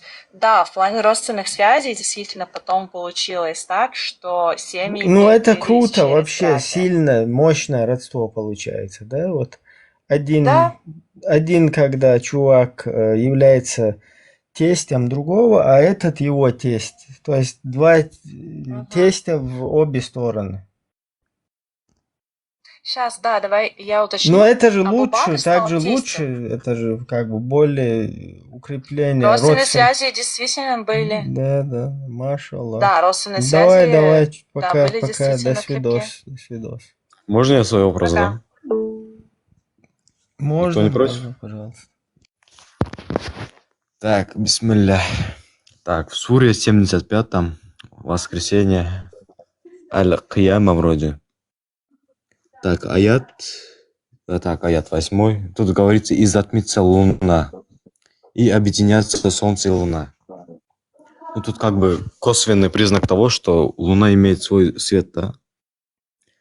И насчет «и объединятся солнце и луна». Я вспомнил другой хадис, где говорится, что солнце будет стоять над головой, и грешники будут утопать в своих грехах, в зависимости от конкретного тяжелого греха, да? Ну так что ж получается? Какому из этих аятов мы теперь должны верить? То есть из источников. Еще раз, что-то я пропустил. Можно повторить? Сура Воскресенье, 75. Аят 8 и 9. И затмится луна, и объединятся солнце и луна. Это от Крачковского перевод. Ну, как бы солнце и луна Окей, будут... солнце, луна упадет на солнце. Нет, Понятно, дальше. объединяться, это значит, это как затмение, вот когда луна прикрывает солнце, это единое. Да, затмение. Ну так, есть другой хадис, где говорится, что в судный день солнце будет стоять над головой. Как это совместить? Ну, Это говорит, что в том регионе, послушай, когда это произойдет, в том регионе солнце будет находиться в расположении дня, то есть над головой, когда день будет. Это объясняется день. Да.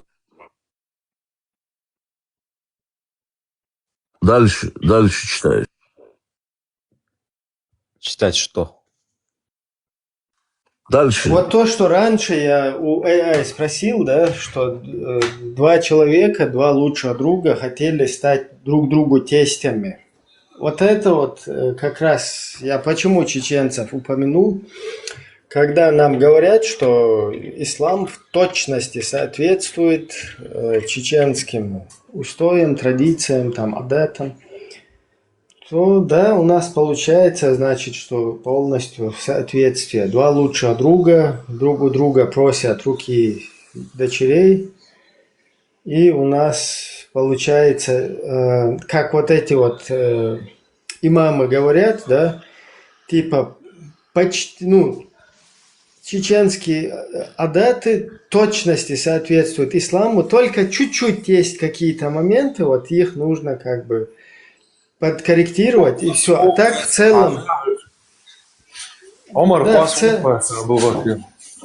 Да, в целом как бы все подходит. Единственное, вот какие-то моменты подкорректировать. Как раз я считаю, что вот этот момент нужно откорректировать, отказаться от чеченских грязных вот этих традиций, и чтобы два лучших друга могли друг другу стать тестями. И это не считали аморальным, и как бы мораль Всевышнего, его посланника, ее приняли.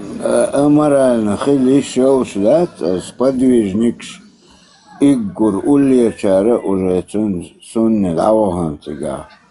А возрождение хили шоуш. Невозможно возродиться. Никакие эти не подходят законы ислама, не подходят адатам нашим чеченским. Иудаизм, да, но не ислам. Как не подходят? Ты что, такие красивые адаты? Примерно. Брат, извини, что я на русском, я так не смогу на русском. Вот объясню братьям, они, если что, пусть тебя переведят. Ажак энте охчуа дючага, кирми хумш дуэ охчуа, да, саками охчуа, деш всякие разные. И пример я лёвай цакеч нахан дуй, ислам дин ти ес душега примерно. Пайгамбарс ишшакяча гяльни, хэр ишна гяльни, на педофилию, да, ош хазда, переводится это все примерно. Цавайца педофилия лилуш санни, короче. И хумш да, лучуна, цахат тардуй, да дезвай хучун примерно. Охчуа, хэшун, дунян, мелду, короче, что-то хотим доказать, дуй, не знаю, что, короче, тут несут, короче, дуй.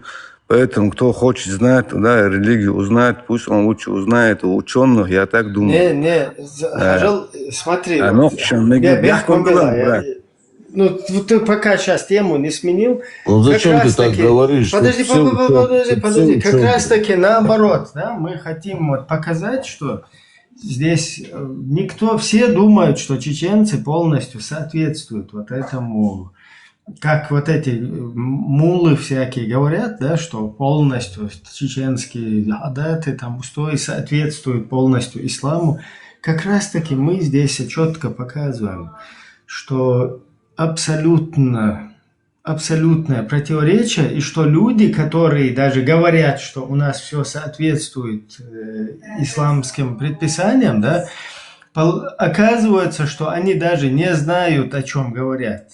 И это наоборот мы показываем, понимаешь, всем, как и тем, кто обманут вот этим, да, там, из чеченской среды, так и всем остальным, да, там, внешней публике, что, видите, вот такое у нас происходит. То есть нам вот это вот втюхнули, навязали, мы сейчас ходим за это топим, а по сути мы даже сами не знаем нифига, что это за идеология. Это очень опасно, я боюсь Аллаха, что я сейчас не так что-то скажу, выражусь, да, примерно. Я боюсь этого, поэтому вы тоже, бойтесь этого. То, что мы не знаем, мы говорим примерно. А вот, например, пророк и на еврейке женился же. Это не значит, что ты должен на еврейке жениться. У него же была еврейка жена примерно.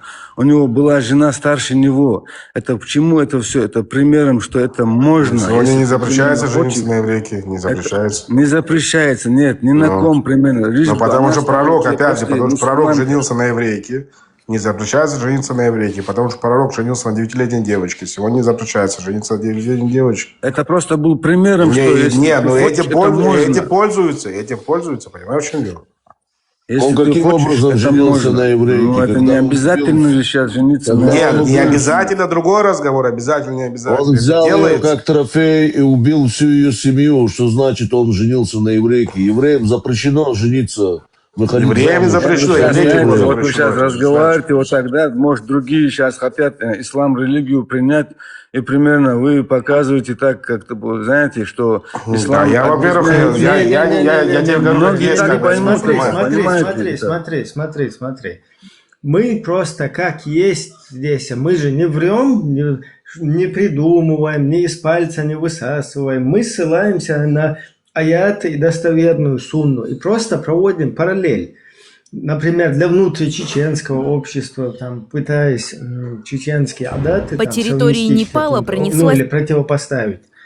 Но при всем при этом мы никого здесь не отбиваем. Просто людям, как есть, правду рассказать, а там они сами должны как бы думать, это им приемлемо. Вот, например, будут люди, которые наоборот скажут, как это там по кайфу, например, я не знаю, какие-нибудь там, которые там еще по деревьям где-то лазят, да, там, приносят жертву там своих братков, короче, у них, например, для них это будет, наверное, поближе как-то, им поприемлемо.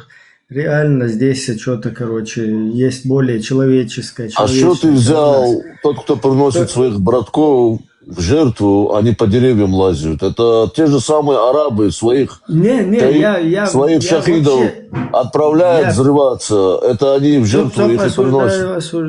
Они приносят в жертву своих братков. Говорим это братков, своих детей. Секундочку, можешь, Шерхан, а ты хочешь как бы скрывать от тех молодых людей, ты хочешь скрывать Коран, ты хочешь скрывать аяты, что ты не хочешь, чтобы они об этом знали? Вот они хотят проявить ислам. Ты должен от них скрывать эту информацию? Нет, это не то, что... Но это же достоверный источник, правильно, как бы Коран, правильно?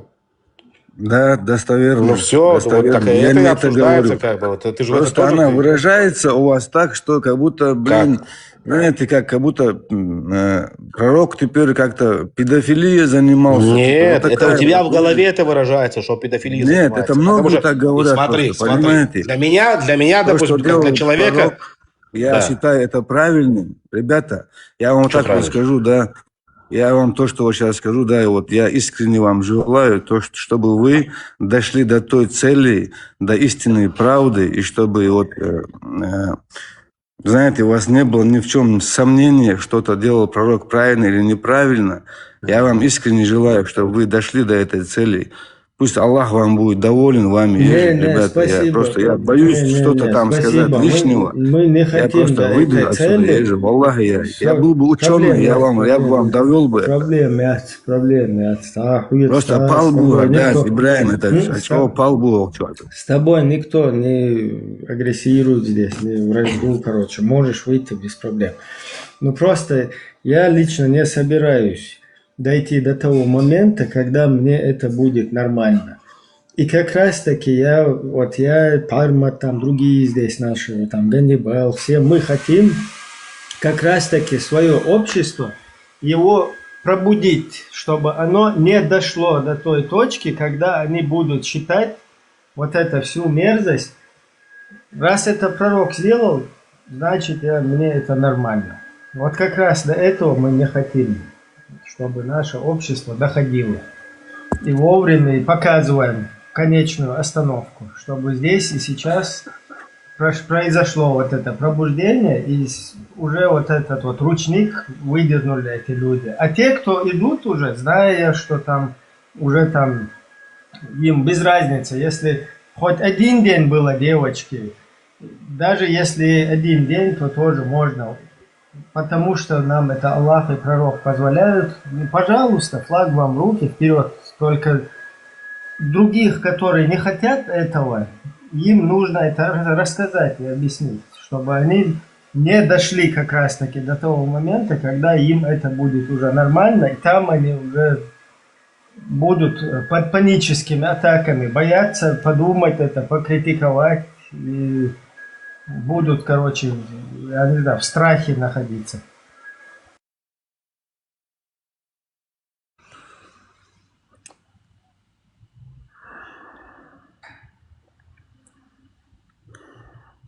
Короче, да, я то больше, кенты.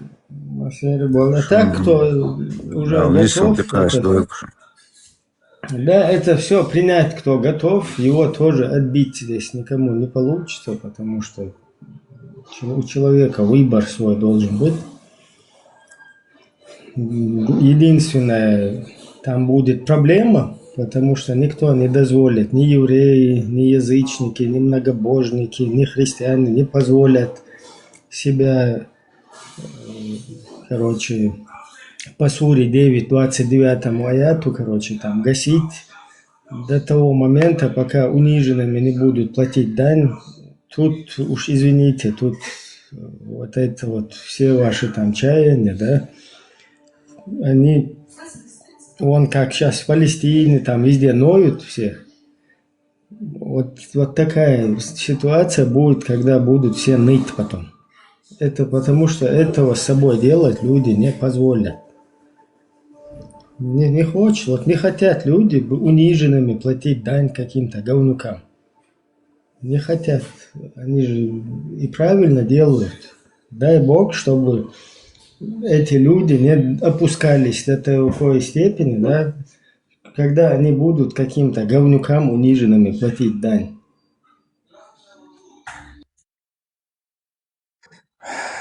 Не знаю, Ибраим, дань, не дань, я искренне вам желаю, братья, чтобы Аллах вами и нами всеми был доволен, и чтобы мы пришли к истине, и дай Аллах, чтобы мы все попали в рай.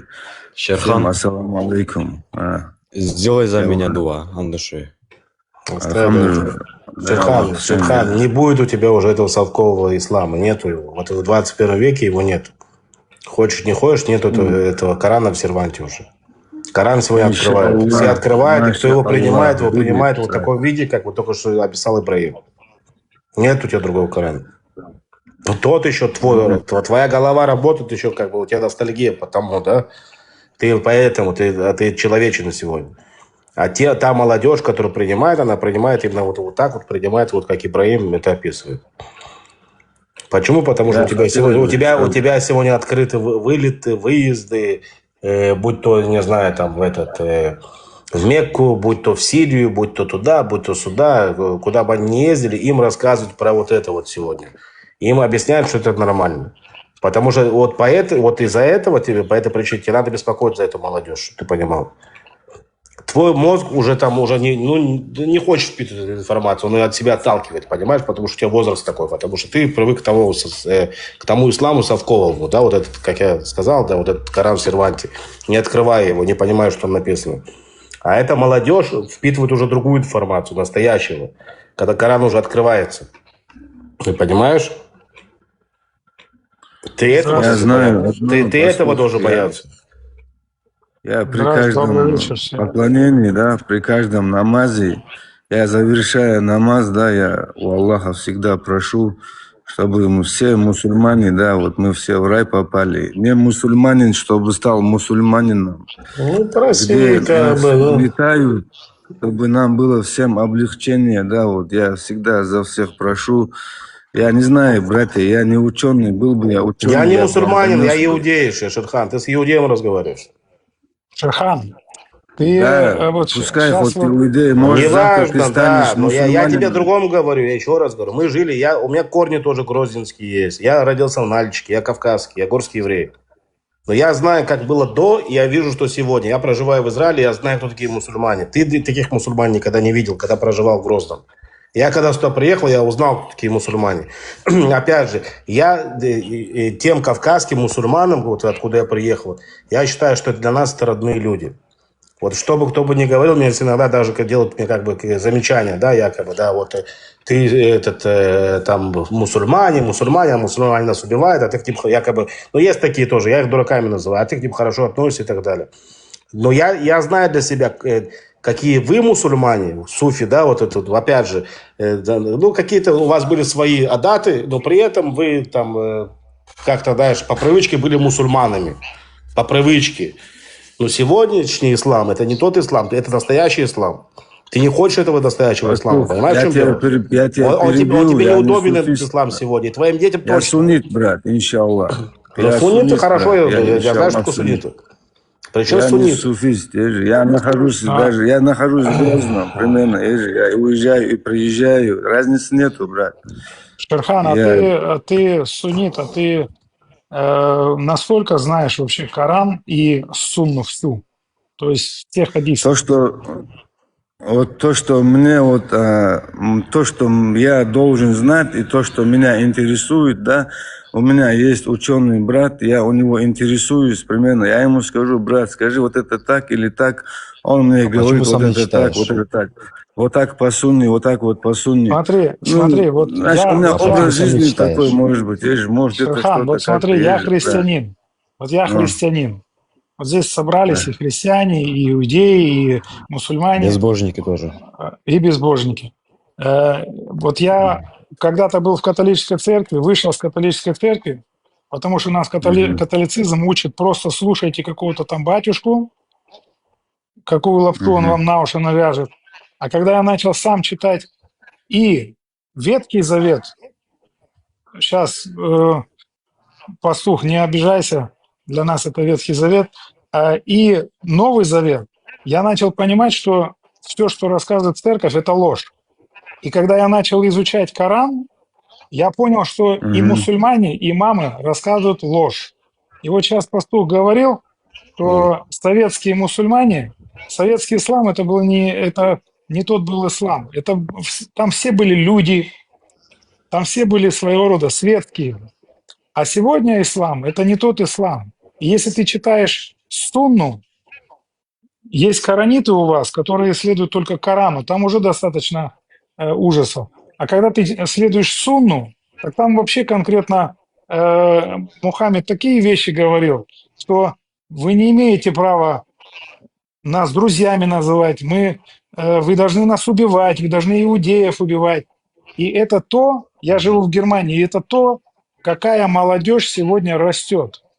Ежели только они начинают на самом деле заглядывать в бредятину, в бред конкретно, кто такой был Мухаммед, тогда они покидают ислам.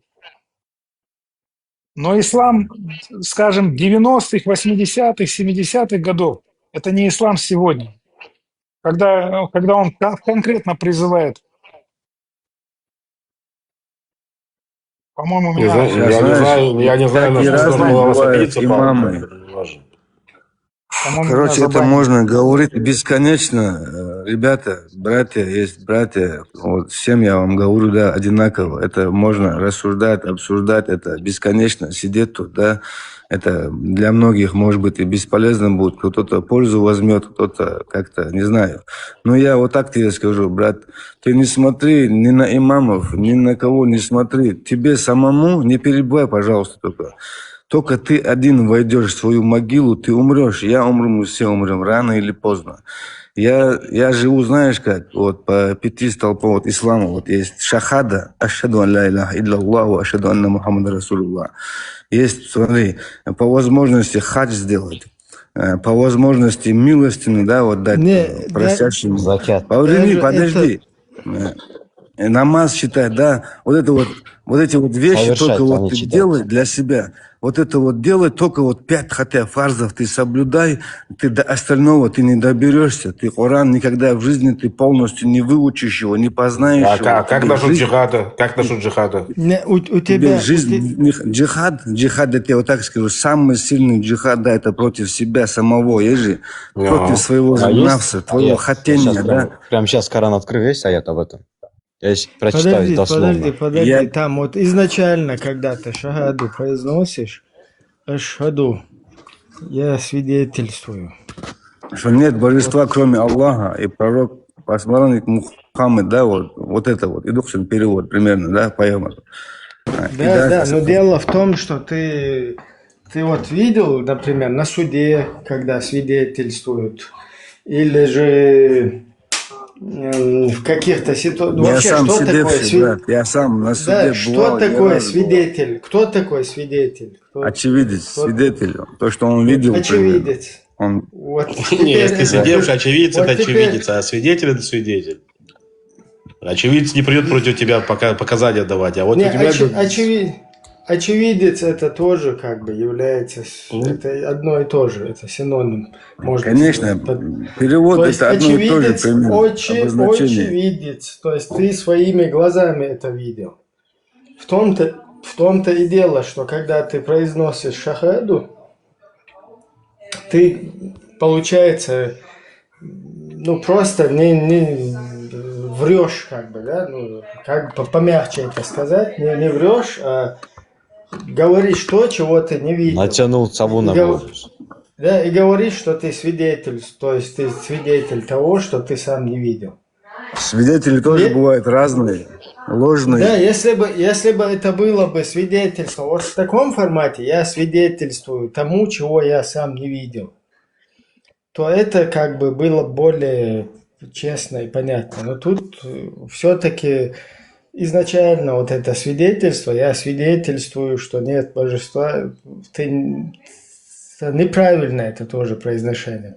Более правильное будет, если человек скажет, я верю, что нет божества, кроме вот этого. Значит, что я верю, вот это- Ибрагим, я верю в Аллаха, я Да, верю да. в посланника, Да, пророка да, Мухаммада, это, саллаллаху алейхи я не вассалям. сомневаюсь. Я это не видел, Маша Аллах. я не видел, Я я не не сом- видел, ни я пророка не не сомнев- видел, да. Иншаллах, я не увижу, и мы все сомневаюсь. это увидим. Я тебе просто хотел объяснить, что изначально эта шахада, она не как бы нелогична, что ли, да, потому что там чуть-чуть получается.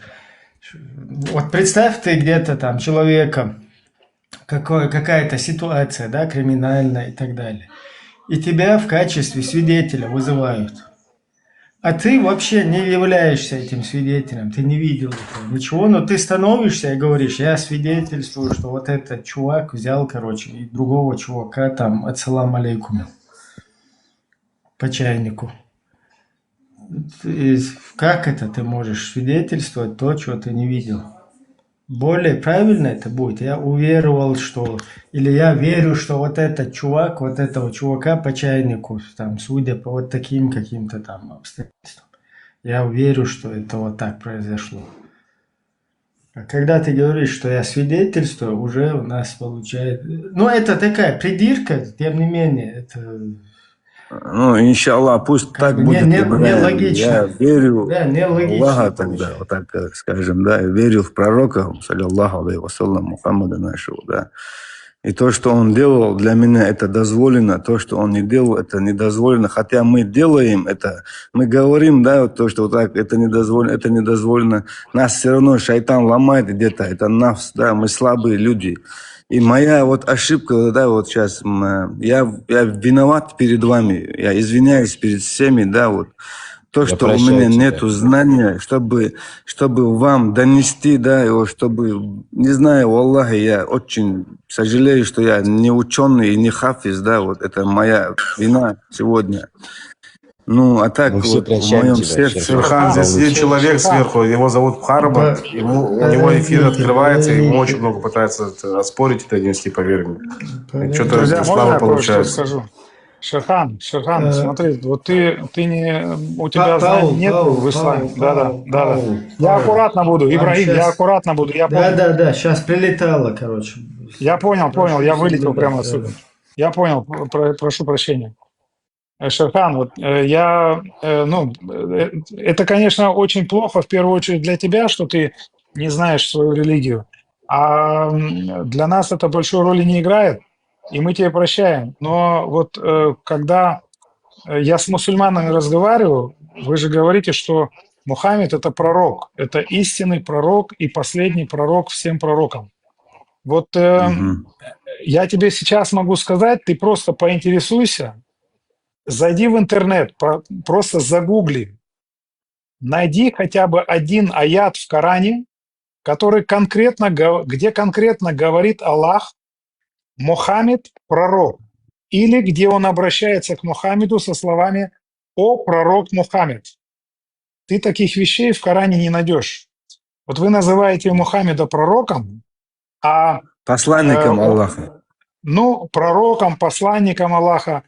Смотри, вот, во-первых, никак невозможно из Корана доказать, что Аллах – это тот же Бог Авраама, Исаака и Иакова, который обращался, это иудейский Бог, можно сказать, Йод-Хей-Вав-Хей, который явился в Иисусе Христе.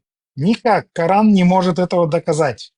Ни исторически, ни конституционально, то есть по тексту, ни археологически, никак абсолютно. Ну так В Библия же Коране, искажена. но нет, что Библия искажена, это говорят вам. Но ты в Коране также не найдешь ни одного стиха, где говорится, что Библия искажена. Наоборот, сура ты можешь проверить. Сура Давай, прямо 2.41. сейчас. Сура 2.41 конкретно 2.41. подтверждает Тору и Евангелие.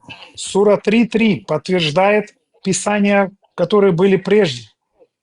Сура 2.89, 2.91, 2.101.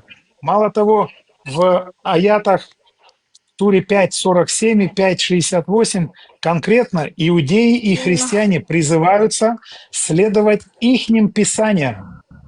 В суре 4.136 вам говорится, мусульманам конкретно, вы должны верить во все писания, которые и Мухаммеду якобы дано было, и во все писания предыдущие. У меня возникает всегда вопрос, неужели либо Аллах не знал, что Писание искажено, либо он подтверждал искаженные Писания, зная это, либо Писания не были искажены и нет искажены. Потому А что эти аяты не сегодня мы... отмененные, да? Нет, конечно, они не отмененные. У вас другие аяты отмененные, где приносятся аяты всегда мирные. Все мирные аяты Корана были отменены Коранами меча, то есть Нет, не сурами все, меча. братан. Я ну Шерхан, что говорит Павел? Говорит, мне запрещено об этом думать даже. Он говорит, я боюсь об этом думать, потому что я могу прийти, я могу прийти к тому, что я усомнюсь в этом. Ну, усомнюсь в Коране, усомнюсь в пророке и так далее. Обычный, среднестатистический обыватель, которому рассказали все розово, пушисто, как и мне это рассказывали. И напугали еще, да?